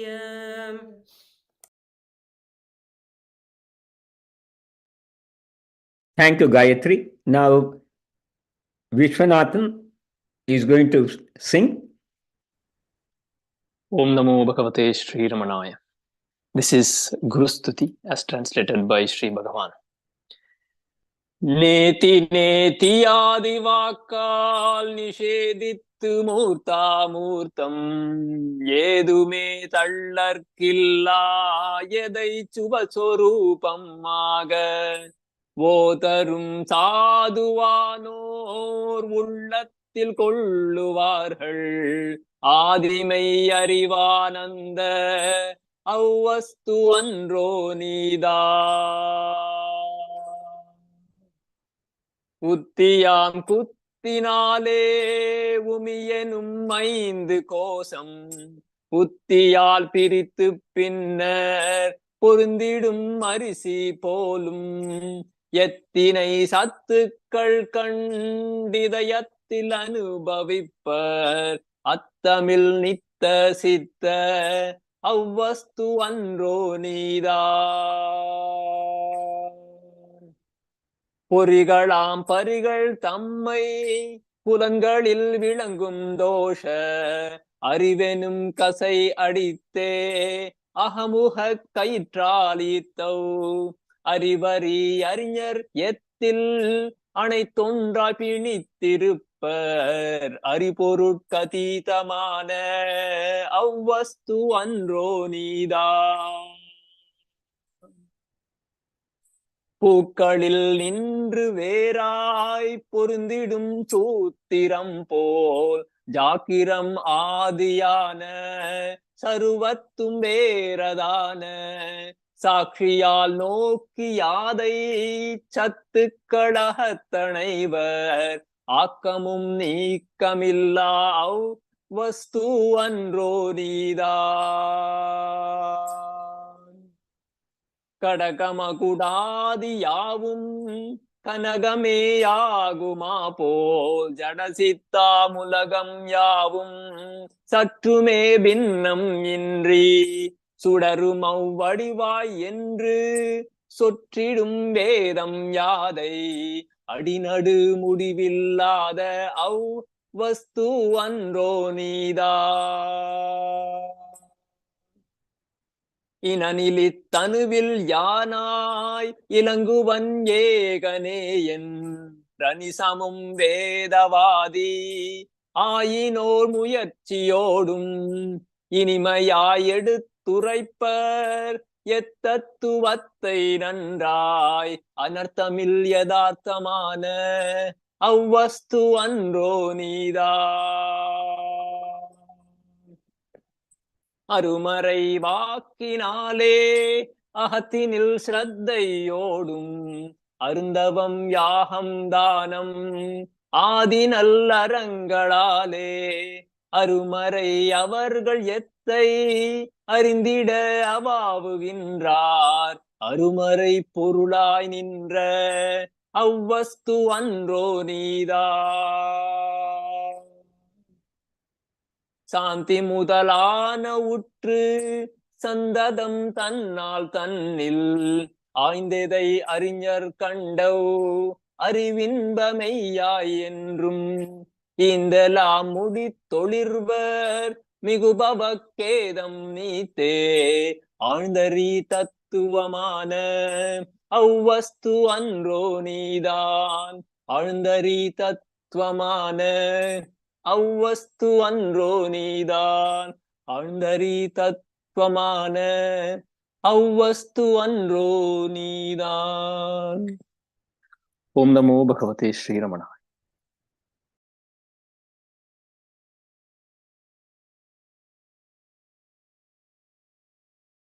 Thank you, Vishwanath. Now, Swarupa Ramkumar is going to sing.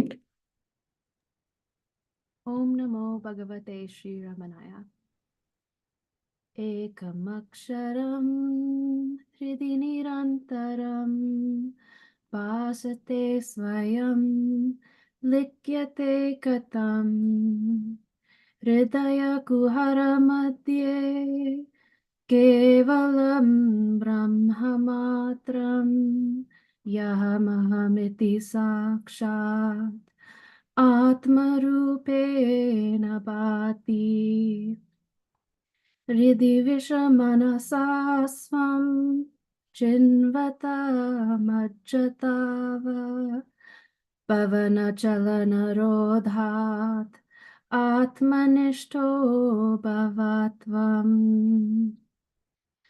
देहं मृण्मयावजदात्मकम् अहं बुद्धिर्न तस्यास्यतो नाहं तत्तदपेतसुप्तिसमये सिद्धात्मसद्भावताः कोऽहं भावयुता कुतो वरदिया दृष्टात्मनिष्ठात्मना सोऽहं स्फूर्तितया अरुणाचलशिवः पूर्णो विभाति स्वयं सोऽहं स्फूर्तितया अरुणाचलशिवः पूर्णो विभाति स्वयम् अरुणाचलशिवः पूर्णो विभाति स्वयम् Om Namo Bhagavate Sri Ramanaya. Thank you, Swarupa. Now, Ganesh is going to sing. Om Namo Bhagavate Sri Arunachala Ramanaya.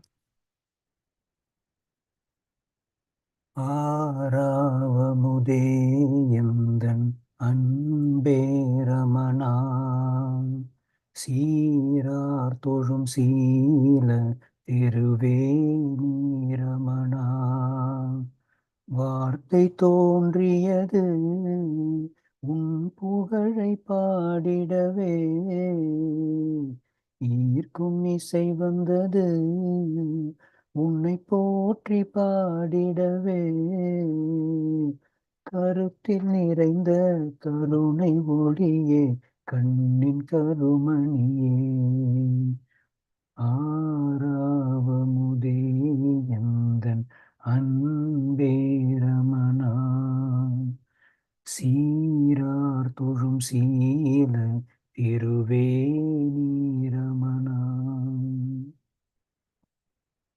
ஊனமனமெனும் இருளிலே நிறைவான முழுமதி நீ என்றோ மூனத்தவமெனும் பானிலே ஞான ஞாயிறு நீ என்றோ சிவந்த இதழ் வரும் வாசகம் சிறந்த வேதத்தின் சாரமே மறைந்த பொருள் தனை காட்டிடும் மறைகள் ஏற்றிடும் தீபமே உன்னை அறியாவோர் பிறவி மண்ணில் வந்தது வீணன்றோ கருத்தில் நிறைந்த கருணை ஒளியே கண்ணின் கருமணியே ஆறாவமுதே எந்தன் அன்பே ரமணா சீரார் தொழும் சீல திருவே நீரமணா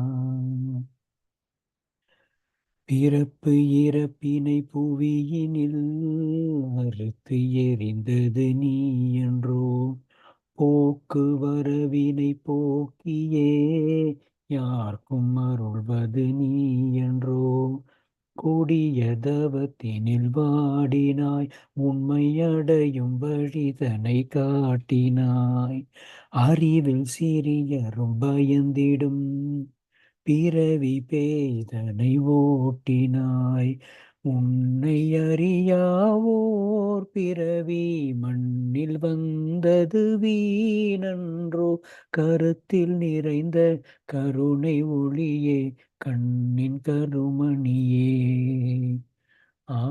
ஆறாவமுதே எந்தன் அன்பே ரமணா சீரார் தொழும் சீல திருவேணி ரமணா. வார்த்தை தோன்றியது உன் புகழை பாடிடவே, ஈர்க்கும் இசை வந்தது உன்னை போற்றி பாடிடவே.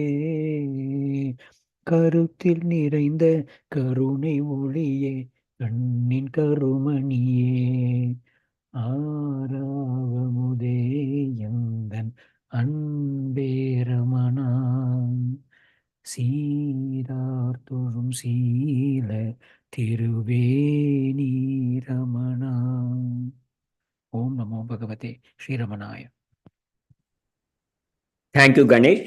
With this, we have come to the end of the morning session of the Arunachala Ashram group. Now we will hand it over to the Washington, D.C. group. Om Namo Bhagavate Sri Ramanaya.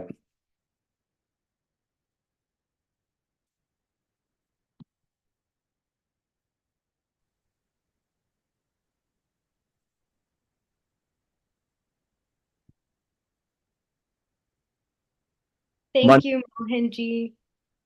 Yep. Namo Ramana. Welcome everyone to the DC Satsang 74th Bhagavan's Aradhana celebration, where we gather to honor the luminous spirit of Sri Ramana Maharshi. Our program is a harmonious blend of readings and melodies that reflect the depth of his teachings. Let us embark on this sacred journey together. To start us off, Veeraraghavan Srinivasanji will grace us with excerpts from Mountain Path, a publication that illuminates the teachings of Sri Ramana Maharshi through insightful articles and reflections. Om Namo Bhagavate Sri Ramanaya. I'll be reading from Mountain Path, the article titled Exploring Your Self. Once upon a time, this is written by S. Madhusudanan. Once upon a time, in a town called Manomaya Kosham, lived a great wise man called Manolaya. He was well respected by everyone in the town.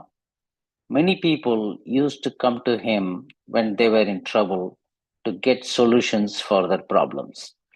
His wisdom was so matchless that at times, even the mayor of the town used to consult him before making any decisions. He was always calm and always sweet. This made him feel proud, though outwardly he never showed it. Once in that village came a nomad man called Manonasana. He heard about his Manolaya and sat just opposite his home to observe him. He saw that many people were coming, meeting Manolaya day in and out. Manolaya also entertained them patiently by listening to their needs and giving his valuable suggestions, advice on the issues and problems that they faced. One day, a Sanskrit Pandit came with a text to clear his doubt from Manolaya. As Manolaya was a little busy with his work, the Sanskrit Pandit waited for him on the porch. While the Pandit was waiting, Manonasana started singing in pure Sanskrit. Aho manaha kimartam itastataha vismayamanatmani tishtati atmanaha anveshanam kuruta bhavantaha nyasyanti yat bhavantaha kim nyatum ichantisma antaha gabhiram nimajjantu tada sarvam nyayate.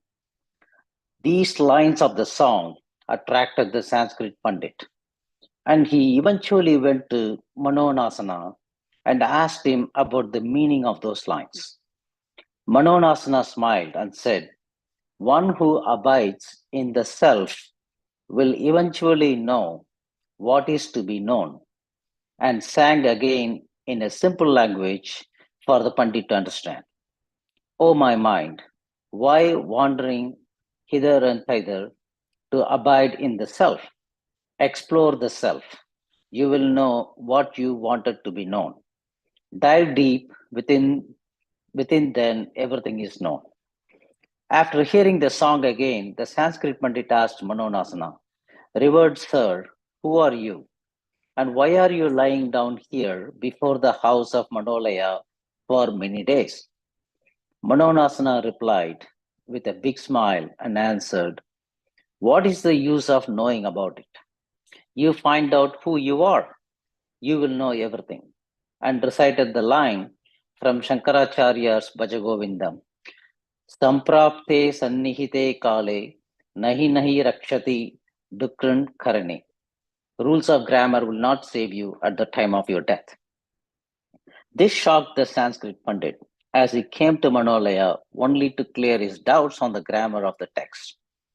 Meanwhile, Manolaya came out to the porch and saw that the Sanskrit Pandit was talking to Manonasana and was hearing their conversation from his porch.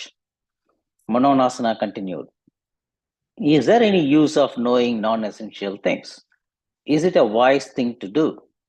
Not knowing what is to be known. Ponder over it and leave me alone now." The Sanskrit Pandit started pondering over it, did a salutation, pranam, and left Manonasana slowly. Seeing the Sanskrit Pandit going, Manolaya tried to call him, but the Sanskrit Pandit didn't even bother to see Manolaya and he left the place. Manolaya felt hurt about this, so he decided to confront Manonasana and went to him to ask, though he hesitated to do so for some time. Manolaya went to Manonasana and asked, "Hey Nomad, I heard you saying to the Sanskrit Pandit, but I didn't understand what made him leave the place. What does it mean when you say, is it a wise thing to do, not knowing what is to be known?" Manonasana laughed and said, "O revered man of all in town, you are asking this question? Is it you who is asking this question?" Manolaya felt a little embarrassed and thought to himself, "Did I ask something wrong? Is it not the question to be asked?" But couldn't figure out what Manonasana meant, as his ego was already hurt a little and now it is hurt more. But still, he wanted to know what it was. So he humbled his ego a little and said, "Yes, sir, consider me as your disciple and explain to me the same." Saying this, he eagerly waited for Manonasana to continue. "Oh, you want to be my disciple? A man who is revered by all in the town and even by the mayor of the town wants to be the disciple of this nomad? Wow, am I hearing this?" Manonasana said. Manolaya said, "Yes, sir, it is me who is asking it." Manonasana said, "Is this the way a disciple approaches a master without any reverence?" Hearing this, Manolaya felt very hurt and ashamed of himself. Now his ego was broken completely and he fell at his feet as a sign of complete surrender.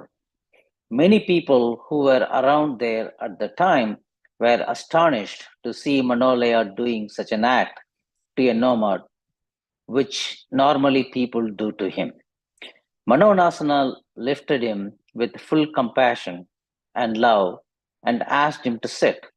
Then Manonasana said, "Who is the master and who is the people? There is no master and there is no disciple."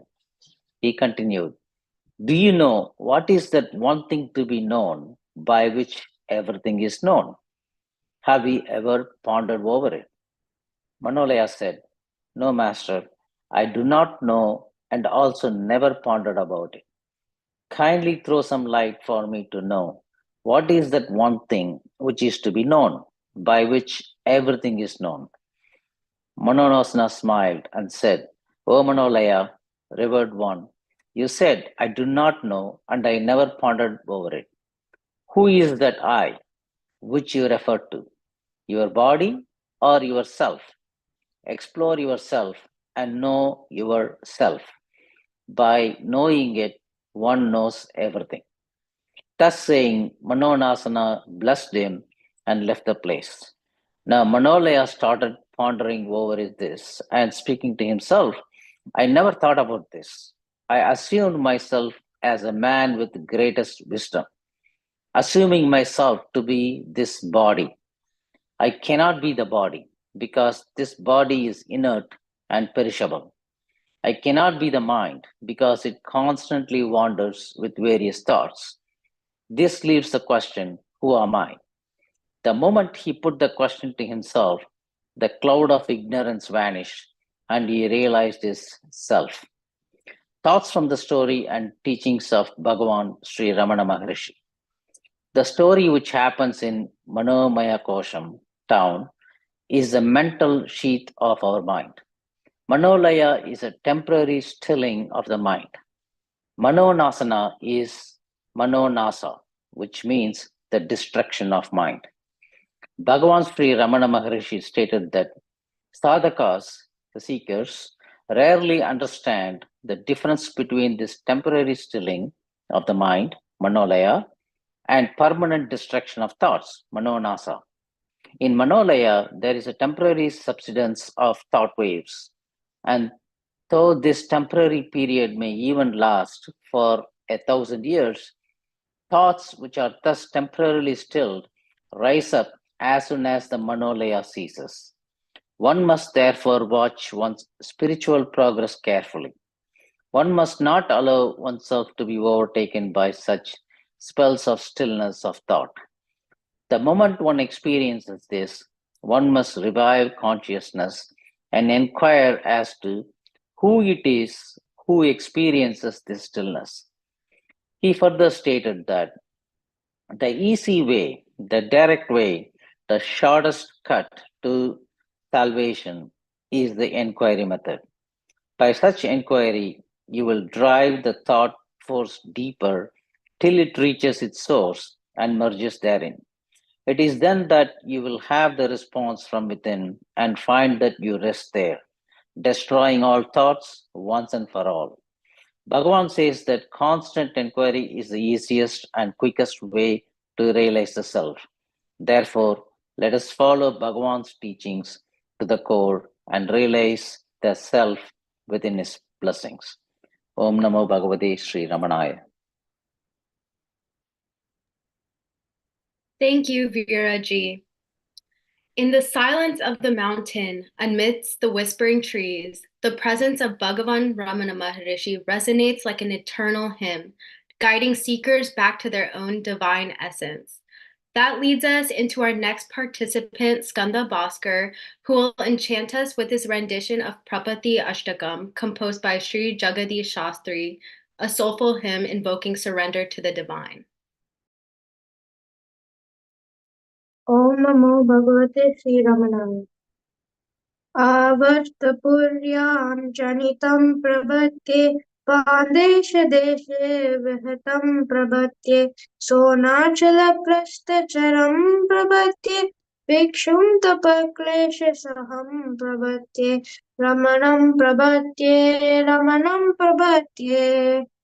Brahma Kitanta Samam Prabhatye Chitari Satvargamaham Prabhatye Sarvajnata Sarabridham Prabhatye Nisima Karunya Nidim Prabhatye Ramanam Prabhatye Asmat Prabancha Dadigam Prabhatye Vishwadikokte Vishayam Prabhatye Kalagraha Grahabhayapanutye Kritanta Shiksha Kridinam Prabhatye Ramanam Prabhatye Vine Tumartim Vishayadvajanyam Vignaya Murtim Tadadam Prabhatye Kandarpadarpa Jwaravaranaya Kamari Leela Vadaram Prabhatye Ramanam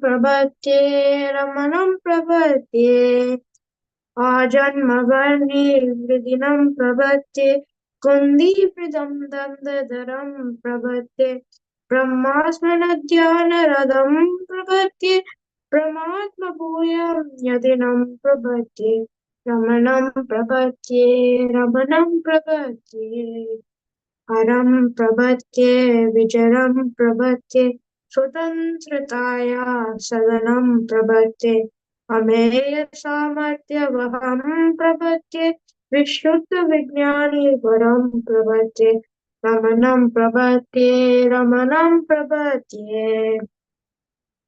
दौर्भाग्यतापात्रयकर्ममोह सन्तापहन्तारमहं प्रपद्ये यथार्थसङ्कल्पमपेतपापम् अवाप्तकामं विशुचं प्रपद्ये रमणं प्रपद्ये रमणं प्रपद्ये मनःप्रसादं भजतां ददानं मुग्धास्मितोल्लासी मुखं प्रपद्ये यतामशेषं प्रपनीयमोद प्रदेन नाम्ना रमणं प्रपद्ये रमणं प्रपद्ये रमणं प्रपद्ये शिवं प्रपद्ये शिवदं प्रपद्ये गुरुं प्रपद्ये गुणिनं प्रपद्ये मदीयहृत्पद्मजुषं प्रपद्ये शरण्यमीशं शरणं प्रपद्ये रमणं प्रपद्ये रमणं प्रपद्ये प्रपतिं रमणशयितां तन्वतां तत्त्वदर्शिनः तक्रतुन्याय रसिका ततादृशा फलाप्तये रमणं प्रपद्ये रमणं प्रपद्ये रमणं प्रपद्ये रमणं प्रपद्ये रमणं प्रपद्ये रमणं प्रपद्ये ओम नमो भगवते Shri रमणाय. Thank you, Skanda. I'm going to introduce our next participant, Nagabalaji Bhaskaranji. With reverence in his heart, he will offer his salutations to the divine with a devotional song, Unake Namaskaram, a heartfelt expression of devotion.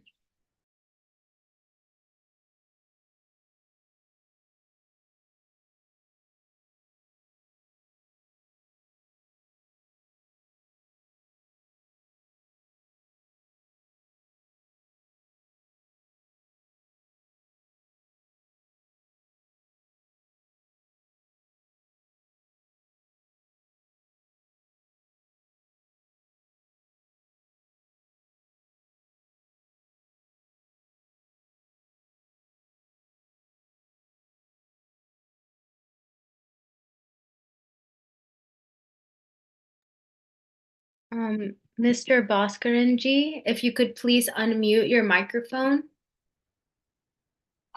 It's a Naga, right? Naga.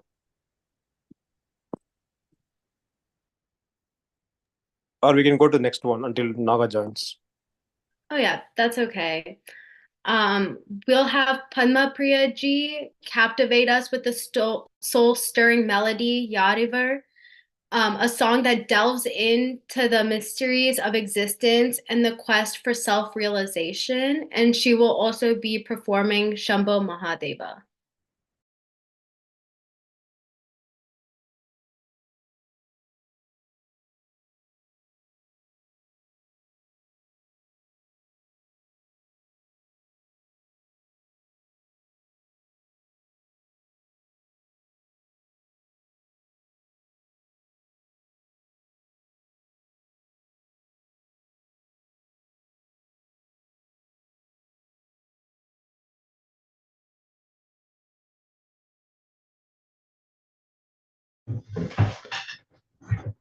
Yeah, we don't have the audio yet. Manu? Yes. Padma Priya Ji. Oh, Bhaskaran Ji. Yeah, I'm available now. Okay, perfect. You can go ahead. Om Namo Bhagavate Sri Arunachala Ramanaya. This is the Unake Namaskaram by Sri Sadhu Om Swami. Unake Namaskaram, Unake Namaskaram, Unmai Param Purule Ramana. மனக்கண் விளக்கிடும் அகக்கண்மணியே உனக்கே உனக்கே நமஸ்காரம்.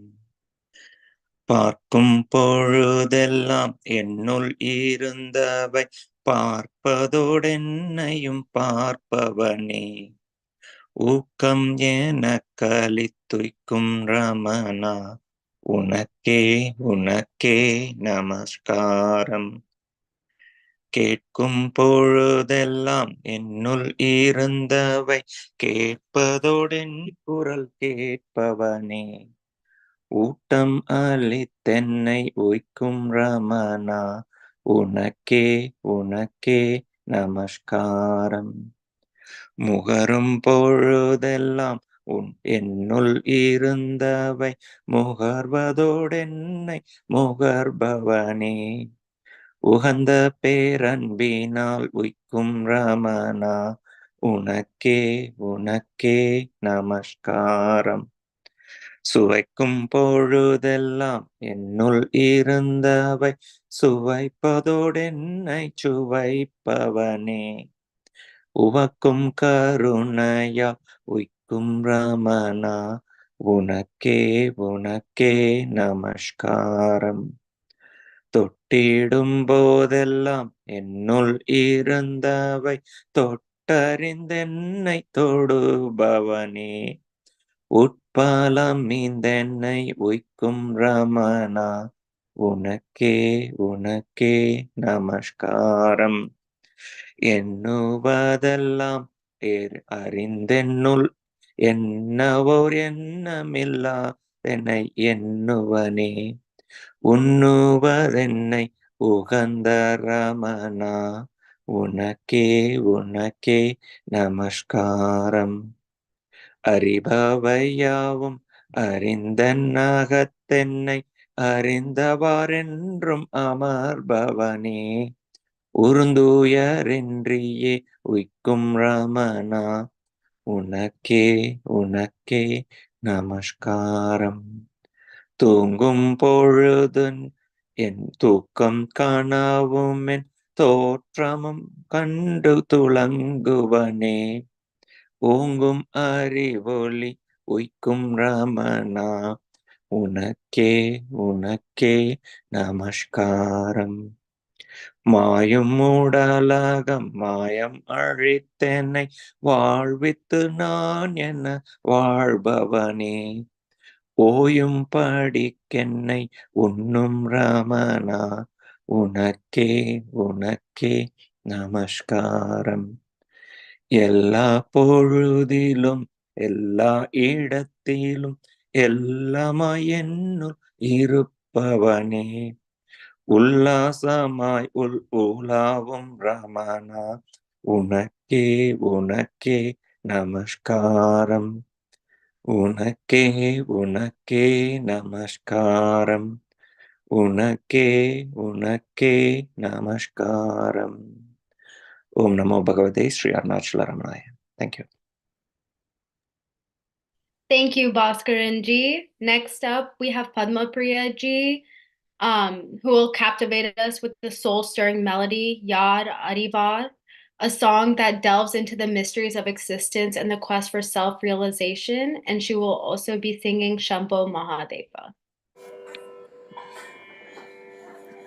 Namaskaram everyone. Hope you're able to hear now. Om Namo Bhagavate Sri Ramanaya. First I'll be singing Shambho Mahadeva set in the Ragam Panturali.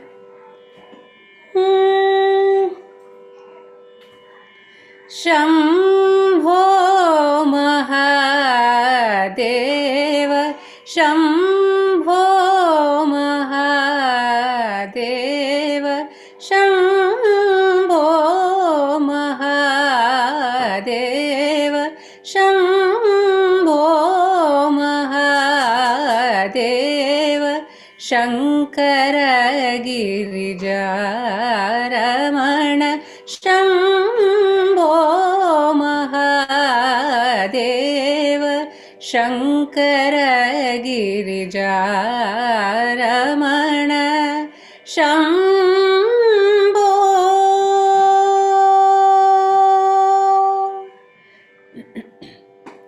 Shambho Mahadeva.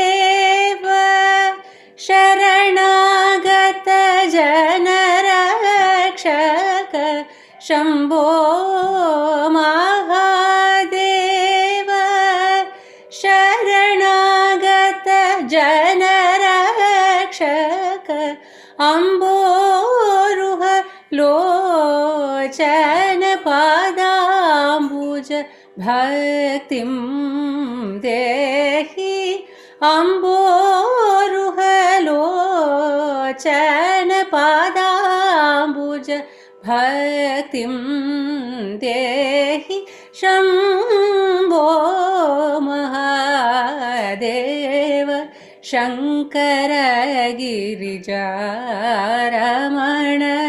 Shambho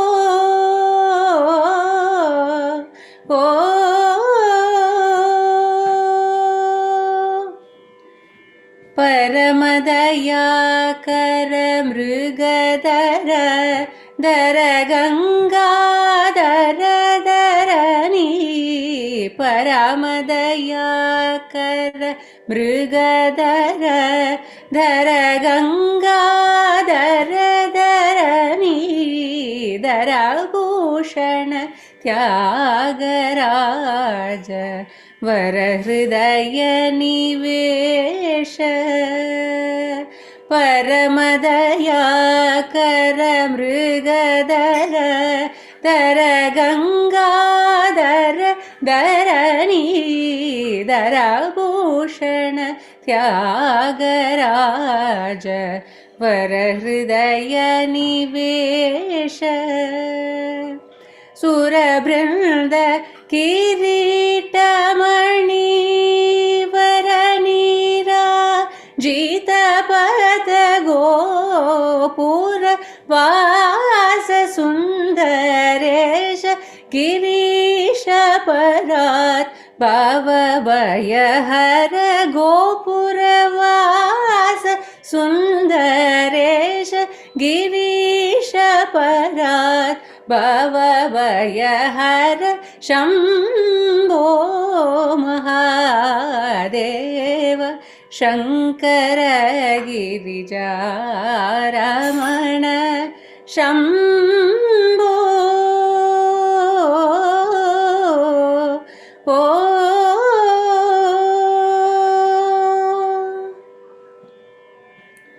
The next song, the next Kirtana that I'm going to be singing is set in Ragam Charukesi. It's written by Sri Janaki Mata and tuned by Srimati Maithili Kannan. It's called Yar Arivar.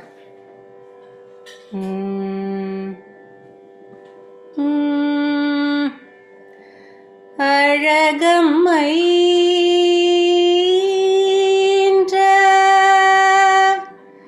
அருந்தவ புதல்வா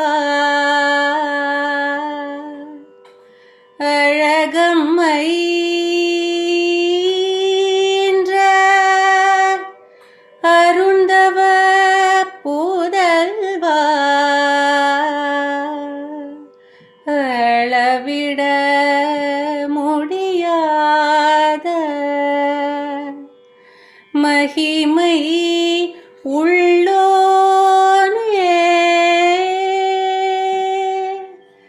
அழகமை ஈன்ற அருந்தவ புதல்வா அளவிட முடியாத மகிமை உள்ளோனே யார் அறிவார் உந்தன் மகிமை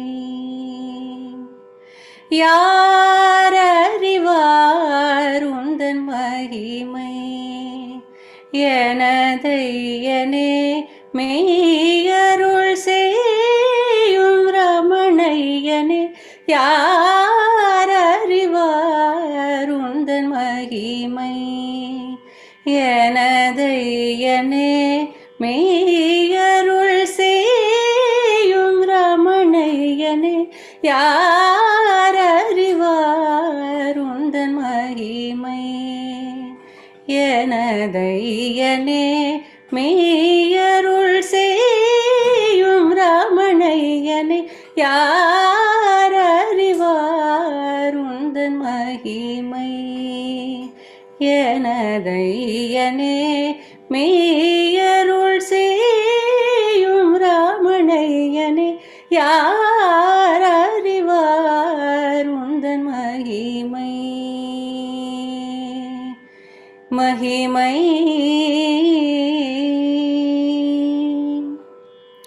பக்தர்களை காக்கும் பக்தர்களை காக்கும் பரமபதம் தன்னை விட்டு பரிவுடன் வந்துதித்த பரம கருணாமூர்த்தே. பக்தர்களை காக்கும் பரமபதம் தன்னை விட்டு பரிவுடன் வந்துதித்த பரம கருணாமூர்த்தே. பக்தர்களை காக்கும் பரமபதம் தன்னை விட்டு பரிவுடன் வந்துதித்த பரம கருணாமூர்த்தே. யார் அறிவார் உந்தன் மகிமை. எனதையனே மெய்யருள் செய்யும் ராமணையனை யார் அறிவார் உந்தன் மகிமை.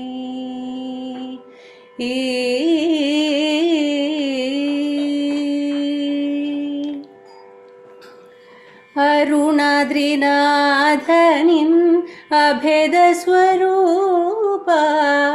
அருணாத்ரிநாதனின் அபேத ஸ்வரூபா. ஆனந்த நிலைய அனுகிரக பாவா. அருணாத்ரிநாதனின் அபேத ஸ்வரூபா. ஆனந்த நிலைய அனுகிரக பாவா. எந்த நேரத்திலும் உந்தன் அடிகளை சிந்தனை செய்திடும் ஜானகி போதா. எந்த நேரத்திலும் உந்தன் அடிகளை சிந்தனை செய்திடும் ஜானகி போதா. எந்த நேரத்திலும் உந்தன் அடிகளை சிந்தனை செய்திடும் ஜானகி போதா. யார் அறிவார் உந்தன் மகிமை. எனதையனே மெய்யருள் செய்யும் ராமணையனை யார் அறிவார் உந்தன் மகிமை. மகிமை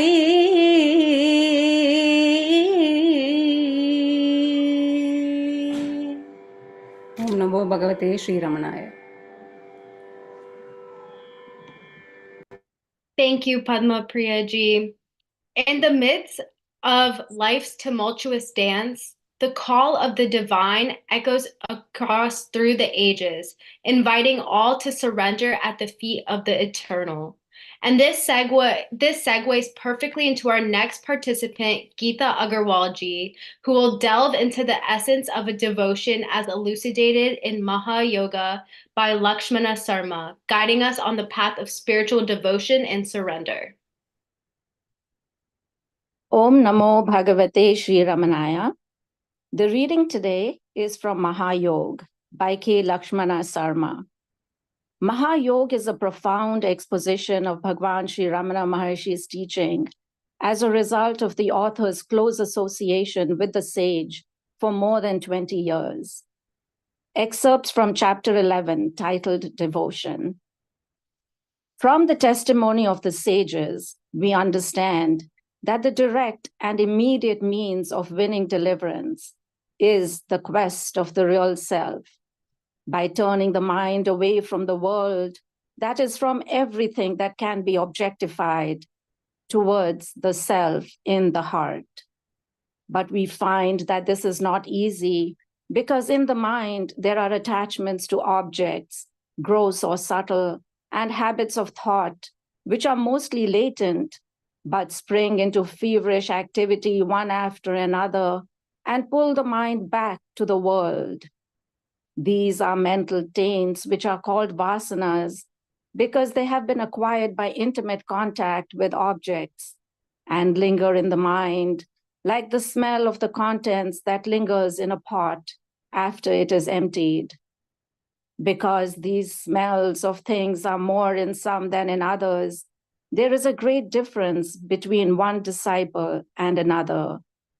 The sage tells us that disciples are of 4 grades, comparable to gunpowder, dry charcoal, ordinary fuel, and wet fuel. The first kind of disciple needs only a word, like a spark, to consume his ignorance at once. The second kind needs some teaching and personal effort. The third kind needs a long course of teaching, training, and practice.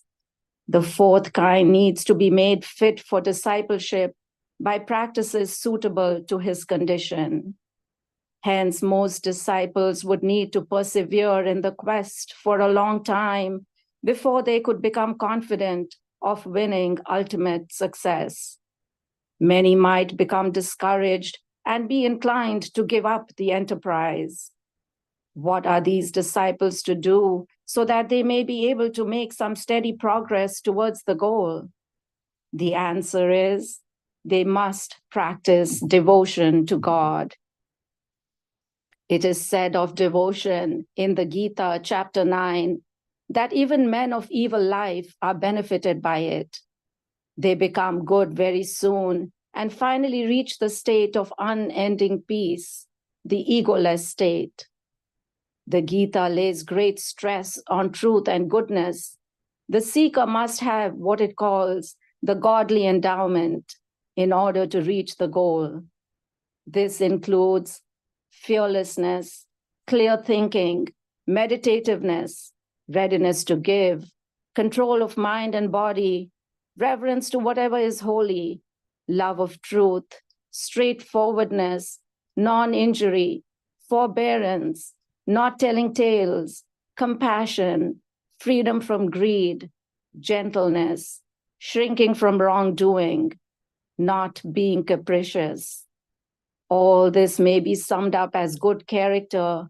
They are the aroma of the real self that dwells in our hearts. Therefore, they make for impersonality. To them belong the persons, not they to the persons. For goodness is not a possession, it is the possessor. According to the sage, so long as there is division, vibhakti, there must be devotion, bhakti. So long as there is separation, viyoga, there must be a method of reunion, yoga. So long as there is duality, there will also be God and devotee. In the quest of the truth also, there is duality till the source is reached. When God is one, there is no more duality, nor is he different even now. For God is thought in and by the self, which proves that he is really one with the self. If one that is told to have devotion to God straightway does so without further question, it is all right. He will automatically become one with God in due course. Such a one is the ripe one. But there is another kind of man who turns around and says, there are two, God and I. Before knowing God who is far off, let me know the one closer one, myself. For him, the quest is prescribed. Really, devotion and the quest are the same. On another occasion, the sage said to someone, God is as real as you are. There is therefore no real inconsistency between the truth of God as revealed by the sages, which is the absolute truth of his being, and the personality of God for the purposes of devotion. For the devotee dwells, at least in the beginning, in the region of relativity. Because God is really the indwelling real self of the devotees, Therefore, he is the source of what is called grace. And this is so both for those that know that he is the real self and for those that know it not. The practical implications of grace are very important. Therefore, almost all the religions lay great stress on it. If there be no such thing as grace, then deliverance would never be possible. For the utmost efforts of finite beings can never produce an infinite result. The devotee calls it grace, while the philosopher calls it the power of the truth that vanquishes untruth. A theoretical knowledge of the truth of non-duality, far from being a bar to devotion, is actually a great aid to it. Convinced non-dualists have been sincere and ardent devotees. Great saints have had the experience of the unity of God and the self, and that has not destroyed their devotion. On the contrary, their devotion has been intensified, because whereas formerly their love was divided between two, namely their own self and God, now there remains only one on whom all their love is lavished. Sages have composed hymns to God as if he were a person, and these hymns are intensely devotional, though they also give expression in the hymns to the truth of unity, thereby showing that there is no practical incompatibility between that truth and devotion. The greatness of God as God is in relativity, in Maya, but the nature of God as the self is the absolute truth beyond Maya. The aim of the devotee is to establish a personal relation with God, to see him in visions, to speak to and be spoken to by him, and so on. And sometimes he gets his wish and is therefore much elated, but the visions fade away and then he is much depressed. The sage of Arunachala tells us that the forms of God seen in these visions are purely mental, not real. Therefore, they do not last. He says that so long as even a trace of egoism is left, there can be no seeing of God as he really is. Seeing him as he really is no other than abiding in the egoless state, which the devotee ultimately wins through God's grace. There is therefore not the least difference in respect of the final goal between the devotee and the seeker of the real self. The call of the real self comes to the lover of the truth in one form, and to the lover of God, the devotee, in another form. That is all the difference. Grace, we learn, has three states. In the first stage, the ultimate truth appears as God, who is far away and unapproachable. By devotion to God, the second stage is reached when God comes near as Guru, the sage that tells of the real self, and then devotion to him takes the place of devotion to God. This devotion leads up to the manifestation of the highest grace, the experience of the real self in the egoless state, the third and last stage. The sage was asked by someone what he should do to deserve grace. The sage answered, "Are you asking this question without grace? Grace is in the beginning, the middle, and the end, for grace is the self. But because of ignorance of the self, it is expected to come from somewhere outside of you." What is true self-surrender is explained by the sage as follows. All that one needs to do is to surrender oneself to the source of oneself. There is no need to get confused by calling that source God and assuming that it is somewhere outside. One source is within oneself. To that source, the surrender should be made. That is, one should seek that source, and by the very force of that search, merge into it. The question, where is the source, can arise only if it be thought that the self is different from the source. If the ego becomes merged into its source, then there is no ego, no individual soul. That is, the seeker becomes one with the source. That being the case, Where is surrendering? Who is to surrender and to whom? And what is there to be surrendered? This loss of individuality, which even now does not really exist, is devotion, wisdom, and the quest. A practical hint about the true nature of self-surrender was once given by the sage to a young man who came to him in a disordered state of mind. He believed he had had a vision of God in which he was promised great things if he surrendered himself. He said he had done so, but that God failed to carry out his promise, and he demanded of the sage, "Show me God, and I shall chop off his head, or let him chop off my head." The sage asked someone to read from a Tamil commentary on his own writings, and then made this remark: "If the surrender be real, then who is there remaining able to question God's doing?" The young man's eyes were opened. He acknowledged that it was his own mistake and went away pacified. Self-surrender must be without reservations and without conditions. There is no room in it for bargaining. The common notion of self-surrender, that it is a gift of oneself to God, is declared by the sage to be a mistaken one. He says the offering of oneself to God is similar to the offering to a Ganesh figure made of jaggery, of a portion of jaggery taken from the figure itself, for there is no individual self apart from him. This shows that the notion is an act of theft, and it is a continuing theft. What is really meant by the term self-surrender is just the cessation of this theft by the recognition by the devotee that he himself has no separate existence. The practical outcome of self-surrender is indirectly expressed by the sage as follows. Since God himself is bearing the whole burden of the world, the unreal soul that tries to carry the burden is just like the caryatid figure sculptured at the base of a temple tower, appearing to sustain the tower on its shoulders.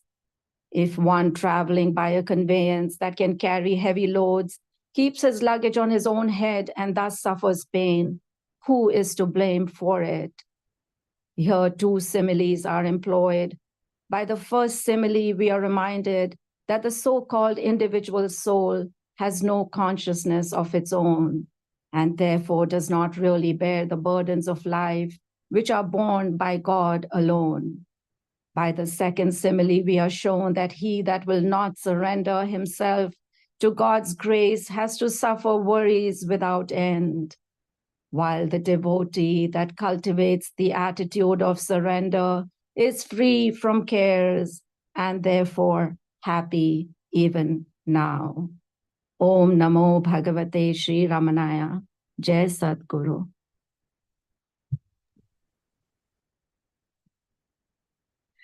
Thank you, Geeta ji. In the depths of devotion, the ego dissolves like dew in the morning sun, revealing the boundless expanse of the heart where the self resides. Next, Brinda Sharma ji will uplift our spirits with the soulful rendition of Ramana Bhagavan Arul, a Tamil song composed by Sadhu Om, honoring the grace of Bhagavan Ramana. Om Namo Bhagavate Sri Ramanaya Namah. Ramana Bhagavan Arulai Nambine. Ramana Bhagavan Arulai Nambine. Ramana Bhagavan Arulai Nambine. Ramana Bhagavan Arulai Nambine.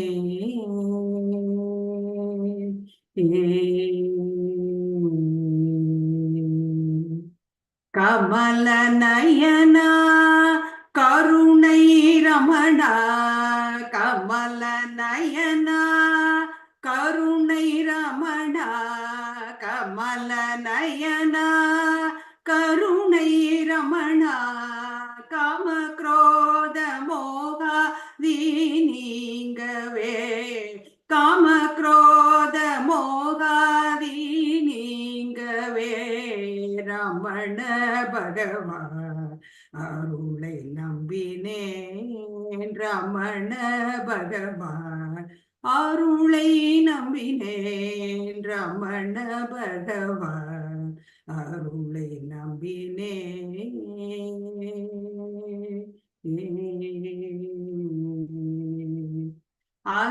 அகமகமென்னும் சுகஸ்புரணமே அகமகமென்னும் சுகஸ்புரணமே அனுபவமேதோ அதை அருளவே அகமகமென்னும் சுகஸ்புரணமே அனுபவமேதோ அதை அருளவே பகலிரவில்லா பரம வெளியே பகலிரவில்லா பரம வெளியே பகலிரவில்லா பரம வெளியே பானு கோடி கோடி தானுமினையில்ல பானு கோடி கோடி தானுமினையில்ல ரமண பகவான் அருளை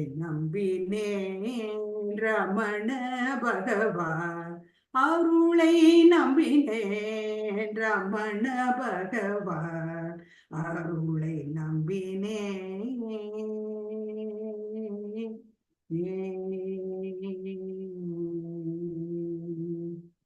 எவரும் அயலார் இல்லை என்னும் விதம் எவரும் அயலார் இல்லை என்னும் விதம் இருமையறவே இதயமுறவே எவரும் அயலார் இல்லை என்னும் விதம் இருமையறவே இதயமுறவே சிவமயமிதே அனுபவமதாய் சிவமயமிதே அனுபவமதாய் சிவமயமிதே அனுபவமயதாய் தின நானுமெய்தி திறமடையவே தின நானுமெய்தி திறமடையவே ரமண பகவான் அருளை நம்பினேன் ரமண பகவான் அருளை நம்பினேன் ரமண பகவான் அருளை நம்பினேன் அருணமலையை அகலவியலா அருணமலையை அகலவியலா பிரிய முறவே பிறவியறவே அருணமலையை அகலவியலா பிரிய முறவே பிறவியறவே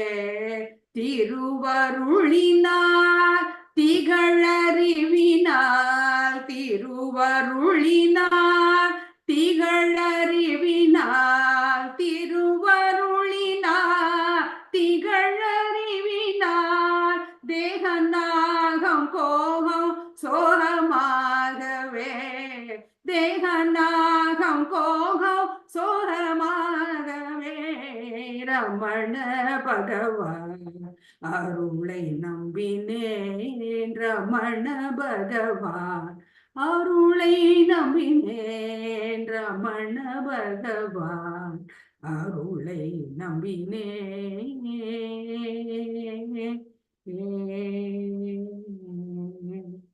ஓம் நமோ ஸ்ரீ மகாதே ரமணாய நமः.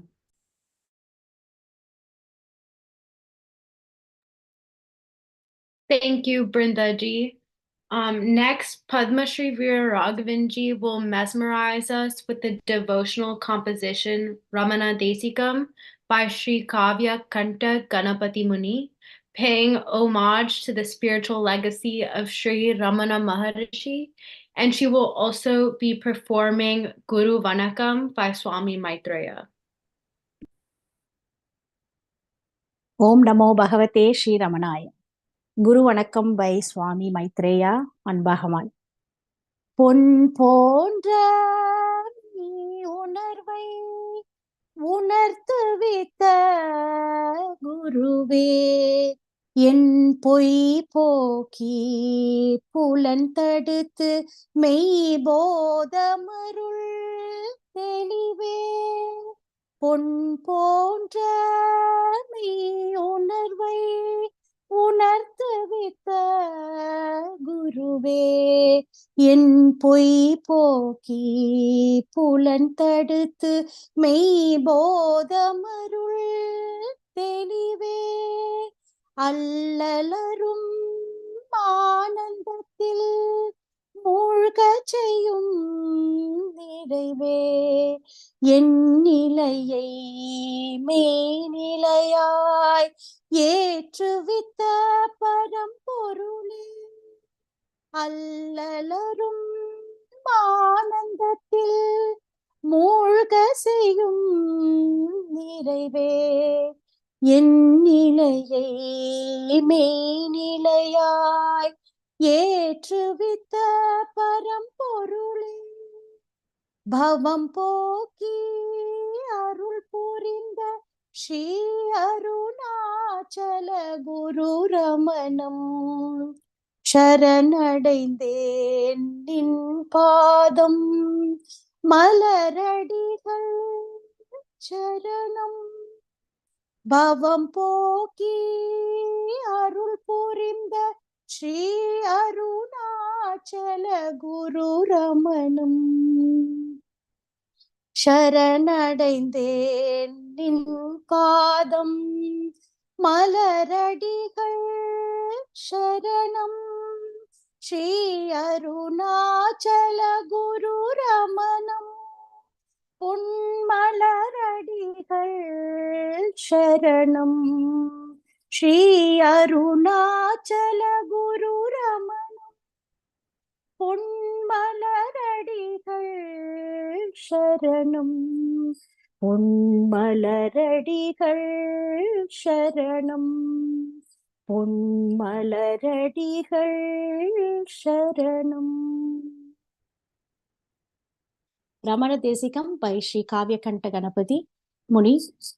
ஏகமேவ ஹ்ருதி சந்ததம் சகல நாம ரூப குணவர்ஜிதம் பாவஹீனம் இவ அத்புதம் மனசி பாவயே ரமண தேசிகம் சத்வபுத்தி பலதாயகம் சகல சித்தமோக பவநாசகம் ஞானமோதகரம் ஈஸ்வரம் மனசி பாவயே ரமண தேசிகம் மோகமித்தமிக சந்ததம் நிஷித சித்தமூல பரிமாக்னிகம் संविदेकरणरूपिणं मनसि भावये रमण देशिकं वेदसारपरिमार्वितं सकलयोगचित्तसुमपूजितं तत्त्वरूपमयि भासते मनसि भावये रमण देशिकं चित्तशान्तिदमदायकं जडिति आत्मतत्परसबोधकम् ईशरूपमयि भासते मनसि भावये रमण देशिकं पञ्चकोशपरिवेष्टितं विषय पञ्चसर्पविषभेषजम् पञ्चभानफलनाशकं मनसि भावये रमण देशिकं तत्सर्वमूलमूर्तिं सत्येव भुवि साम्प्रतं रुचिरमर्त्यरूपमयि धारयम् दृश्यते सकलयोगिनं मनसि भावये रमणदेशिकम् मौनतत्परसबोधकं रहसि मोदमान वपुषं परं मानरोषरिबुदाहकं मनसि भावये रमणदेशिकम् काव्यकण्टकविसूरिण स्तुतिभिर्यीशसूनुरिति घोषितम् शोणशैलतटवासिनं मनसि भावये रमणदेशिकम् भासते हृदयमण्डले महितबोधभानुरिह साम्प्रदम् मोघरूपघनमाचते मनसि भावये रमणदेशिकम् मनसि भावये रमणदेशिकम् मनसि भावये रमणदेशिकम्। ओम नमो भगवते Shri रमणाय।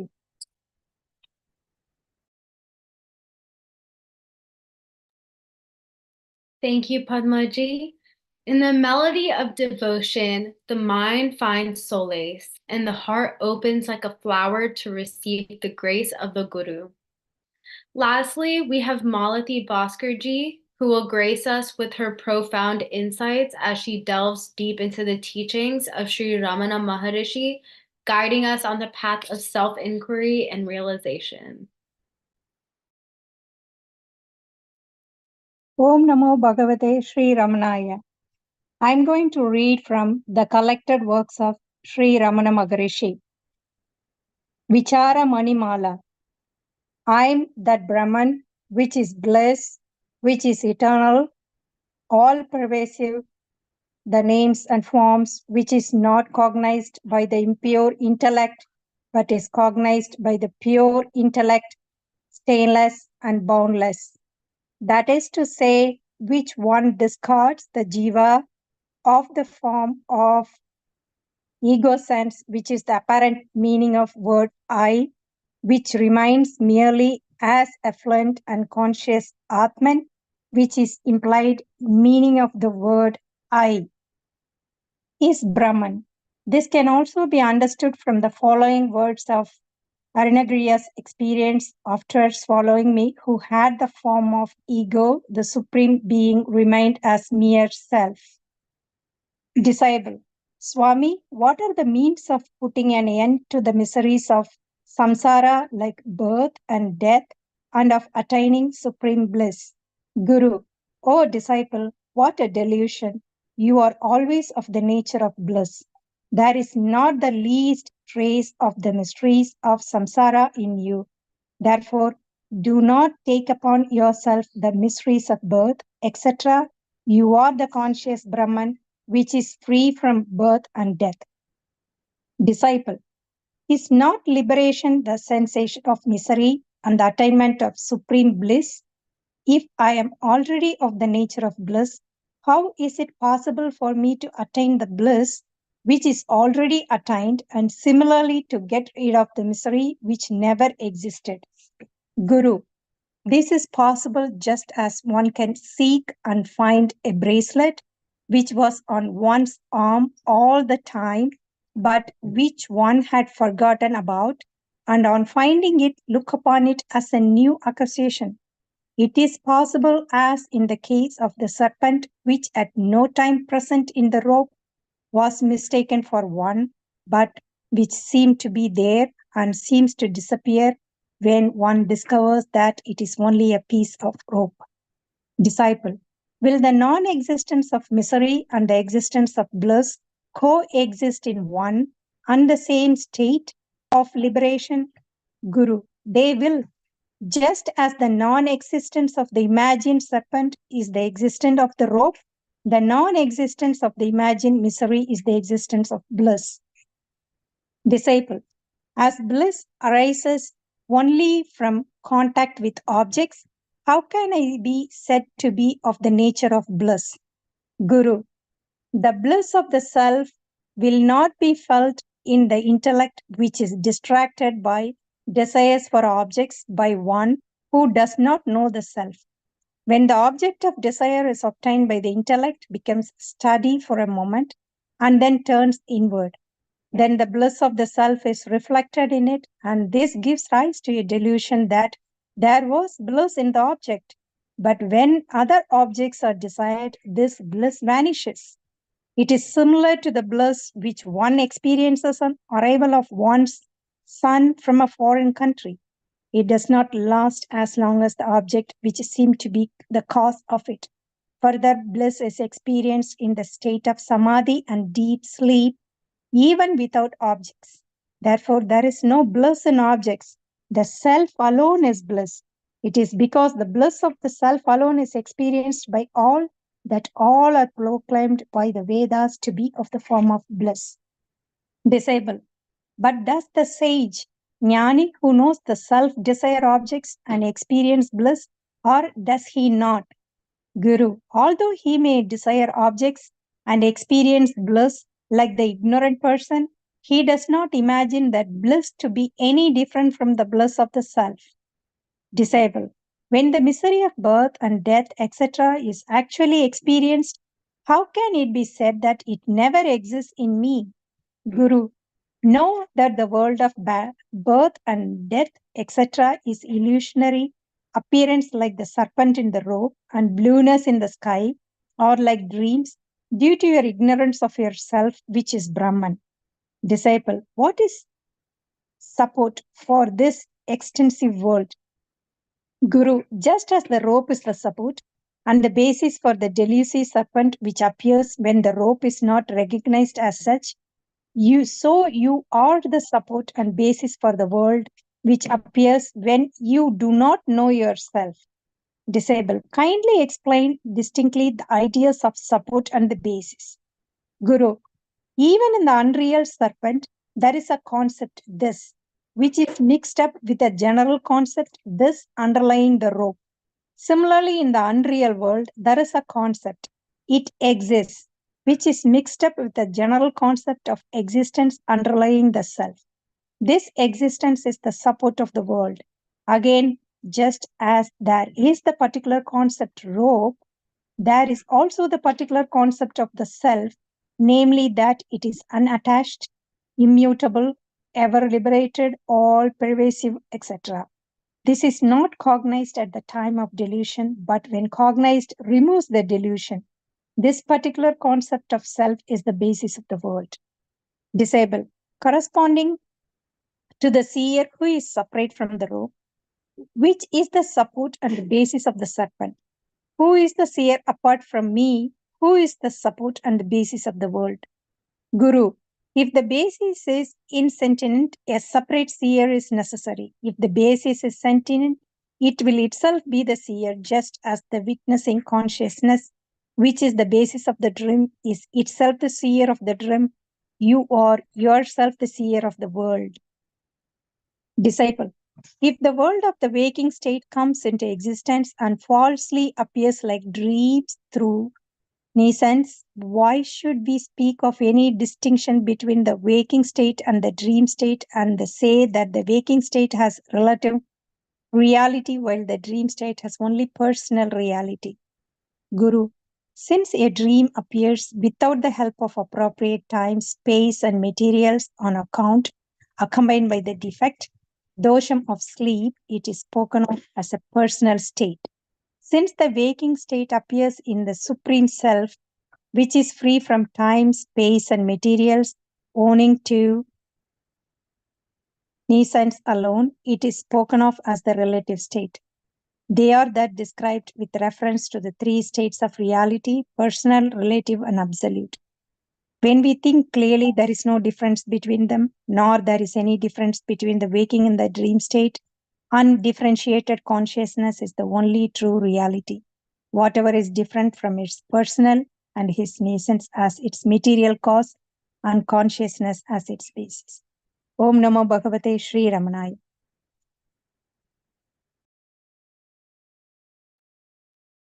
Thank you, Malatiji. As we immerse ourselves in the teachings of Bhagavan Ramana, let us remember that the true pilgrimage is the journey within, where the self shines eternally. With hearts full of reverence and gratitude, as we conclude the Washington, D.C. Satsang, let us carry the light of Sri Ramana Maharshi's wisdom within us as we continue on our spiritual path. Om Namo Bhagavate Sri Ramanaya.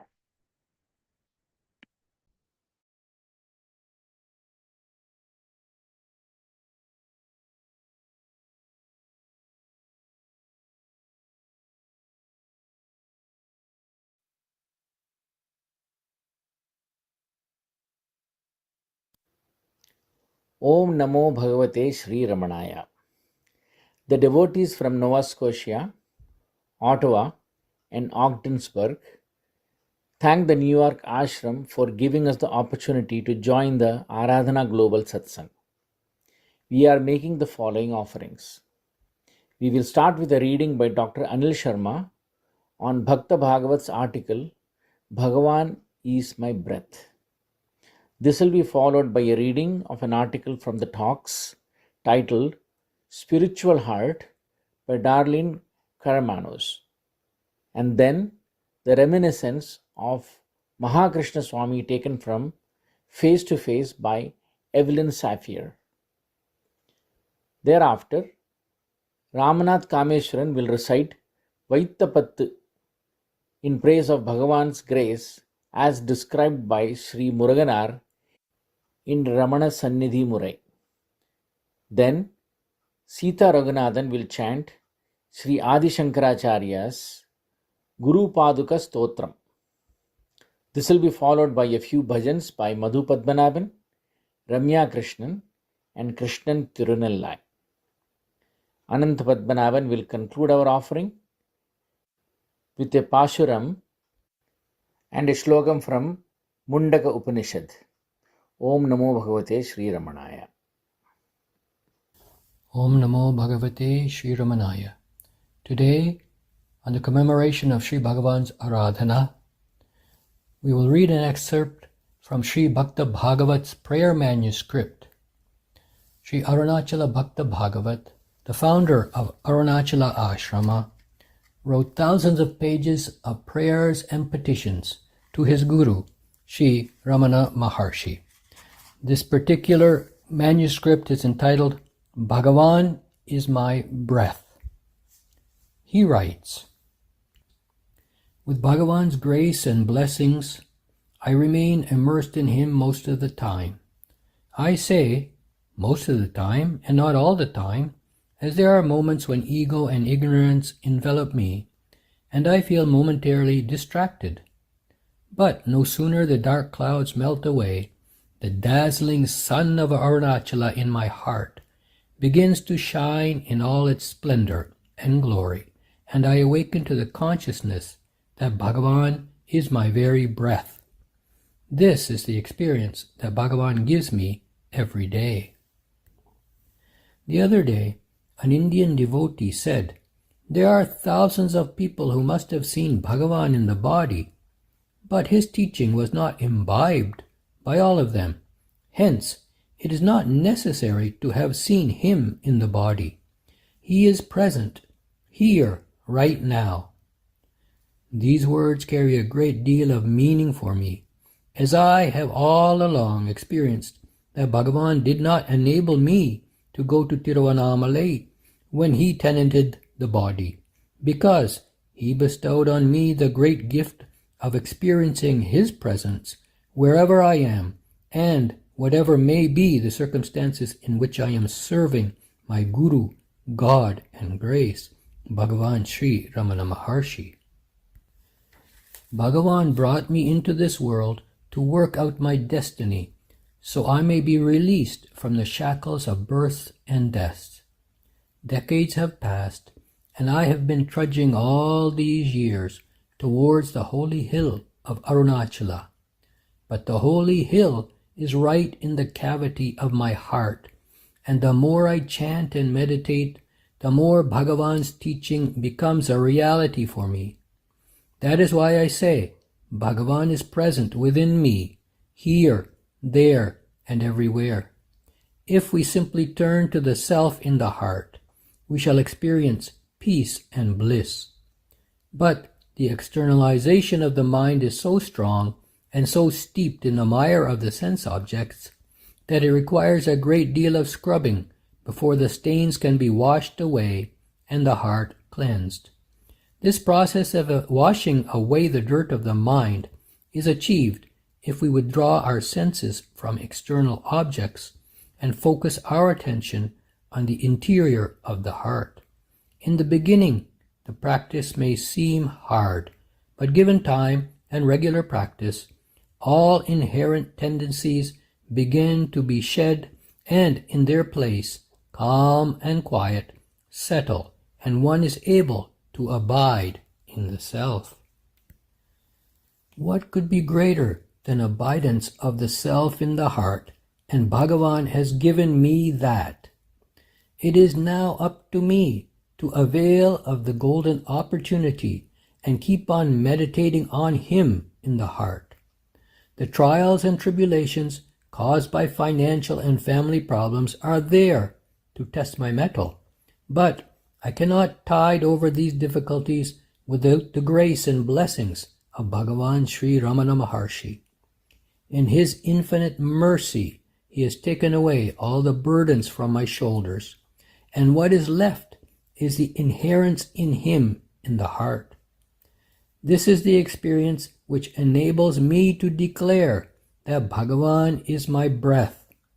Bhagavan is there to look after me and help me to work out the destiny that has been ordained upon the body. How can I express what is inexpressible and indescribable? Whatever privations my family may have to suffer, I take it that everything comes from Bhagavan. He is ever kind and compassionate, and we simply have to cling on Him under all conditions. I am sailing on the open sea with a single raft of Bhagavan's name, and day in and day out I call upon Him in the heart to look after me, so that the onslaughts of the ego and ignorance do not deflect me from the path to Arunachala. No doubt I find myself surrounded by those who look upon worldly gains as the only criterion of a success. But happiness does not come from external things. Sooner or later, everyone has to turn to the heart to find a resting place for himself, and this can be done by turning to Bhagavan and carrying out His will. What is badly needed is faith in Bhagavan, and He will look after our needs. Faith cannot come easily if we don't spend time in meditation and prayer. Meditation is the essential force to unlock the door of the heart. As soon as my mind thinks of Arunachala, there is so much peace that I am completely absorbed in it. Whatever may be the condition of my family or finances, the very remembrance of Arunachala Ramana removes every trace of pain and suffering and fills me with indescribable peace and happiness. In such a situation, how can I believe that the Lord Ramana has not been looking after me all these years? If there are privations, they are meant to burn away the dross from my life, so that I may not face obstacles in reaching Arunachala. Bhagavan has been kind to me and has shown me the path which is the surest way to His holy feet. What could be a greater gift than basking in His power and glory? This wanderer and wayfarer has been singing the hymns and praises of the great Guru, God and grace, Bhagavan Sri Ramana Maharshi. In sheer joy, I feel as light and gay as a bird, springing and sparkling like the mountain stream, brilliant and bright like the sea, sagacious and sanguine like the early dawn, green and gracious like the rain-washed grass, beaming, blooming, and blossoming like a rose, and hospitable and humble like the dust of the devotees' feet. I feel completely inebriated with the wine of my devotion to the Lord Ramana's holy feet. I am submerged in the ocean of illumination and irradiation, which has no room for darkness. I am saturated to the nth degree with Bhagavan's holy name, and the sail of my lifeboat is set for Arunachala. I live in Bhagavan, think in Bhagavan, dream in Bhagavan, sleep in Bhagavan, work in Bhagavan, eat in Bhagavan, breathe in Bhagavan, and exist in Bhagavan. Om Namo Bhagavate Sri Ramanaya. Om Namo Bhagavate Sri Ramanaya. A reading from talk number 205. Mr. Cohen had been cogitating on the nature of the heart. If the spiritual heart beats, if so, how? Or if it does not beat, then how is it to be felt? Maharshi, this heart is different from the physical heart. Beating is the function of the latter. The former is the seat of spiritual experience. That is all that can be said of it. Just as a dynamo supplies motive power to the whole systems of lights, fans, etc., so the original primal force supplies energy to the beating of the heart, respiration, etc. Devotee, how is the I consciousness felt? Maharshi, as an unbroken awareness of I. It is simply consciousness. Devotee, can we know it when it dawns? Maharshi, yes, as consciousness. You are that even now. There will be no mistaking it when it is pure. Devotee, why do we have such a place as the heart for meditation? Maharshi, because you seek consciousness. Where can you find it? Can you reach it externally? You have to find it internally. Therefore, you are directed inward. Again, the heart is only the seat of consciousness, or consciousness itself. Devotee, on what should we meditate? Maharshi, who is the meditator? Ask the question first. Remain as the meditator. There is no need to meditate. Om Namo Bhagavate Sri Ramanaya. This is a reminiscence of Mahakrishna Swami, who established Bhagavan Sri Ramanashramam in Brazil and who stayed at the ashram during 1938 to 1940. It appears as reminiscence number 154 in Face to Face with Sri Ramana Maharshi. The Swami writes, in 1938, I was taken to Bhagavan. His face radiated endless love and serenity. I prostrated before him. He said to me, "It seems you have been called." After thus greeting me, he became deeply absorbed. Without looking at anyone or anything, he was penetrating into my innermost self. Suddenly he turned to me, and with a look that acquired an indescribable intensity, aroused in me quietness, deep peace, and a great compassion for all living beings of the universe. From that day on, I knew that Bhagavan was not an ordinary master, but a universal, Satguru. I then began to attune myself to his Upadesh, which I perceived was vitalizing and transforming me in every way. I knew that what I could absorb of the light of initiation would be according to my own efforts. I was to develop more and more control of my thoughts for receiving the subtle vibrations radiated by Bhagavan. One day, Bhagavan told me, silence is the most potent form of teaching, transmitted from the master to the adept. The soundless voice is pure intuition.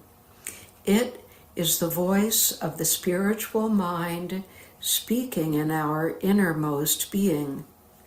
Self-inquiry is the only path we have in order to eliminate spiritual unconsciousness, which is widespread. Self-inquiry brings the consciousness of the divine, the universal truth, and the light that governs the universe. All this must be known, felt, lived, and realized.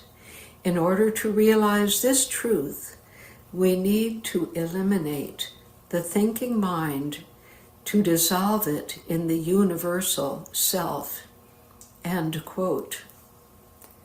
To forget the ego and discover the universal being is the direct path taught by Bhagavan.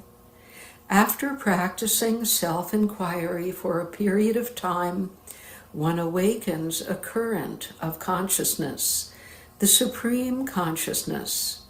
Bhagavan recommends effort is necessary to move oneself deeper and deeper in the practice of self-inquiry.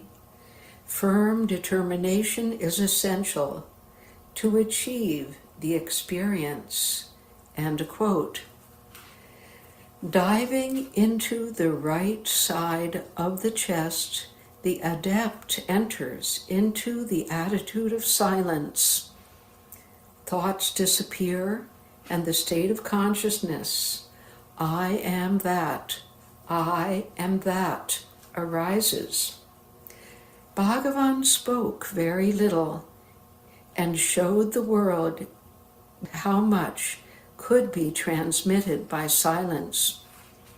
With his attitude of serene benevolence, he set all at ease.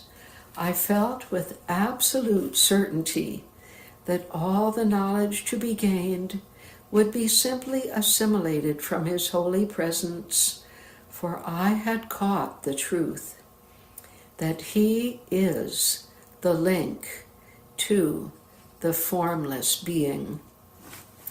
Om Namo Bhagavate Sri Ramanaya. Om Namo Bhagavate Sri Ramanaya. Ramana Sannidhi Murai Vaitha Pattu. Today I am going to recite few verses from Sri Murugana Swamigal's Vaitha Pattu. Vaitha Pattu is a padigam where every line ends with the word Vaitar. These verses sing the praise of Bhagavan's grace. உன்னிலாம் உயிரும் வைத்தார் உயிரோடும் உணர்வு வைத்தார் கண்ணிலே காட்சி வைத்தார் கருத்தொடு கரணம் வைத்தார் மண்ணிலே மாட்சி வைத்தார் மருளுவார்க்கு அருளும் வைத்தார் விண்ணிலே விளக்கம் வைத்த வேங்கட விகர்தனாரே வானிலே கலப்பு வைத்தார் வாசனன் மலரில் வைத்தார் பானலாங்கண்ணிபாலே பரிவுடை பார்வை வைத்தார் ஆனிலே அஞ்சு வைத்தார் அஞ்சுவார்க்கு அருளும் வைத்தார் வேனலான் விழியச் செற்ற வெங்கட வெங்கடாரே கருவிலே கனத்தை வைத்தார் கனவிலு நனவு வைத்தார் உருவிலே அறுவை வைத்தார், ஒழிவிலே ஒடுக்கம் வைத்தார், சிறுவிலே சிரலை வைத்தார், தியங்குவார்க்கு அருளும் வைத்தார், வெறுவிலா விமலரான வெங்கட விபுலனாரே.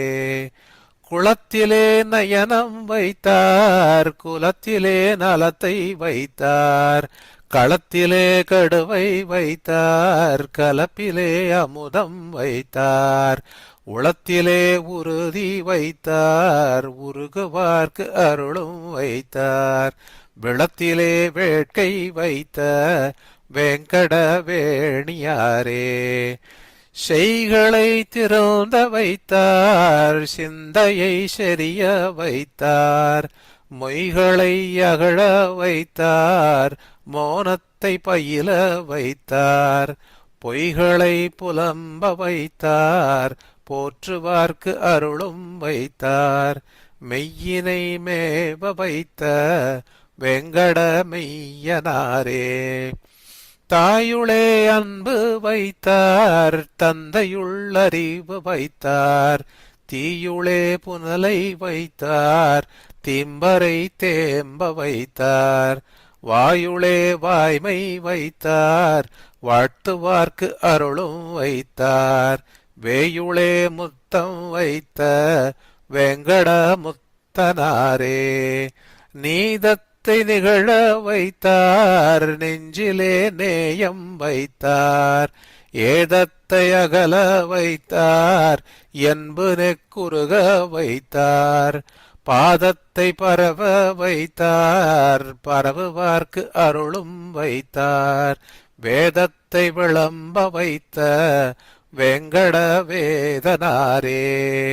நாட்டிலே நரரை வைத்தார், நட்பிலே வாழ்வை வைத்தார், கேட்டிலே ஆக்கம் வைத்தார், கிழமையில் பழமை வைத்தார், பாட்டிலே பண்ணை வைத்தார், பாடுவார்க்கு அருளும் வைத்தார், வீட்டிலே இன்பம் வைத்த வெங்கட விசிட்டனாரே. கோனைவான் பிறை மேல் வைத்தார், கோளரா முடிமேல் வைத்தார், நாணைவா சுகியில் வைத்தார், நாட்டத்தை புறத்தில் வைத்தார், ஆணையை கூற்றில் வைத்தார், அடைந்தவர்க்கு அருளும் வைத்தார், வீணையை மிடற்றில் வைத்த வெங்கட வினோதனாரே. சேரநல் இனங்கள் வைத்தார், செய்யத்தம் சேவை வைத்தார், தேரமை ஞானம் வைத்தார், தேக்க ஆனந்தம் வைத்தார், பாரமென் சொல்லில் வைத்தார், படுத்துவார்க்கு அருளும் வைத்தார், வீரமெட்டூரில் வைத்த வெங்கட வீரனாரே. வீரமெட்டூரில் வைத்த வெங்கட வீரனாரே. திருச்சிற்றம்பலம்.